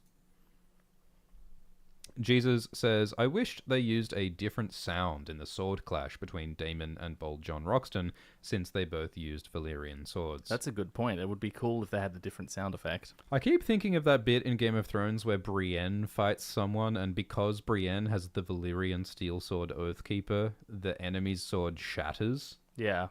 Showing that Valyrian steel is, like, very different and much sharper and gives you a big advantage and can cut through steel. But then in, like, most subsequent seasons and shows, Valyrian steel doesn't seem any different to regular steel. Daemon uses Valyrian steel in battle against Kristen in Hot Day Season 1, Episode 1. Brienne has a duel with Arya Stark, where Arya Stark defeats Brienne with that sword using little daggers. Yeah. That doesn't... They're not consistent with Valyrian steel. But, like, in the books, it says that, like, at the Redgrass Field, like, there's that duel with Valyrian steel, and people could hear the clash of the Valyrian steel from miles away. The singers would want you to think that, though. Well, yeah, that's true. But I agree that, like, yeah, it would be cool and it would make sense if there was, like, a unique sound and a unique look to these, like, Valyrian steel battles. Those recollections, like, whenever I read the Battle of the Redgrass Field as told by Eustace Osgrey, or the battles in Fire and Blood, it's just George playing with his action figures. Yeah. That's what I picture. I mean, George has literal action figures of knights in his home. So, absolutely. Eminem says, so many questions. What are Darren and Gwaine going to do now? Can't wait to see him meet his crazy brothers, Aegon and Aemond. Oh, that's going to be fun. Yeah, imagine Darren getting along with Aegon and Aemond. Aegon, who currently hates Darren because he thinks that he's rising himself up as king. God damn. What is Ulf going to do? Probably drink more and burn shit. Will Rhaenyra go full Mad Queen? We love to see it. Yeah, that's the thing with this finale is, like, I am excited to see more. I want season 4. Yeah, no, I think this was a good setup for season 4. Like, my feeling at the end of season 2 was like, huh? Is that it? Where's the rest of it? Whereas my feeling here is like, yeah, okay, like, we moved forward and we are setting up for next season. We have achieved change. Like, Rhaenyra has changed. Daemon has changed. Yeah. Aegon has changed. Things have happened. Whoa. Yeah. High bars. Thank you, Daniel, who says, would like to see a true adaptation of Fire and Blood, where you are presented with 2 or 3 possible stories and you get to choose as you go. Would be a novel experience. Like Bandersnatch? Remember that Netflix show, Bandersnatch, where it was a choose-your-own-adventure, where you could, like, click, like, which path in the story you wanted to see? Oh, that'd be weird for Ice and Fire, for Fire and Blood. Daniel, it sounds like you want to read Fire and Blood. Yeah, it's true. Like, if you want a perfectly faithful replication of the book, you gotta read the book. The book's right there. Thank you, Toggle, who says, I am 100% on board with the show. Love the Daemon Rhaena lane switch. The reveal of Hugh/Ulf true history at Tumbleton. Aegon's frustration with not being satisfied and potentially killing Aemond. What I am not 100% on is Alice as Harrenhal's wife. I am sort of disappointed that, like, we were given stipulation for Alice. I think that the mystery makes it more powerful. Yeah, maybe Alice is less fun now that we know what she is. It is funny, like, we had like 10 different theories on who and what Alice Rivers is, and we were wrong on every count. I mean, that makes it feel more like a George R. R. Martin plot point, if I'm honest, because that's true. What he does. He presents it, like, he gets you to think about 12 different possibilities, and psych, it's the 13th one. Yeah, well, I think that it's kind of a good answer because it just sort of raises more questions. Like, if Alice was Harrenhal's wife, was Alice a fan of Harrenhal's conquest of the Riverlands? Was she okay with him chopping down the grove of weirwoods to build Harrenhal? But the enslavement of the blood in the mortar? But did Alice change her mind as a ghost later in life, as she sort of reflected and, like, saw, you know, what it's like to be a Riverlander? You know, I mean, was Alice Rivers an Ironborn? Or was she a salt wife? Or was she a child of the forest? I mean, the term salt wife was used in this season. Yeah. Maybe Alice Rivers was a salt wife, a prize of war taken as a wife by an Ironborn. Yeah, I think that, like, it's a bad answer to a mystery if it, like, stops you thinking. It's a good answer to a mystery if it invites further thought. And I feel like this Harrenhal thing, it does invite some further thought. Absolutely. And we still don't know what Alice's, like, goal is with Aemond and the dragon eggs and all of that. Because it's interesting that she talks about, like, having princes with Aemond, but she still talks about Rhaenyra as though Rhaenyra is the rightful ruler, not Aemond. So there's still a lot of mystery around Alice, I feel. Thank you, Daniel, who says, the contrived rotating in and out of one green figurehead/villain at a time has made the war less compelling than the book when it was cause v cause.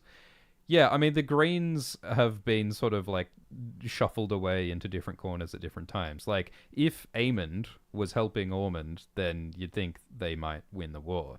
But Aemond has been sort of artificially squirreled away into Harrenhal for a time, keeping him busy and out of the war. And like Aegon has also been sort of temporarily squirreled away.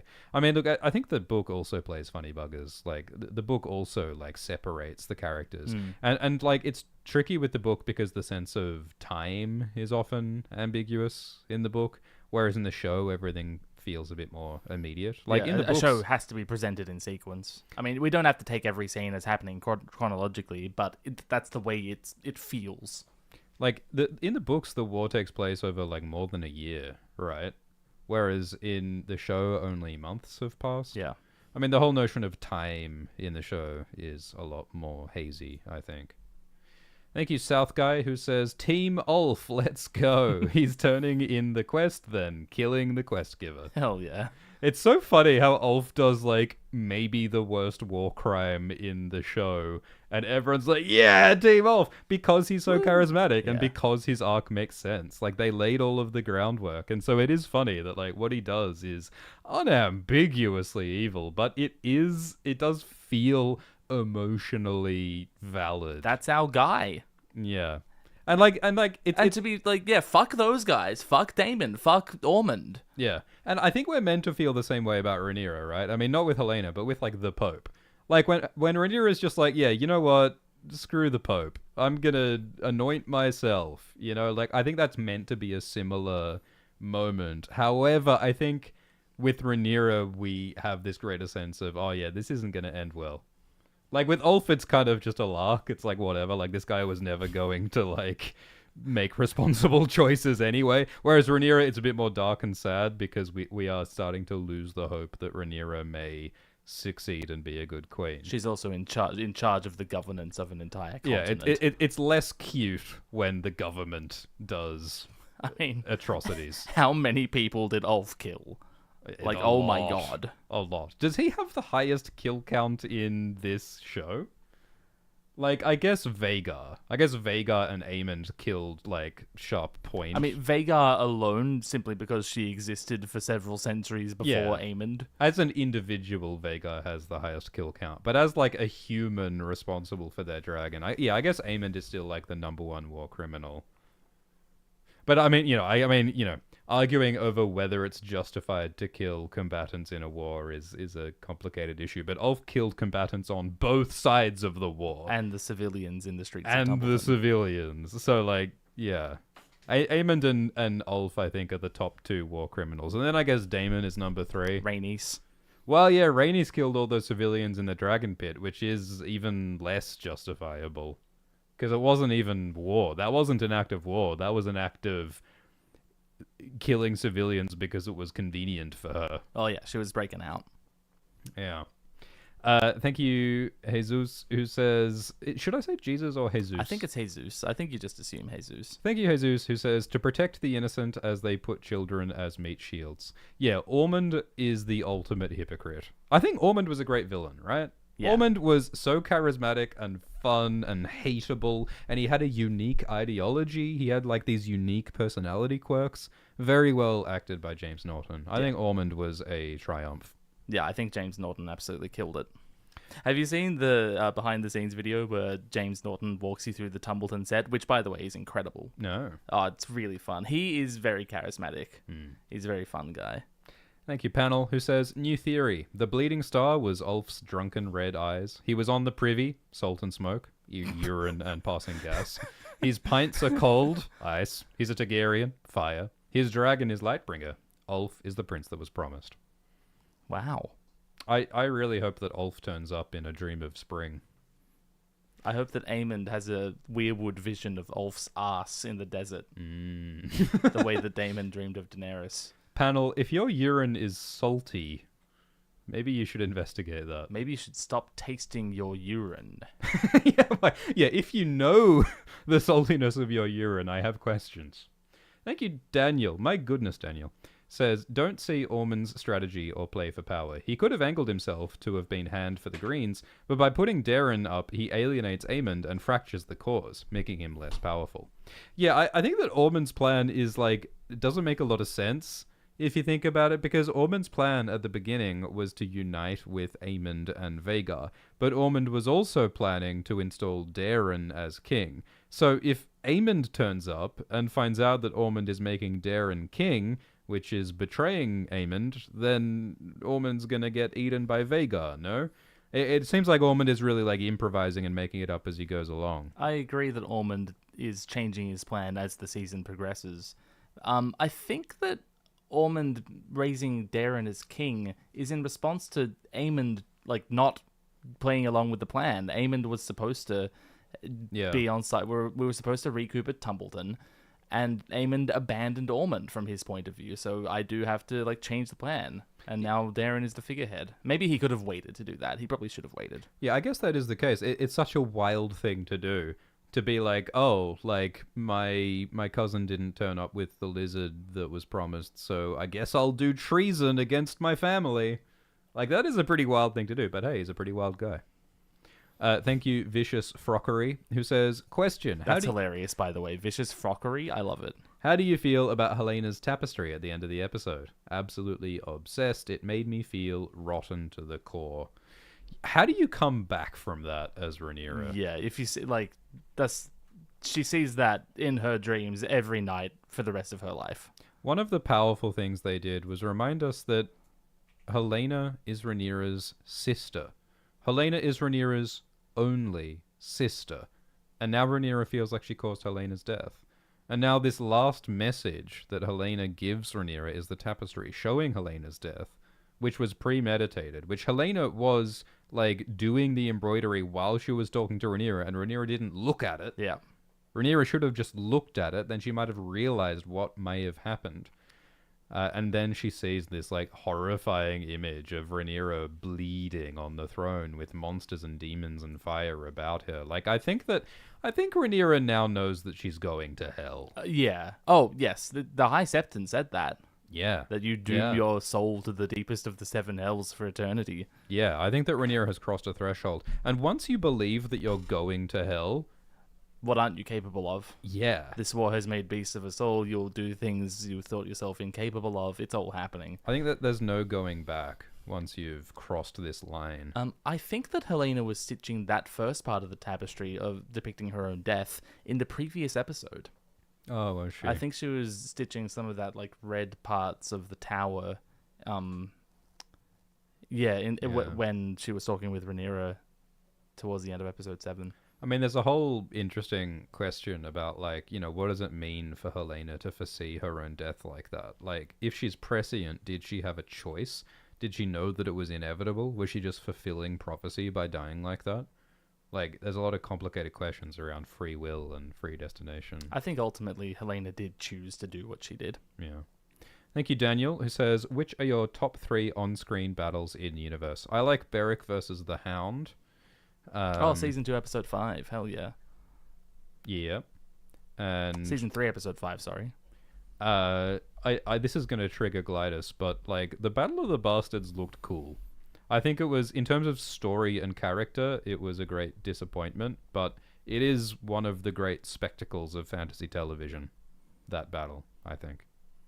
What else is good? I'm not talking to you anymore. All right, Glidus has stomped out. He's left the castle. Rook's Rest. Yeah, Rook's Rest was epic. Watches on the Wall. Blackwater. Eric v. Arik in Hot Day Season 2, Episode 2 was incredible. Dustin says, no updates on Sheepstealer. Hope he's okay. Thoughts and prayers. If Sunfire can survive, I reckon Sheepstealer can survive. Thank you, Daniel, who says, feel like the initial thought that the prince that was promised driving Aegon was interesting, but using it to explain everything Targs do for 300 years is underwhelming. I kind of agree. Like, I think that there's a danger of making the prophecy the reason for everything that every Targaryen has ever done. I think that for Rhaenyra, like, they're showing a lot of complicated motivations, and the prophecy is something that she is, like, increasingly embracing now out of, like, desperation and a lack of confidence. But yeah, like I think there's a bit of a midichlorians thing where like it's not good to say that everything was always about destiny. But of course, the point is that the prophecy leads to self-destruction, and the prophecy should not always be taken purely literally. The prophecy should be taken as an analogy for a overconfidence and too much self-belief and a feeling of absolute power and absolute justification for conquest. Like, I think that we should think about what it represents. Thank you, Mus, who says, shout out Gawain Hightower. I feel like he's the realest dude in this show. Yeah, man. This story needed Gawain Hightower. I agree. In the books, Gawain does not exist like he does on the show. But I think that, yeah, Show Gawain is like a voice of reason, and he's a much more relatable character than most of the characters in this show. He's a much needed heart in the story. Yeah. Like when he called Darren my boy, Yeah. God. When he tried to like plea with Kristen's soul. Thank you, iHeart, who says, I don't understand, Shifty. Did Vermithor leave without Hugh? More faithful to Silverwing than his own rider? P.S. Thanks for everything this season.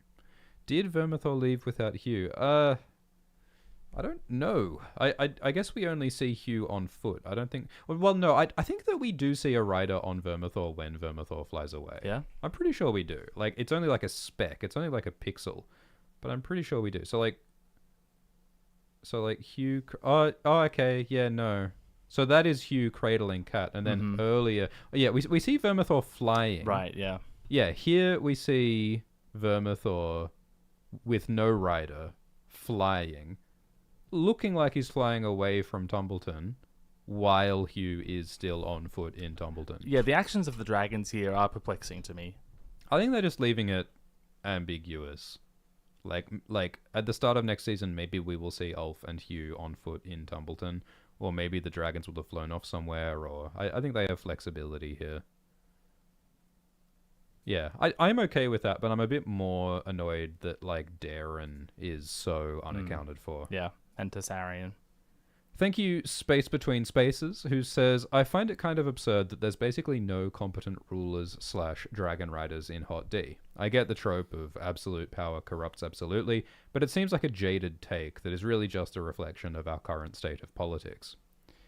Yeah, I mean, I think that if the dragon riding kings and queens were wise and rational, we wouldn't have a story.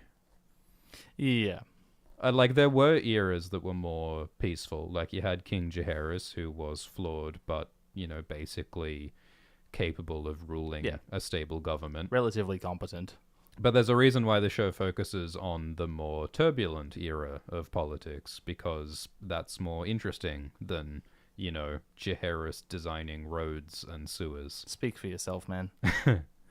Yeah. So, yeah, I think that we want to watch stories that have drama. And so I think that seeing a bit of wild emotion and mistakes is part of that. But I also agree that, like, you know, you can tell dramatic stories that involve smart, capable, competent people. Just so long as their ideals conflict. Yeah. And look, I think that the show has made the characters, like, more sympathetic and more smart in a lot of ways. Like, Rhaenyra and Alicent are pretty unlikable in the books. Like, they are pretty evil in the books, I think.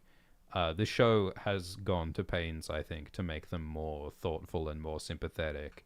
They still make dumb mistakes, but I think that they are better people and better characters in the show, in my opinion. But, I mean, again, like, they don't get all that much to do in the books a lot of the time, so it is ambiguous. Thank you, Dustin, who says, cliffhangers, like Vhagar sneaking up on Caraxes and Silverwing, especially with the time gaps, is frustrating. Yeah, I don't think we can read that as a cliffhanger. I think that's more Caraxes, like, telling Vermithor and Silverwing to fuck off and stop doing a ruckus. I don't think we're meant to expect, like, a fight between Caraxes and Silverwing and Vermithor next episode. I don't think that we should interpret it that way. Like, I think this is a much more satisfying conclusion than Season 2, Episode 8. Yeah, definitely. Thank you, Daniel, who says, maybe we will find out what Westerling is doing 6 years after his last appearance. Harold Westerling is that Kingsguard who left in Season 1. Odd in a world where Kingsguard vows are so important that there is no mention of him, a man who knew Rhaenyra as a kid. Yeah, I would love a mention from Rhaenyra when she is left without a Kingsguard in episode 3. You know, Luther Largent says to her, you need to choose a Queensguard so I can go back to the city. It would be nice to have Rhaenyra mention Harold Westerling. And yeah, I am sort of holding out hope that we'll see Harold Westerling again. I feel like if Harold Westerling was going to return, I feel like he would have already. And like, you're right, that scene with Luther was a great opportunity to mention him. I don't know if the actor is available. I don't know if the actor is returning. How Outlander is over. Graham McTavish is no longer in his main show anymore, so... You'd think that like they wouldn't have done that big Harold moment in season 1 if they weren't going to continue the story. Like, it seems to me like they did intend to continue that story, but I don't know if the plan has changed since then. Just like the plan with Maelor changed. Helena's third child, Maelor, was in the family tree in season 1, but then was not later in the show. So sometimes they change their mind about stuff. I reckon Maelor could still happen. Yeah. Thank you, Ross and Kat, who says, "Hey, Swift and Glidus, you have me confused with my bastard half-grunkle. Thanks for another great season. Which was your favorite armor this year? So many great options, but I loved Rhaenyra's chainmail in this episode.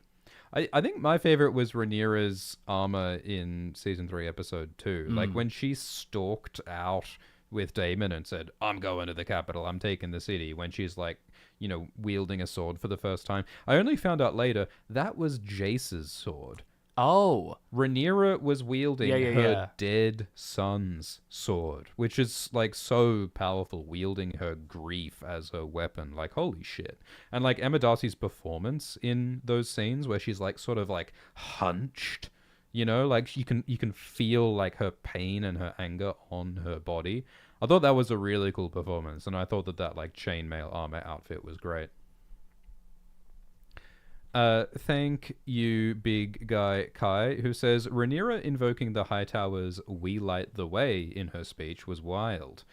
See, I think it's funny because Kristen shouted "We light the way" before his death in a way that came across as kind of absurd because he doesn't really have that much to do with the Hightowers at that time. And I think it's similarly absurd when Rhaenyra says "We light the way" when she is an enemy of the Hightowers. I guess she's kind of like making herself a rival, like she's saying that, you know, we reject the Hightowers as our beacon. Yeah, we don't need them to light the way. I light the way. Yeah, she's like, I am the beacon now. Big Guy says, Ulf's betrayal felt out of character from wanting lordship and a castle, then going to fugitive of both sides. Big Guy Kai, Ulf is a drunk idiot on a lizard. Also, the last thing Ormond did to Ulf was beat him and throw him to the ground and step on him. The exact same thing Daemon did to him. Yeah, I think that Ulf did something short-sighted and emotional, and I think that it makes sense that he did that. I like how Ulf and Hugh are very different. Yeah. Like, there was a risk of making Ulf and Hugh, like, the same character, because they do have similarities in the books. Yes. But I think that they've done a lot to, like, differentiate those characters. Thank you, Anne Porkins, who says, good day, Shika and Gruptus. And Porkins. Rhaenyra's makeup looks like slitted dragon eyes. Sure, yeah. Also, her chainmail/crown combo looks like Foltest in Witcher 2. Have you played The Witcher 2? I have not played any Witchers, neither 1 nor 2 nor 3. Wow. I would like to. It's on my list. Have you played The Outer Wilds yet? No, I'm doing it as soon as this dragon nonsense is over. Cool doggy. Yeah, I guess there's a few different ways to interpret Rhaenyra's makeup. I'm looking forward to the behind-the-scenes stuff. Maybe they will tell us what the inspo was behind Rhaenyra's makeup. I hope she does a Get Ready With Me vlog. I'm about to declare myself the chosen one. Here's the foundation that I chose. Molly B says that Helena jumped out of the same window as Tommen in Game of Thrones. Thank you, Roman, who says, well, no Maelor. They could do something really incredibly dark and have Maelor... Well, no, Maelor... Yeah, it's not. No. Yeah. Alice says... Roman says, Alice being an unintentionally cursed greenseer from the days of Lord Harren is really cool. Yeah, I think it's creative and rad. It's unexpected. It makes like some sense within the lore. Like it's not precedented. Like this is something new and cool, but it's something that at least to me feels like something that's like somewhat plausible within the magic of this world.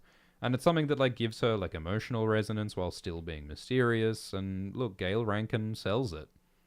Roman likes Damon's fight with John. It was truly brutal and hurt Damon's pride a bit.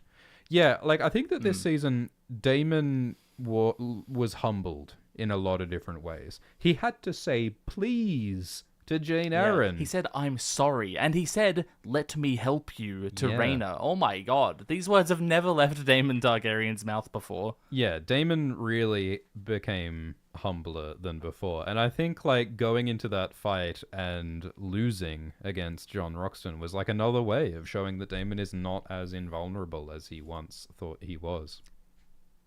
Thank you, Dustin, who says it was a very intense and entertaining episode, but it also has left me feeling a lack of arc closure that I normally feel with a season finale. Yeah, I think that it does feel a bit like setup as opposed to conclusion, which, you know, makes sense. It's not the last season, it's the penultimate season, but yeah, things could have felt more definitive, I think. I think that Daemon specifically feels like it doesn't quite land on a conclusion. Because like he has this thing with his daughters in the previous episode, and then in the season finale, he has nothing to do with his daughters. It's all about the battle at Tumbleton, which is like sort of divorced from the rest of his actual plot in the season. Yeah, I mean, there really could have been like a moment. Like, what if Daemon is like about to fly out to Tumbleton, and then Rhaena is standing at the window and saying, Father, free me. Father, this is your fault. Father, did you betray me? Father, like, what the fuck are you doing, Dad? Like, there could have been that moment to remind us that Rhaena is on Daemon's mind.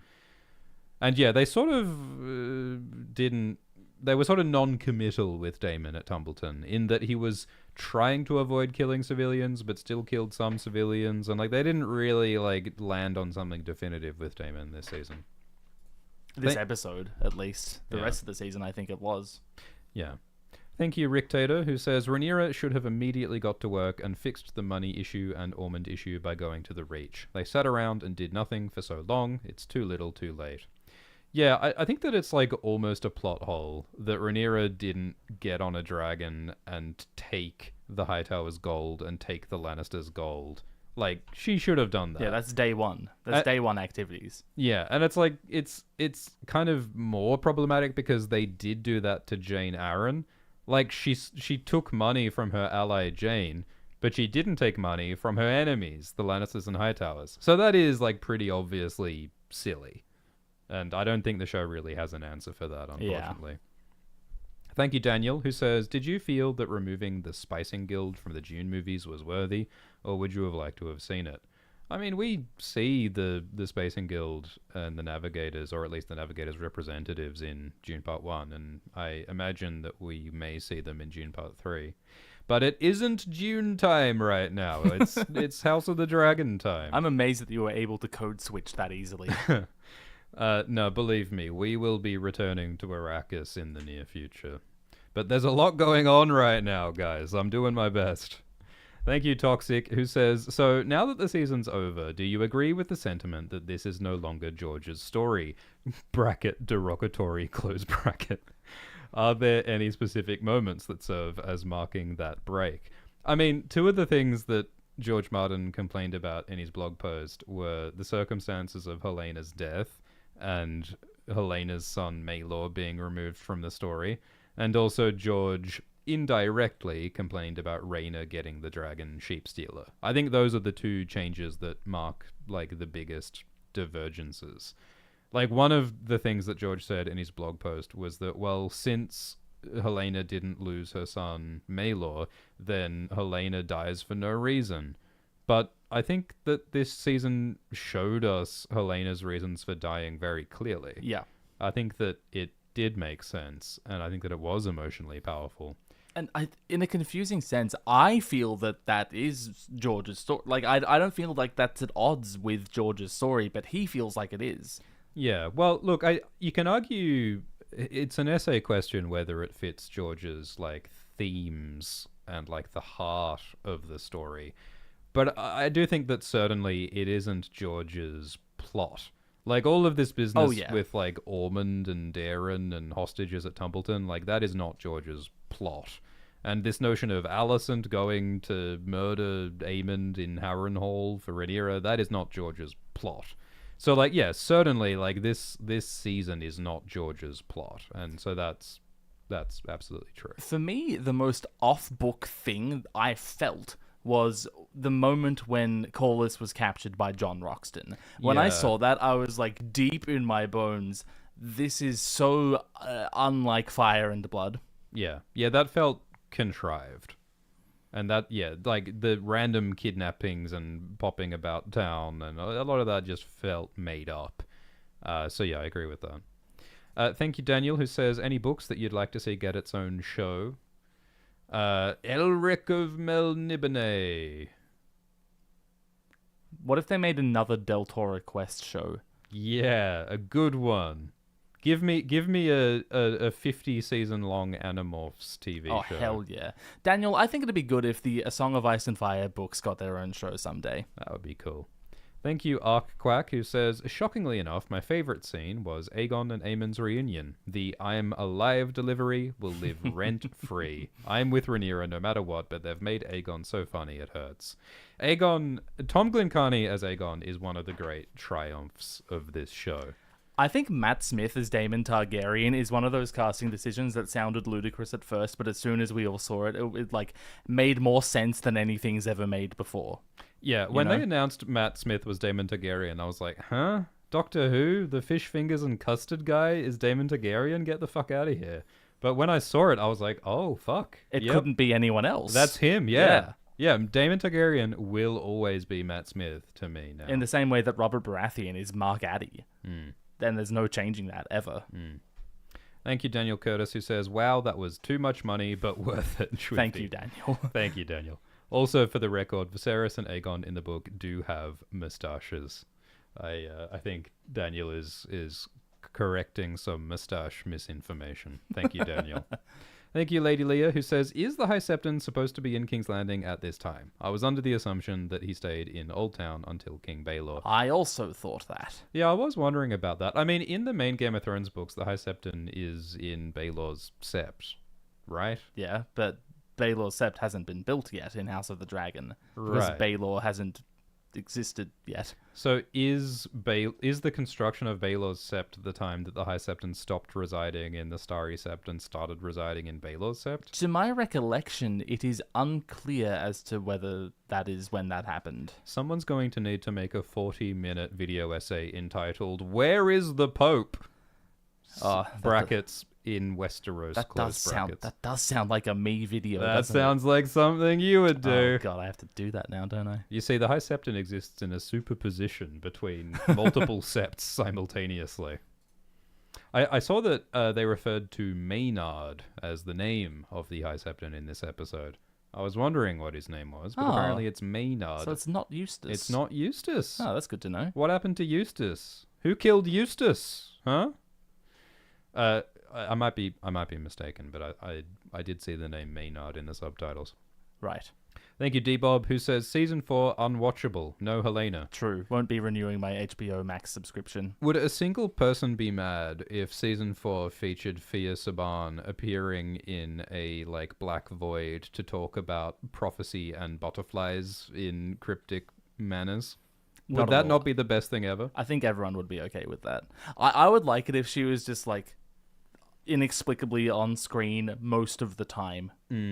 If occasionally she paused the show, like she presses pause on your HBO Max player and she like walks on screen and then she points at like, in the background you can see that's a stick insect that only comes out in autumn and it's doing a little dance. It likes eating aphids.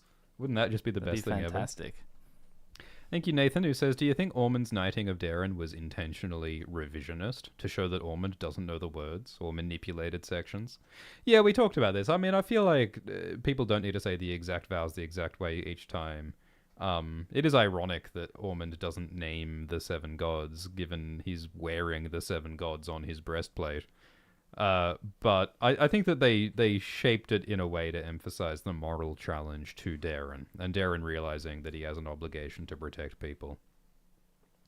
Thank you, Minaj, who says, House of the Dragon, the horrors of project management. Yeah, I think Rhaenyra's biggest problem is that she didn't have the right middle managers in place. She had staffing problems. Do you think Maester Orwell knows how, like, Scrum works? I think that Rhaenyra needs to implement Agile. Yeah. I think she needs to identify the stories of her regime so that she can delegate people to enact those stories. Oh, boy. Thank you, Humboldt, who says, Aemond enjoying the ultimate lemon party confirmed. Thanks, Humboldt. Thank you, Megalo, who says, who takes the MVP background actor for this season? Valyrian Spoon Guy? So there is a very fancy-looking spoon at Rook's Rest. And so, look, that's definitely a contender. We did briefly see Peasant holding board with nails in it. Yes. Briefly in this episode. I think that there are shots in the trailers for this season that show more of Spiked Nailboard Guy in the trailers that aren't in the episode. So personally, I'm going to start a campaign to petition HBO to release the Nailboard Guy cut, because I don't think we got enough of that guy ultimately. Yeah. The show has suffered for that. Thank you, Kraken, who says, funniest part of the episode was Aegon landing in Harrenhal, slapping Aemond and saying, I'm alive. How funny would it be if that's where the scene ended? They could have done that, like cut there. And like that's the last we see of those characters for the next 2 years. That'd be great. Thank you, that kid, who says, do you think the show is setting up scorned Mysaria? I'm sure, well, that's a spoiler zone question. We'll get to that later. Thank you, Jonas. Thank you, Jonas. Thank you, Navia, who says that now that season 3 is over, what am I going to watch on Sunday nights? Well, there is the fake Jon Snow. Wow. If you watch it an hour at a time like you would with House of the Dragon, it'll only take you a month. Thank you, Ann Porkins. Ann Porkins. Who says, Gripdonk and Schliffdimp. This season was wonky plot-wise, partly because season 2 was cut short, but I feel like characters are set up for a strong finale. I get a similar feeling. I think season 4 might be like slap bang bing bong awesome time. I think that it might rock. Yeah, I think that it will piss off book purists, and I think also that it may rock. Thank you, Wes Poochie. Where's Poochie? Who says, guessing we're seeing Alice in the Aegon film? Oh! That would be my God. very cool. Yeah. Oh, shit. Is that them, like, setting up the movie? No, because the movie wasn't even confirmed until, like, recently. There were tweets going around that said, Warner Brothers confirmed a film about Aegon's conquest. Yeah, they've been saying that for a long time, though, on the Twitters. And as far as I can tell, what spurred those tweets was an article by Collider that said, Aegon's conquest film is coming. But I don't know if there actually was a recent announcement or if Collider was just publishing an article repeating something that had been said by Warner Brothers months ago. Yes. As they often do. So I don't know the truth of it, but I think that may have been a bullshit clickbait tweet storm of nonsense. No way. But the idea of Gale Rankin appearing in the Aegon's Conquest movie is maybe the funnest thing I've heard today. Sign me up. I'm going to watch it in IMAX. Thank you, Jonas, who says, I liked the horror that Aemond felt with Sunfire, a zombie dragon hunting him. Yeah. Is Sunfire more ferocious, representing the madness of Aegon? Absolutely. I mean, Sunfire is such a potent symbol of Aegon's state. Like, Aegon was, like, dead in so many ways, like, morally, spiritually, politically, but now he's back, baby. Yeah, the thing I love about that scene is that Aemond is fully convinced Aegon is dead, that he killed Aegon. Yeah. And then Aegon's ghost shows up to slap him in the face. Yeah, it's like some Shakespeare ghost. Yeah. It's like some hallucination of guilt. You know, it's crazy. Like, from Aemon's perspective, this is completely inexplicable. Like, this is the judgment of the gods, like, appearing before him. Like, it's incredible. And, like, poor kid, hand it to him. He just experienced a vision of his mother that turned out to not be his mother, and then his mother actually showed up and then tried to kill him. So, like, seeing his dead brother's ghost, who is actually real and alive, I'm alive! I'm like, alive! That must, like, how tortured is Aemon's brain at this point? Thank you, Ben, who says, when people leave the Red Keep, does it give you guys Black Hawk Down Bacaro Market vibes? I can see a captain like, now, King's Landing is the wild Westeros, but be careful what you slice because people do live there. Things just always go wrong out there. Have you seen Black Hawk Down? I think I saw it a very, very long time ago. Is Nicolas Costa-Waldau in that? I might be wrong. What's that movie where Nicolas Costa-Waldau has a handlebar moustache? Why isn't that Game of Thrones? These are all questions for another time. Thank you, Jordan, who says, do you think after Rhaenyra declares Ulf as a traitor, Adam may be in danger in King's Landing? Yeah, well, that might be a spoiler zone question. Thank you, dude, who says, when are we getting the real Daenerys Targaryen? Ooh. When are we getting the fake Tyrion Lannister? Ooh. I've watched the real and fake Jon Snow and need more. I'm becoming weary. So Alt Shift X has made some videos about characters from the Game of Thrones books, the real Jon Snow, etc., the real Tyrion Lannister, and Alt Shift X and Glidus, in an attempt to upstage me, have made much longer videos called the fake Jon Snow. Everyone knows that the longer the video, the better. Yeah, that's right. Quantity is completely directly proportional to quality, It's and the everyone only- knows it. It's the only composite of quality. Speaking of which, we'd better hurry up this live stream. True. Thank you, CF, who says, hey, Schwepton, Maribold, and Glog, if you could rewrite history and make Game of Thrones book accurate, who would be your dream cast for some of the characters that were left out? Naomi Scott as Ariane, Peter Stormare as Vargo Hoat. I don't know, man. I don't know enough actors, I need to admit to myself. Put Kate Blanchett as Cersei. Done. That sounds yum. Thank you, Mancy Pants, who says, pair character bowing down and saying thank you. Thank you. I think that's like a text description of an emoji. That's great. Thank you, Dwicky Diaz, who says, why is Glimbus cheating on Swifty? Is there some secret plot afoot? There is some secrets plot: a foot, a hand, a tongue, a neck, a breastplate. Jeez, I don't know. I don't need to know all that. Thank you, Navia, who says, Glyph, have you all played Elden Ring? No, I haven't yet. I think Ultra X played the first couple hours of Elden Ring on stream. It feels like the sort of thing, like we should commit to understand, because it's a George R. R. Martin work and it's an awesome video game that everyone loves, but also like the time taken to understand all of it in a thorough enough way, I just feel like I can't commit to it at this point in time. But maybe the perfect is the enemy of the good. Thank you, Daniel, who says, as TV, this is fine/good. As an adaptation, it's weak if not bad. Yeah, Fire and Blood is bullets, but the show weakens the bullets from Fire and Blood, and the fleshed out moments between them drags things down with bad writing. Tough for a book reader. I mean, there's maybe a world where they made this show shorter. Like, if they wanted to be, like, more faithful to the book, quote-unquote, they could have just, like, added less to the story and, like, made it more bing bang bong quick and like just like kept the moments in the books. Like you'd still need to invent a lot of connective tissue. But I guess a way to make it more faithful would be to just have less stuff in it. Because I think that at times this show does feel slow and drawn out. Yeah, especially in season 2. Yeah, there would be a way to make this more concise. Thank you, Taylor Breakspear, who says, did we already discuss the Sept of Baelor existing before Baelor ever did? That is not the Sept of Baelor in House of the Dragon. Yeah, we see a Grand Sept in House of the Dragon, but that's not the same as the Sept of Baelor. Don't worry, Ryan Condal is paying attention to Sept continuity. Don't you worry about that. Thank you, Jesse, who says, I know there's been a lot of complaints about moving away from the books, but I think with many of them, the show version is much more deeper and interesting, particularly the female characters. Yeah, I think there's a lot more going on with Rhaenyra and Alicent and Helena in this show than there is in the books, for sure. I think, to be fair, Fire and Blood, a point of it is that those characters are going to be afforded less grace by a history book from a patriarchal society, right? Yeah, I mean, that's the thing. I mean, that's part of why a lot of book readers have some really strong reactions to the show, I think, is that the book Fire and Blood invites you to imagine your own interpretation of the characters. Like, the book repeatedly says, well, that person says that happened, that person says that happened, what do you think happened? Like, the book invites you to invent your own headcanon.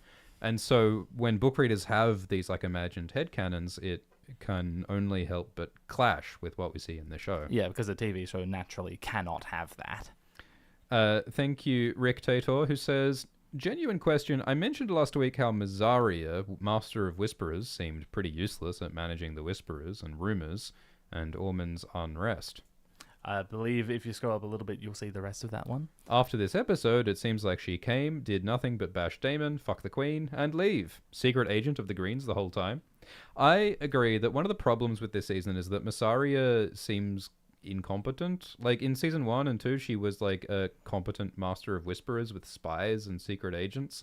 But this time she seemed completely helpless to, like, gather information or to sniff out the murderers or... Like, Mazaria just didn't seem able to do things this season except say, Rhaenyra, please feed the poor. So I got the sense that she didn't really care about the Gold Cloak murder thing. Yeah. Yeah, I think that, like, yeah, the arc here is that Mazaria was out of her depth. She had never been in the Red Keep before. She's never been in a government before. Yeah, she's used to undermining things. Yeah. So... I think she was sort of a fish out of water was the issue. But they could have made that more explicit. They could have explored that more. As it feels, like currently, it's more like what I get with Laris, which is the more you stipulate on the mysterious puppet master, the less fun it is. Yeah. Thank you, Speaks Only Truth, who says, Greetings, gents. I am a proud subscriber for you on Nebula, and I love everything you guys put out. Thank you. I was wondering, what is the difference between supporting you on Patreon versus Nebula? I mean, on Nebula, there are hundreds of other creators and YouTubers and short films and all sorts of stuff. So you get not only us, but a whole lot of other creators on Nebula. Patreon has the stuff that Nebula has, like our stuff, like the Glidus Patreon and the AltShiftX Patreon. There are also some like live streams on the AltShiftX Patreon that aren't on Nebula, but that's because they're kind of just unpolished, talking off the top of the head type stuff. So, like, I mean, basically, if you're looking for the exclusive content, like... It's the same. Yeah, it's basically the same on both Patreon and Nebula. So, yeah, Nebula and Patreon are both great and much appreciated if you'll sign up. Thank you, Vala, who says, Resurrection from self-sacrifice themes. Daenerys stepping into the fire to hatch stone dragons, and Aegon's last stand resurrecting Sunfire. How does that connect to Alice?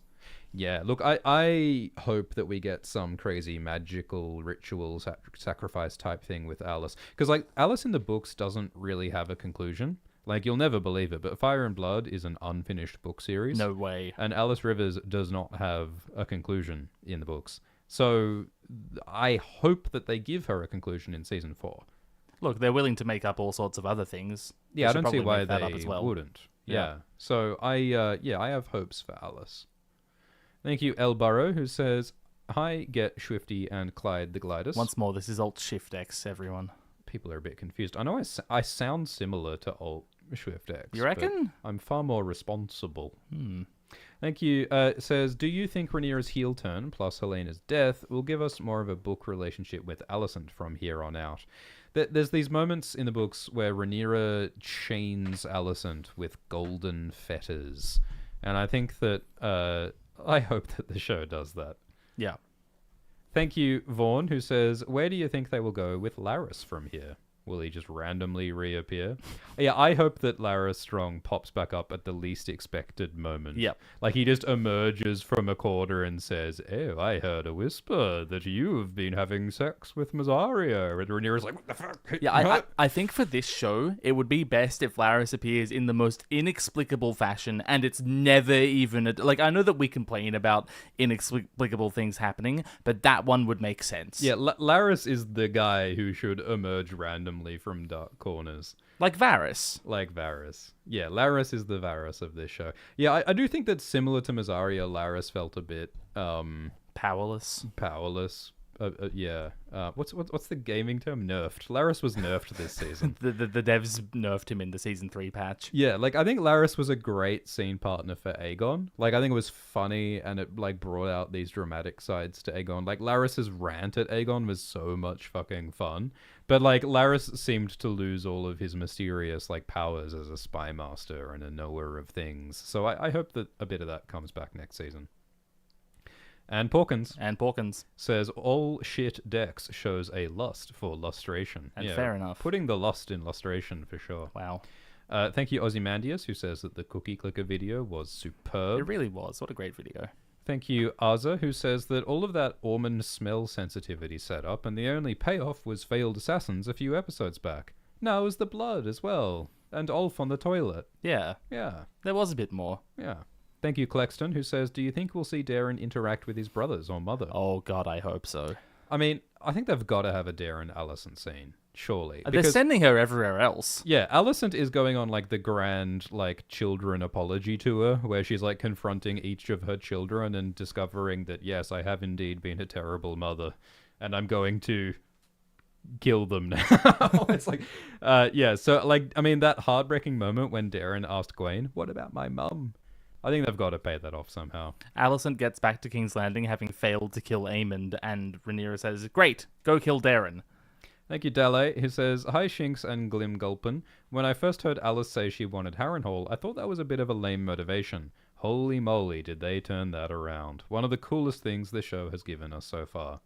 Yeah, I enjoyed the reveal that Alice was a wife of Harrenhal, who lost her son in Aegon's burning of Harrenhal and is cursed to live in this place. Like, she has a personal sort of claim to Harrenhal, but at the same time kind of objects to the evil that built Harrenhal and the destruction of the Weirwoods. Like, there's still a lot of combination of weird factors. Like, Alice is like an Ironborn warlord's wife, and Alice is a witch, and Alice has, like, mystic knowledge through the old gods. Like, it's still a really fascinating, like, confluence of wiggly factors. Yeah, so. Mostly I enjoy how it, like, complicates tragically everything else we've already known about her. Also, Ewan Mitchell and Gail Rankin have the two most potent chins on HBO. It's true, especially now that James Norton is no longer in the game. Yeah, true. Thank you, Fak, who says it only took 3 seasons, but we finally got Rhaenyra's dark side coming out. Again, we said that in both of the previous finales. Yes. Thank you, El Burrow, who says, what were your favorite moments this season? Corlys navigating the straits, Rhaenyra's viewpoint episode, Aegon and Larys escaping the cart, the Green Man sighting, and any Ormond scene. Yeah, Ormond hanged Hightower. I think that the Ulf Rhaenyra belly scene was one of my favorites. I think that the Alice and Alice Aemond awkward supper was one of my favorites. Aegon and Sunfire reuniting and burning the Mootons is up there for me. Yeah. And this scene, this episode, Helena telling Rhaenyra about the beetle and that she's ugly. Yeah, there was something very like delightful about the childishness of saying you're stupid and ugly and I hate you. Like, but it also means everything. Yeah. Thank you, Grand Pop Tart, who says, well met, Schwarmond and Glenn. In the upcoming A Song of Ice and Fire Mortal Kombat spin-off game, of course, who are you maining as and what is their finisher? Aemon's main move is called Mummy Issues, and it's when he just sort of curls into the fetal position and cries, and then the opponent loses out of pity. I'd like to main Sir Pounce. Thank you, Vala Martinez, who says, following up the theme of self-sacrifice and dragon friendlies, Hugh and Ulf also formed their dragon bonds, specifically by being prepared to die. Yeah, you don't ride a nuclear lizard unless you're willing to die, I think. You gotta, like, sacrifice everything to gain that ultimate power. Thank you, Pristine Aura, who says, the Maesters will thank Viserys for starting this war and killing all the dragons. After all, they want a world without dragons. Did Maesters plan all of this? In Season 1, they had Grand Maester Melos conspiring with Otto, and so I thought they were sort of raising that idea of sinister maesters up to no good, but they didn't really continue that thread in the show, which I think is fine. Like, it's good to tell a story about, like, characters with emotional motivations as opposed to some shadowy institution with nefarious ideology being responsible for everything. For the same reason I want King Aegon V to be responsible for Summerhall, not the Maesters. Yeah. It's just a better story, I feel. But, you know, that's not to say that the Maesters don't have their own ideologies. Thank you, Toxic, who says, hello, Rock, to the both of you. Ouch, thank you. And a hello, Rock, to you also. Thank you, Navia, who says, the knighting scene reminds me of the quote that any knight can make a knight. Thank you, Matt, who says, after 3 seasons of CGI magic lizards, which dragons were your favorite design? It's still Caraxes. Yeah, it's hard to go past Caraxes. I did love Dreamfire, though, and Sunfire is beautiful. Yeah, I'm loving Sunfire as well. I also really like looking at Vermithor. Clexton says new dragons are coming in season 4. Yeah, I mean, I think Grey Ghost is the most likely, but maybe we'll see Cannibal. It'd be very nice to see Cannibal as well. Thank you, Dale, who says that Damon's horse's helmet matched Caraxes' head and horns. Wow.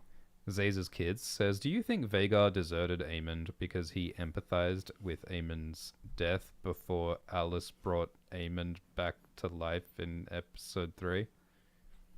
I'm going to pass that one to Glidus. Did Vhagar think Aemond was dead? Is that what we're getting at?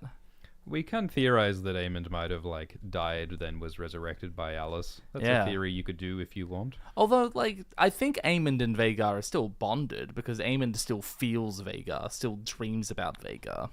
And Porkins. Says, popes hate this one trick in the Vatican. Stabs.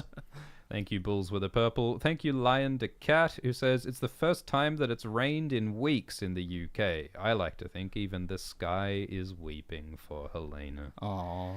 Oh, I love what they did with Helena. Yeah. I mean, it's so brutally dark and tragic, but it, was beautiful and sad and real and also very fantastical. It was very fantasy.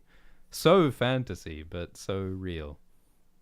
Thank you, Kaysen, who says, George under truth serum, what would you ask him? What's the recipe to those Christmas chili burritos?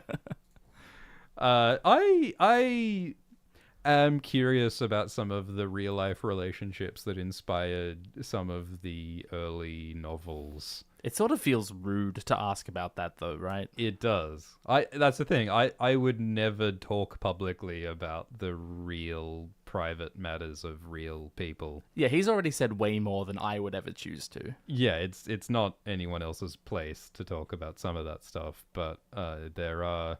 On George's own website years ago, there was information that was interesting about how real-life relationships informed George's fiction. If you read The Dying of the Light, that is the work of a man going through a tough breakup. Uh-huh. I would ask him what Avalon was supposed to be about. Was that the fantasy novel that he abandoned to write? Ice and Fire? Yeah. Yeah. Thank you, Plural, who says, Old Shift X, doesn't Glidus sound a little bit like Ormond Hightower? I have no idea what you're talking about. Well, his chin is even better.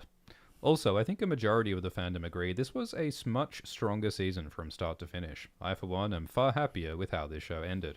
Yeah, well, it turns out that if you, don't cut 2 episodes at the last minute, and if there isn't a writer's strike and an actor's strike ongoing, it's easier to make a good season of TV. Yeah, if the production literally isn't at war with you. Thank you, Vala, who says, Azor Ahai drove the blade into the living heart of his beloved Nissa Nissa, binding her soul to temper the steel. We gloss over the binding her soul part as waffle, but maybe a first man warging into a dragon to temper it? I think the ancient dragon lords stole the souls of the children of the forest to bind dragons, and that also created the White Walkers. That's kind of where I'm at. Okay, yeah, cool, awesome. That rocks. That's my one sentence answer to that question. Thank you, Hickey Slick. What a name. Wow. Who says, just started the episode. We'll watch the stream later, but holy fuck, is Ormond's armor sick. With the 7 in it? Hell yeah. Daniel says, in hindsight, there was no need to change blood and cheese. That was another one of George Martin's complaints. Well, tell that to an HBO exec who doesn't want to have a toddler beheaded on screen. Yeah, I don't know if I needed to see Jaehaerys beheaded on screen. Thank you, Jackson, who says, Hi, Glup Shifto and Glymond the Rhymer. Jackson from Canada again. I was low-key sad that Orphan Maker vs. Dark Sister didn't have the crazy clanging a la Redgrass Field. Also, don't drink and dragon. I agree very much, Jackson. Thank you, Donk the Lunk, who says, Aemond bowing to Aegon is so out of character. The Harrenhal ayahuasca trip went really badly. How is it in the books? I mean, that's the point. I mean, Aemond, like Daemon, was, psychologically broken down at Harrenhal. Aemond, faced all of his, deepest psychological pains and guilt and loneliness and rejection. And so when the, vengeful zombie ghost of his brother comes out of nowhere on a dragon to defeat him, it's like, well, fuck. Checkmate. I mean, Aemond doesn't have Vhagar anymore, and Vhagar is the source of all his confidence and strength. So, it does make sense to me that Aemond kneels to Aegon. What else could he have done? Thank you. And how is it in the books? There is no meeting like that between Aegon and Aemond in the books. Thank you, Plural, who says, while we had no dream sequences of the White Walkers, Helena's vision in her dream was a foreshadowing of the long night, of what's to come for Westeros. Yeah. Yep. Thank you, Vala, who says that Alice is Harren's salt wife in Smoky Harrenhal. So therefore, maybe their child will be the prince that was promised Azor Ahai. Del the Goat, Azor Ahai. Del the Goat confirmed. Thank you, Gain, who says, hey, Shaft and Glitterous, thank you so much for all your great content. Your videos and live streams helped me getting through a tough time these past few months. Keep doing what you're doing. You're awesome. Thank you. Hope you're doing good, Gain. Thank you, Lab, who says, entertaining episode, but I can't help but miss the choreography from A Night of the Seven Kingdoms. Aegon and Armand reuniting was great. Tessarion needs some time to shine. Yeah, I feel like it would have been worth so much to see Darren flying on Tessarion this episode. I don't know why they didn't do that. I don't know why. Maybe they ran out of CGI budget. Thinking of Silverwing says, feel like episode sort of vindicates the Black's kind of aloof treatment of the Dragon Seed / Ulf in specific. He's a key asset, but also extremely unreliable and need to keep a firm grip on. I think it's sort of self-fulfilling. I think it's sort of like ergo propter hoc to say that, well, Ulf was going to do that because like he did that due to the way he was treated, right? Daemon hitting Ulf did not help. Thank you, Stansky, who says, on a scale of Beesbury to Bolton, how grumpled will you be if Rhaenyra's story ends with a Wicked-style pop-up from a secret trap door after a faked death, comma, then meeting Laenor on the beach with an escape boat to Essos where they survive and eat only cake? On a scale of Beesbury to Bolton. That's wonderful. See, I think this is, instead of the IGN 7 out of 10, I think we should do the grumpled scale from Beesbury to Bolton. That's much better. Yeah, no, that is a good scale. So I think what they're asking is, what if Rhaenyra survives the story through shenanigans and then hangs out with Laenor and gets a contrived happy ending? I think that's what the question is. I'd be pretty grumpled, I think. Yeah, I would be as grumpled as a Bolton, because it would... well, we won't get into the spoiler zone just But it yet. would be dumb and silly. Yes. Thank you, Curmudgeon Muffin, who says, do you think how will Show Aegon react to Helena's death? Yeah, I mean... I guess they could have Aegon kind of acknowledge that he was a terrible husband and feel grief for Helena. I mean, he might also admit that he never really knew Helena. Yeah. I mean, Aegon doesn't know anything about like dreaming or foresight, but I think that it might make sense for him to at least, express some regret. I wonder if he'll want to like save his daughter. Yeah. Yeah, Aegon caring about his daughter is something that would make sense.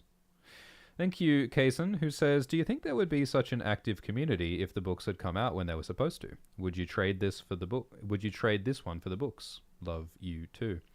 Yeah, it's funny because the fact that the series has been in limbo unfinished for so many years, it has given the community a space to speculate for years, and maybe there wouldn't be such a community if the books had finished years ago. Yeah. I mean, I think the community, like the book community, like there's less going on in the book community now than there was a decade ago. I think that, with time it might peter out.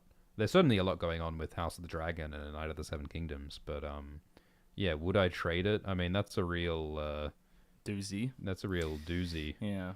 Because, I mean, I don't know if Alt-Shift-X would exist if the books weren't in limbo for so long. Yeah. So that's a real bargain with the devil that you're asking for. But, like, do I want wins? Yeah, I want wins. Hello, Red Herring, who says, hello, Shiftman and Egregious. Don't you think Aemon's Oedipus trip was too much in the last episode? Also, he was obviously poorly utilized this season. Well, how much incest is too much incest? That's a question for George Martin's therapist. Was Aemond poorly utilized? I mean, they kept him off the board, didn't they? Because, I mean, the problem with Aemond is that he has the biggest dragon in the world who can probably, like, win any fight. Yeah, he neutralizes any problem, so he's, like, the story sort of is forced to relegate him to a corner. Yeah, I mean, it would have been more faithful to the books if they had Aemond like deliberately flying Vhagar, deliberately burning the Riverlands. But they wanted to tell this story of Aemond feeling guilty and confronting Aegon. Yeah.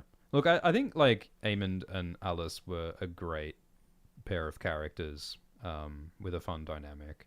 But, you know, it is a contrivance that he is like locked up in the haunted castle for the whole season. Thank you, Oli, who says, will we see Alice in the AC Aegon's Conquest movie? I mean, it'd be cool.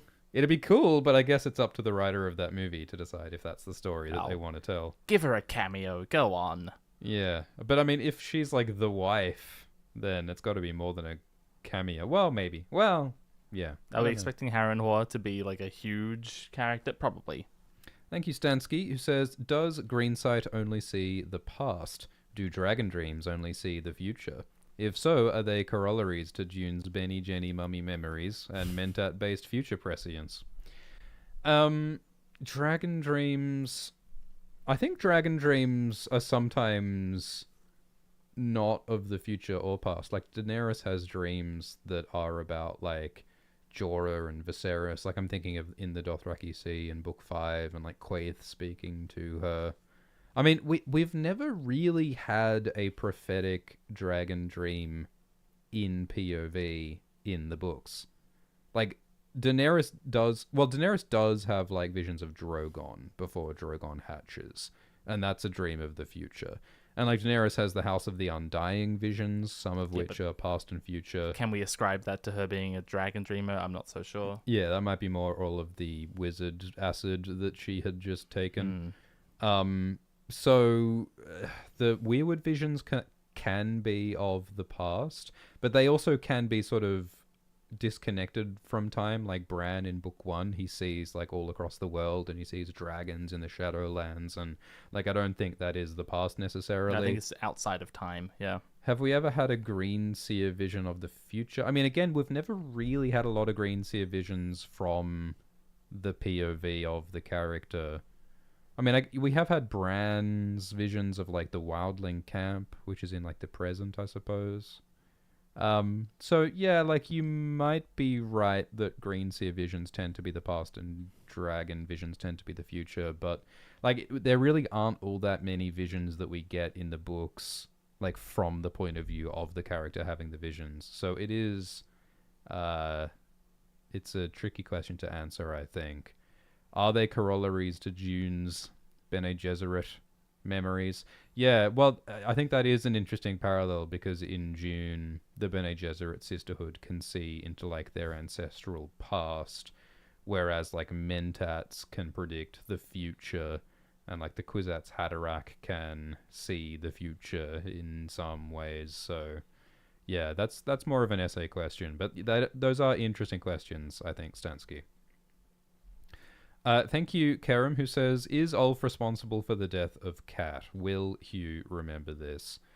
Do you think Ulf is responsible for the death of Cat? I think it was Ulf, like, burning Tumbleton that caused...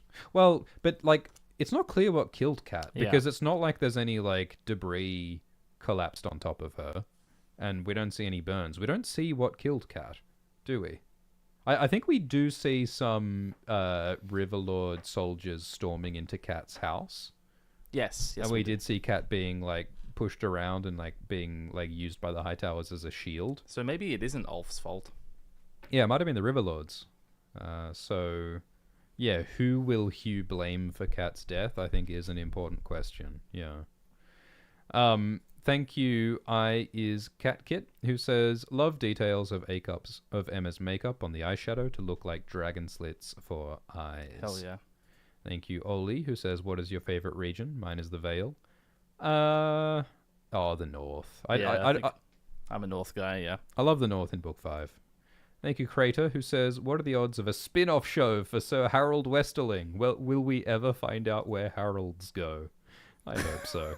Imagine like the animated adventures of Harold Westerling. Hell yeah. It turns out like the entire duration of this show, he's been like trying to like help Rhaenyra, but like through a series of like misadventures, he like somehow ends up being like kidnapped by a triarchy, and he's like stuck in a bear fighting pit in Norvos, and wouldn't that be good fun? Yeah, just their way of adapting everything that didn't make it into Game of Thrones.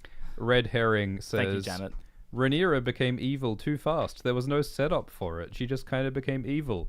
Mate, the show so far has been set up for Rhaenyra to do drastic violence, right? Yeah. Like, If anything, she became evil too slowly. we've seen her children be killed. We've seen, like, the people defy her. We've seen her allies betray her.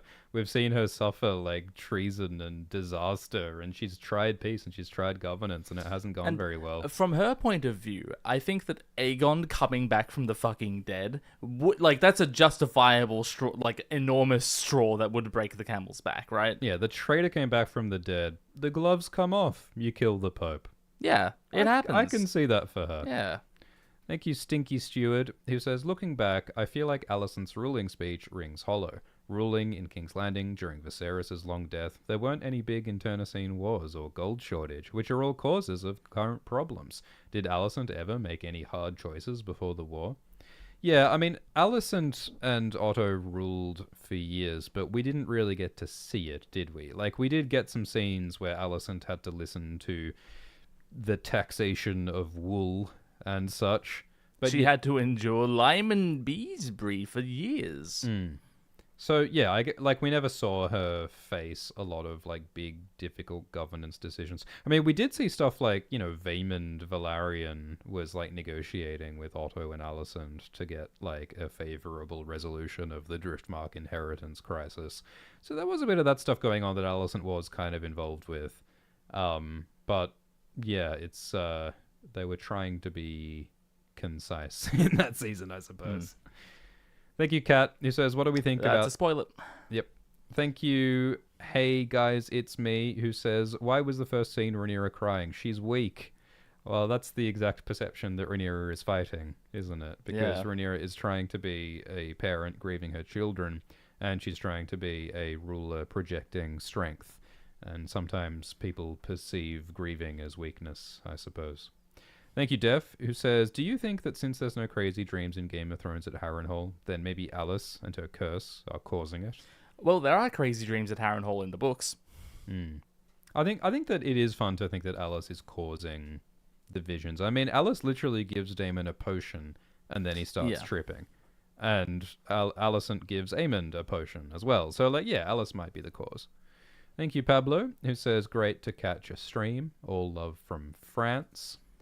And Curry says, you guys were speculating about Ormond's sexuality, and then something violently sexual happened to him this episode. That is true. Yeah, Roddy said it was a proper northern fucking when he penetrated Ormond with his sword. So, yeah, maybe that is some kind of crude analogy for sexuality. Crude indeed. Shall we enter the spoiler zone?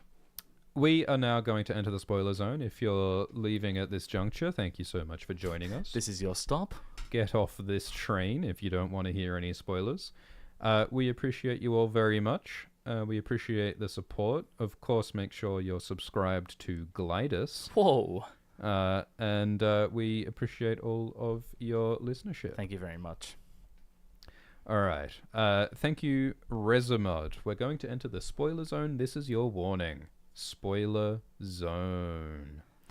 Resamond says, do they have enough runway for Craig and Stark to come south, kick ass, take names, all after running out of bubblegum? If so, they'll have to cram in a whole lot. Yeah, so it's an interesting question, like, where will this show stop? Because in the books, there's sort of a long epilogue with, like, Kragan coming down and doing justice and executing people. And then there's people like, Baylor and Rhaena and Corlys and Jane Arryn and a gaggle of other characters who, like, work to make peace and do diplomacy. There's even battles like the Muddy Mess with the Baratheons and Rivermen that may or may not be included. Like, there's a lot of stuff that they may or may not include. I personally would love to see Orwyle being Old Will, but I guess that probably won't happen. Oh no, I need to see that in the epilogue. I would love to see Black Alley Blackwood falling in love with Cragen Stark, but like that's not really essential given that Black Alley is barely a character. So it's tricky. I tend to think they don't have time for much of it. Yeah. I think that they will, like, they introduced Cragen Stark in season 2, episode 1, so I think they will do the Hour of the Wolf. Yeah, I think that Cragen will come down to King's Landing for the end of the show, but I don't think he'll necessarily marry Allie Blackwood. I think that the obvious, sensible thing to do would be, spoiler, season 4, episode 7, Rhaenyra dies, and then season 4, episode 8 is like the epilogue Hour of the Wolf, putting the pieces back together, beginning of the Regency type situation. Well, if Rhaenyra dies in episode 7, when does Aegon die? Maybe at the beginning of season 4, episode 8. Okay. The beginning of the finale is Aegon dying. Yeah, maybe. Okay. But yeah, there's a lot of ways they could do it. Yes. There's so much the next season has to do. Peter Cheek says that Roddy killing Ormond is like a sexual assault. Yeah, I'd have to relook at that shot to see how they framed it. I think it most certainly is like that. Yeah, okay. Yeah, well, there's definitely layers there to unpack. I'm sure, yeah, there's a lot to unpack there. Well, Saha here has said no spoilers, but we've put it in the spoiler zone anyway. I think like we sort of had to. Saha says that season 4, episode 1 and 2 will be the aftermath of Tumbleton. 3 and 4 will focus on God's Eye events, meaning like Aemond v. Daemon. 5 and 6 on the Dragon Pit and Dragonstone. 7 and 8 on Hour of the Wolf. Yeah, I think that's a fairly sensible way to imagine it. I think the 2 entire episodes on the God's Eye, like I think you sort of have to dovetail in whatever Daemon's getting up to with Rhaena. Yeah, I think there will be like simultaneity here. I think that the aftermath of Tumbleton like is one of the things that I like about the story in the books. Like I like all the weird shit that happens with like Hugh and the Caltrops and Daeron and Ulf. And so I was a bit worried that that wasn't going to happen in the show, but now that they did Tumbleton 1 the way that they did this episode, I am now hopeful that we will get like the weird Tumbleton events from the books. Yeah, I am thankful that I was so wrong about how they were going to do Tumbleton. Thank you, Sammy, who says, will Daemon and Aemond fuse and become the never-dying blood raven through the influence of the old gods when they fall into the eye? I mean, that's crazy, and I love it. Yeah, I hope that they do something cool and dramatic and fantastical and weird with spoiler, the death of Daemon and Aemond and their dragons falling into the God's Eye Lake. Like, I want that to be like a spectacular, dark, strange, mystical moment. What I want to see, here's how I'm feeling right now. Daemon and Aemond, they die on the shores of the God's Eye, maybe, or they die in the lake, and the dragons die, and their blood seeps into the waters, and Alice fades away because like her ghostly purgatory has like come to an end. She has been satiated. I think that probably will happen.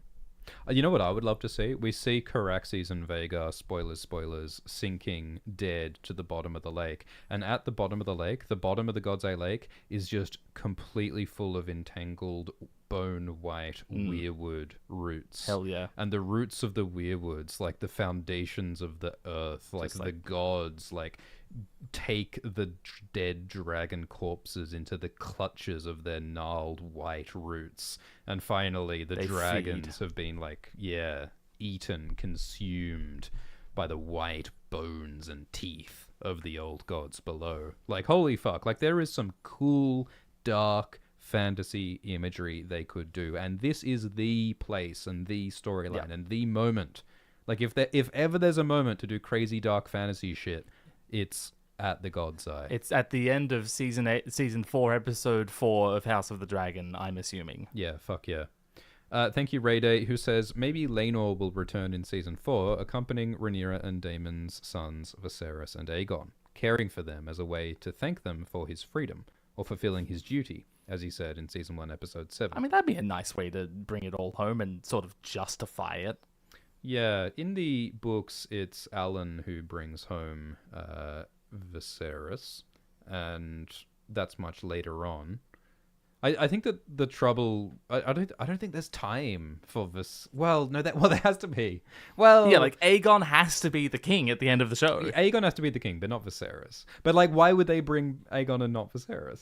Yeah, they like are they going to provide a reason for why Viserys isn't there? Are they going to change that relatively crucial fact about Targaryen history that Viserys was not there? Look, Ryan Condal has said that they are trying to like honor that part of the story, but like it is a fact that the regency of Aegon III is just not in the scope of this show. Yeah, and is probably not going to be adapted to screen. So like I don't think they need to show us what happens with those guys in full detail. But it still would be weird if Viserys was there. But it would be weird if Viserys wasn't there. So yeah, it's just gonna be weird. it's a bit of a pickle. It's a bit of a pickle. I think I hope they find an elegant way to honor that. Ellen says basically what Gladys just said, which is, what if Alice's goal is to sacrifice a Targaryen to the God's Eye and Isle of Faces as a way to break her curse? I think that is it. Yeah. I mean, Alice wants to have children with Aemond because I think she might want to sacrifice the children and Aemond. Or maybe she wants to sacrifice Aemond but then keep the child for herself. But, like, does she want to be a mother to Aemond's baby? Probably not. I think she just wants to be free. The same as every other woman in this show. I agree. I mean, I think that this show takes a dim view of motherhood, you know? I mean, this is a show in which Alicent is currently trying to murder her children, I think it's arguing that it's how she gets freedom. I think the show takes a dim view of being forced into motherhood. Yes. That's true. Alicent did not choose to have any of those children. Yeah. Cambrian says, they never find Daemon's body, so do you think that Daemon will become the three-eyed raven? Do we know if there is a three-eyed crow before Brynden Rivers? Maybe that's the true prince that was promised. We're really, like, mashing together some book lore and show lore here. Yeah. Like, in the books, Brynden Rivers, Bloodraven, has one of the most, like, intricate, fascinating histories in Westeros, and he is the three-eyed crow who teaches Bran magic. And in the show, there's a guy called the Three-Eyed Raven who's played by, like, two different actors, who is never really explained, but it seems like the Three-Eyed Raven is a title that he bestows upon Bran. I mean, look, it would be quite funny if Max von Sydow turned out to be Daemon Targaryen all along. That'd be crazy. Doesn't really seem like his personality. Yeah, no. But I guess being married to a tree can change a man. Thank you for the donation from THTKID Firmvab, who says, do you think the show is setting up Scorned Mysaria as the shepherd who storms the dragon pit next season?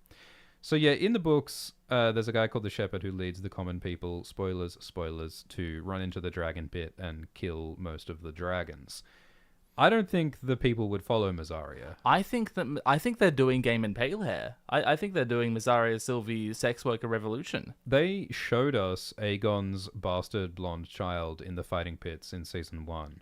And in the books, there is a plotline about one of Aegon's bastards being propped up as a king as part of a kind of social revolution by Essie and Sylvana Sand. And I hope that Mysaria and Sylvie will play the role of Essie and Sylvana Sand. And I think that's why we had that scene with Mysaria and Sylvie this season. So yeah, look, again, like, I feel optimistic. I feel like they will adapt the bit that I like in the books by using Mysaria and Sylvie. So as for the shepherd, probably not Mysaria. I have long theorized for some reason that it's Harold Westerling, but that's simply me scrambling to look for a way to put Harold Westerling back into the story. Well, I like the Pope killing this episode because that sets up the sort of religious outrage against Rhaenyra that leads to the killing of the dragons.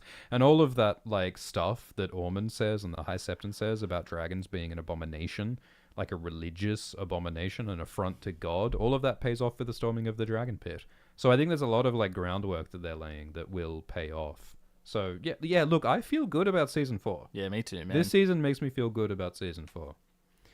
Thank you, Jordan, who says, do you think after Rhaenyra declares Ulf a traitor, will Adam's well-being be in danger? Will Baelor help Adam escape the wrath of Queen Rhaenyra? Yeah, I think that's a good theory, because in the books, Ulf and Hugh betray Rhaenyra, and then Rhaenyra suddenly becomes paranoid and suspicious of Adam and of Nettles, who is the rider of Sheepstealer in the books. And in the books, Corlys helps Adam escape Rhaenyra's wrath. But maybe it will be Baela. Because, like, this show needs to give Baela something to do, because she doesn't really do very much. So, yeah, I think that's possible. But it would be a shame for Corlys to not get to do his thing. Well, the thing with Baela is that she's currently apparently in love with Alan, who is serving Rhaenyra, like, faithfully at the moment. Yeah. So maybe Baela won't do that, and Corlys will. Yeah. Yeah, maybe Baela will object to Alan's, like, sort of abandonment of Corlys. Yeah, because they had that big family powwow in season 3, episode 2. Yeah, but I don't know if they've sold, like, Alan and Baela's relationship enough for that conflict to have weight. Like, the whole Baela-Alan thing happened quite suddenly, I feel. And has barely been touched on since then. Yeah, so it would make sense to deepen that if they're going to challenge that. I think that Alan and Baela might just be, like, chill and on the same team. Well, if they are on the same team, that team is Rhaenyra at the moment. At the moment, yeah. And that will put Baela at odds with Adam. Thank you, Ali, who says, I think they're going to merge the second Battle of Tumbleton with the King's Road. So you reckon the Baratheons are finally going to turn up? I think that the fact that they introduced the Baratheons, or they reminded us of the Baratheons this season, does support the idea that they might do the battle between the Tullys and the Baratheons. But it's such an unimportant battle, really. And I kind of think that the muddy mess of the false envoys that Rhaenyra sent, that might be as much of a muddy mess as we get, you know? Thank you, Vala, who says, maybe Alice Rivers tried to feel genuinely close to Daemon and Aemond to make a more powerful sacrifice. It still seems she's trying to bring her son back, but she needs to unmake Dragonfire's work in a way that older Cures could not. Yeah, do you think she's still trying to get her son back? I feel like the lesson of the curse is you can't bring the dead back to life. Like, that's the thing. Like, that's the lesson. Rhaenyra tries to bring Drogo back and it fails. And, like, Qyburn brings, like, the Mountain back, but in, like, an incomplete way. Yeah. Thoros brings Beric back, but his soul doesn't come back. Like, it's even worse with Catelyn Stark, Lady Stoneheart. Yeah, so, like, I think the lesson is, like, bringing the dead back to life is not something that you can do. And so I think that Alice might have to let go of her dead child. And I think that, I think you're right, Gladys, that she just wants freedom. She just wants rest.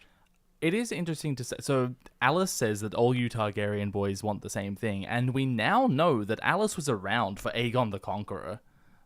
So are you saying that Aegon was also an incest person? He married 2 of his sisters. That's true. He's the most incest person of them all. My goodness, George. Thank you to A-Chin, who says, I think they're setting up Daeron to ride Tessarion against Vermithor in the Battle of the Three Dragons, sacrificing himself for the good. Yeah. Yeah. Yeah, they are. Yeah. Thank you, Vala, who says, Targaryens have no knowledge of dragons. They are a lesser Valyrian house, riding the coattails of dead houses that did terrible things to spawn and bond with dragons. Hubris similar to the Gravitals in All Tomorrows. Whoa. I was not expecting a All Tomorrows reference in today's stream. There's a similarity there, and of course we should all go and check out the work of C.M. Kozeman, the author of All Tomorrows, who has a new book coming out.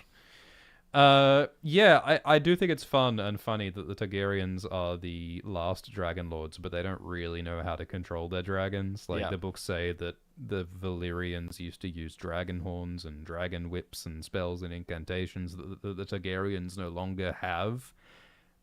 So they are wielding a power they don't control. And maybe greater Valyrian houses could have. Thank you, Jackson, who says, Daemon almost getting crushed by a flaming tent is like a reference to Daeron's death in the books. I was thinking that too when I watched it happen. Yeah, it is. Yeah, it's kind of like the muddy boots of the Baratheons. I think it's like a subtle nod to something that's in the books that they are not going to adapt. Yes, fully. That's how I feel. Because the books don't give us a single answer on how Daeron died. So I think that having Daeron killed by a falling tent is not very interesting. So yeah, I agree. It makes sense to have him die in battle instead. Jackson says, "Put on your damn helmets." Look, Daemon wore a helmet at first. I think that's usually the move. Like, you have the character wear the helmet at the start of the battle for realism, and then you have the character remove their helmet mid-battle for some contrived reason for emoting. Yeah, I just like it when they give an actual reason for the character to remove the helmet, so I can see, let's be real about it, Peter Claffey emote during the emotional climax of his show. Hell yeah. I will accept any contrivance if it means we get to see Peter Claffey's face. Thank you, Kat, who says, "What do we think about Joffrey talking about, spoilers, Rhaenyra's death in Game of Thrones? For House of the Dragon, that could be a really nice change, killing her under the Sept. Revenge." So in Season 3 of Game of Thrones, Joffrey Baratheon tells Marjorie Tyrell that Rhaenyra Targaryen's bones are underneath the Sept of Baelor, which did not exist at the time of Rhaenyra Targaryen's death. So it's weird, and fans have since decided that they just put Rhaenyra's bones there after Baelor's Sept was built. But that's just like sort of like a fan-invented retcon from a Game of Thrones thing. I mean, that's fine. Yeah. That's fine. Like, you know, Rhaenyra would have been cremated, and the bones would have been put somewhere, and maybe the bones were moved at some point. Well, is Rhaenyra cremated? She's eaten by a dragon. Well, yeah, true. Did the bones get pooped out? Yeah, maybe. Nothing pleasant happens after that point. Thank you, Darth, who says, "Do you think the next season will be as action-packed as it's supposed to be based on the books? I thought this season would be, but there were only 2 to 3 dragon battles, and a lot of cut off-screened ones." Yeah, I mean, they definitely chose to center this season around the Battle of Tumbleton. And I think that next season will also be pretty centered around the Battle of Tumbleton, right? Yeah. The next Battle of Tumbleton. So this really becomes the Tumbleton show, I think there's going to be like 3 major set pieces next season, and that'll be Tumbleton 2, The God's Eye, and Moondancer vs. Sunfire. Yeah. And like that's it for dragon action, I think. And there's the storming at the Dragon Pit. Yes, that'll be a huge dragon-based set piece. And theoretically, there's the Muddy Mess, maybe. But then, like, there's also the whole Hour of the Wolf and the death of Aegon. And I'm talking specifically about, like, action scenes. Yeah, but I guess my point is that there's a lot of big stuff that needs to happen. So I think it makes sense to, like, center it around, like, the big ones. Tumbleton and Dragon Pit. Yep. And God's Eye.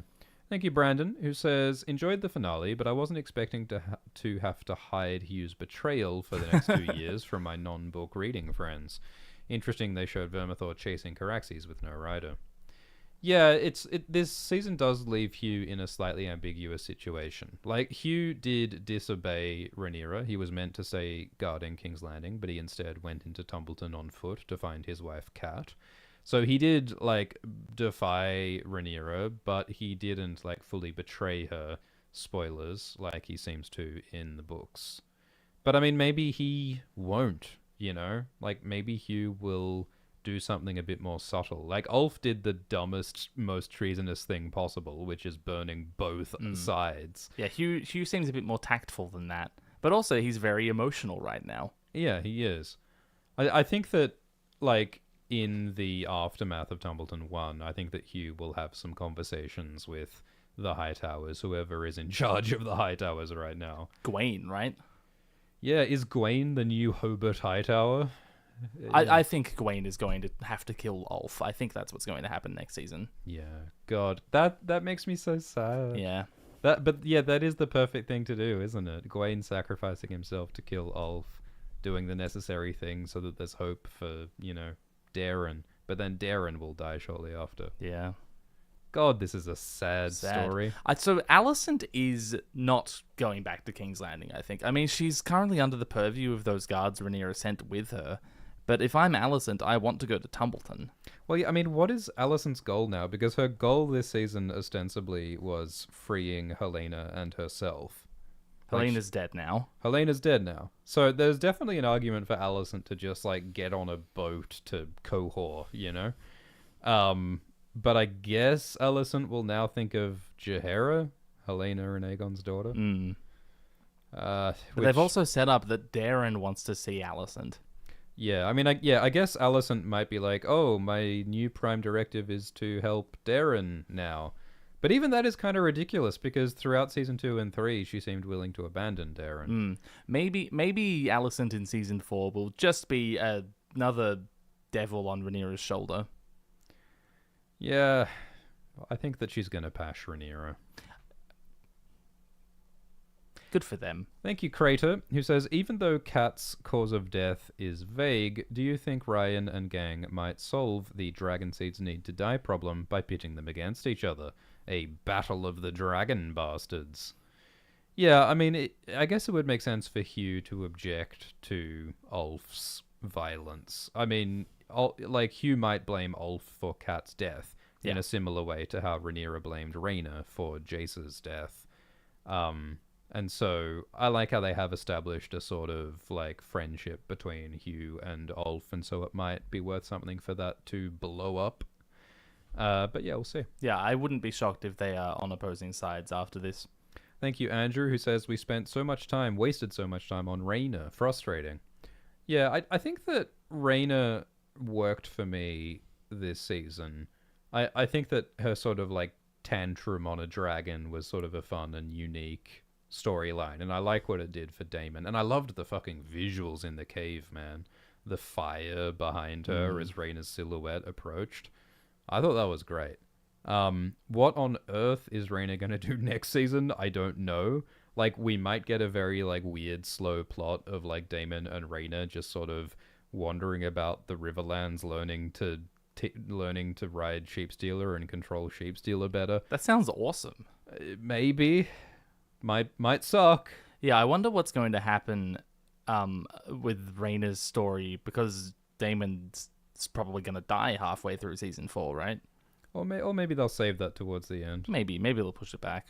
I mean, there was a lot of Mutin talk this season. And in the book, Daemon and Nettles go to Maidenpool. Yeah, with the Mutants. So maybe they will go to Maidenpool. I mean, it'd be really cool just to see Maidenpool. Yeah, man. Because it's got all these, like, baths, and that's where Jonquil and Florian were, and there's all this lore there. Maybe they will push the Battle of the God's Eye back and have it so that Rhaenyra and Daemon and Aemond all die in the same episode. That would be insane. That would be insane. But it's true that, like, Aemond and Daemon are two of the best characters on this show. Yeah, imagine, like, that all of that happened in season 4, episode 7, and it's the craziest episode anyone's ever made of anything. Yeah, maybe. Thank you, Keeping the Count, who says, instead of 2 betrayers, there's 1 betrayer doing 2 betrayals. Well, yeah, maybe Hugh will be unfairly blamed. Like, maybe it'll be a misunderstanding thing. Thank you, Jay Soren. Thank you, Karim, who says, we still haven't seen Egg's great-great-grandfather. Where is King Viserys? All things aside, after everyone dying around you, after a very destructive civil war, it will make you a little cuckoo. Are we talking about Rhaenyra and Daemon's son, Viserys? Yeah. We have seen him in season 1. And in season 2. Yeah, he is around. He exists. And he is important. Thank you, Dunko, who says, what do you want to be in the second Fire and Blood book to connect with these stories to the main story? Look, I much love for y'all and what you add to the community. Thank you. Thanks, Dunko. I don't think it makes sense to do Fire and Blood 2 until George has written Dunk and Egg, which takes place in that time period. And I also don't think it makes sense to write Fire and Blood 2 until the main series is complete. In fact, I don't think it made sense to write Fire and Blood Part 1 when the main series wasn't complete. But here we are. We are. Yeah, the main thing I want to see in the second part of Fire and Blood is the Winds of Winter. Thank you, Cat Baguette. Oh, Obsession reference. Who says, will we get a scene in Pentos next season? Pentos? Yeah, I can't help but think about Pentos. That's where the princes are. That's where Reggio Horatus is. Everyone's favorite character, Reggio Horatus. I don't think we're going to go back to Pentos. No, I don't think so either. Thank you, Eric, who says that Condal's Entertainment Weekly interview about Season 4 says we have new characters and new dragons. Which new dragons might we get, and how do you think they'll be used? Do you think we might get Morning? I hope we get Morning. Because, spoilers, in the books, Rhaena doesn't get Sheepstealer. Rhaena has no dragon until later, towards the end, she gets a little hatchling called Morning, and Morning represents hope. And for the future. Yeah. So obviously Rhaena and Sheepstealer are something very different in the show. Maybe I mean, yeah, there can't be a morning. There can't be morning. There can't be morning. It could be Jahara. It could be an unclaimed dragon, I guess. Like, a dragon could hatch without being claimed by someone immediately. Yeah, maybe Jahara. I think that morning would be nice as a symbol of hope after this, like, grim, dark show. Did Ryan say that before Dreamfire was on screen? I don't think he's talking about Dreamfire. Never mind. Thank you, Andrew, who says, were Tessarian, Caraxes, and Silverwing fighting? I don't think we saw Tessarian fly. No. At the end there, it was Vermithor, Caraxes, and Silverwing. Yeah, Caraxes did nip at Silverwing's tail a bit, yeah. Joa says, do you think Hugh is going to declare himself king? Yeah, so spoilers, like, that's what happens in the books. Hugh, like, starts having visions of Robert Baratheon, and he thinks it's him, and he's like, when the hammer defeats the dragon, a new king shall rise, and Hugh becomes brutal and hammers horseshoes into people's heads. And spoilers, Hugh gets killed by bold John Roxton during the second Battle of Dumbleton. And I love it, and it's weird, and I think they could do that. I would love to see Kieran what's his name? Kieran Hughes Hugh. Is that his name? Kieran Buse Hugh, House of the Dragon. Buse Hugh. Plagued by prophecy of Robert Baratheon in House of the Dragon. I think that'd be great. If we get a vision of Mark Addy in House of the Dragon Season 4, I will lose my shit. We got to see Emilia Clarke in a vision, so why not? That wasn't Robert actually Baratheon? Emilia Clarke. CGI Emilia Clarke. It wasn't CGI. It was just a different actress. The dragons were CGI. I'll give you that. Thank you, Ollie, who says, do you and Schwift have any differing opinion on the episodes or plotlines? Have your opinions changed since Dragon Time? I'm sure that Ultra Dex and Glidus will get into this in Dragon Time. Believe it or not, but this 5-hour-long live stream is merely an appetizer. A taster. Merely a taster of the Dragon Time to come. On Nebula and Patreon, there will be a lengthy discussion of this episode and of the season with Glidus and AltShiftX, and so we do appreciate it if you sign up to Nebula or Patreon. Thank you, Curry, who says, another instance of Aemond and Daemon mirroring each other is this episode when Bold John blinds Daemon in one eye. Hell yeah. Yeah, like Bold John Roxton like pushes his thumb into Daemon's eye, and it's really That must suck. That must suck. Couldn't have happened to a more deserving guy. J-Bro says, what do you think of Cyrax? I find it odd that the Queen's Dragon is seemingly the least impressive, especially compared to Sunfire. The episode of them flying in formation to capture King's Landing in particular made the disparity obvious. I mean, Cyrax is one of the younger dragons, and Cyrax has never fought in a war, yeah. So, you know, that makes sense to me. And Rhaenyra, in a funny way, kind of doesn't embrace her dragon fully in the way that, like, Daemon does, you know, because she's not as violent. She's more like Viserys. So I think it makes some sense. Shelby says, who made that delicious gourmet meal at Harrenhal when the blind butter guy was the only staff left? I mean, you don't need to have sight to cook a great meal, I suppose. The green men made it. Mike says that maybe Helena's dream was about stopping the storming of the dragon pit with Dreamfire, but at the cost of an early, long night. Oh. Yeah, I mean, maybe dragons not dying at the storming of the dragon pit means that there are more White Walkers, because I think that White Walkers are sort of a consequence of the existence of dragons, like ice and fire are out of balance. Moro says, did Vermithor participate in Tumbleton? Yeah, maybe. I mean, I think that in the books, I think in like Second Tumbleton, it talks about like Vermithor wasn't involved in the war, in the battle at first, but Vermithor like smelled the blood and fire and was like, ooh, maybe I will join in. Yeah. So I guess that is what was happening in this episode. But I think Hugh definitely didn't command Vermithor to do anything in this battle. Thank you, Vala, who says, would you be satisfied if there was a unifying mechanism for all the magic that we see? Or are they all independent? The bottom of the God's Eye could be a place to glimpse that. I don't think that George intends to explain a system to the magic in this world. I think that it's all... I mean, you know, I think you can... It's not hard to imagine that, you know, the fire magic and the tree magic is all sort of just different aspects, different flavors of one kind of unifying magic. I don't think that needs to be like explained or shown, but like it's all just different flavors of power. Yeah, I think short of mechanisms, there's a unifying like philosophy behind the magic, which is that it's dangerous and costs you everything. I think this story is about how power changes us. I think we're going to wrap up this live stream. Oh, we'd better. We'd better. Thank you so much, everybody. This has been great. I appreciate y'all checking in. We've been covering Game of Thrones shows on Alt-Shift-X for 10 years. 10 years! 10 years! And y'all have made it possible. So I'm grateful for that. Gladys, I'm grateful for you being on this dragon journey with me. Thanks, man. There will be more videos from Alt-Shift-X and Glidus. Dragon Time is coming. Gird your loins. There will be videos about the Mad King play on Alt-Shift-X. There will be videos about Dune on Alt-Shift-X. There will be videos about A Song of Ice and Fire on Alt-Shift-X. So like and subscribe to Alt-Shift-X. Like and subscribe to Glidus. And Yeah, man. you know what? You can subscribe to Alt-Shift-X. Wow. Don't press like, though. No. He'll get a big head. He's got a pretty big head already. It's like almost toppling his neck over. The biggest head in the land. And a neck like Caraxes. So thank you all for joining. And until next time. Oh, also thank you to Schubert for moderating. We appreciate it. Yeah, Thank you to all the moderators. You can listen to these live streams on podcast feeds for free.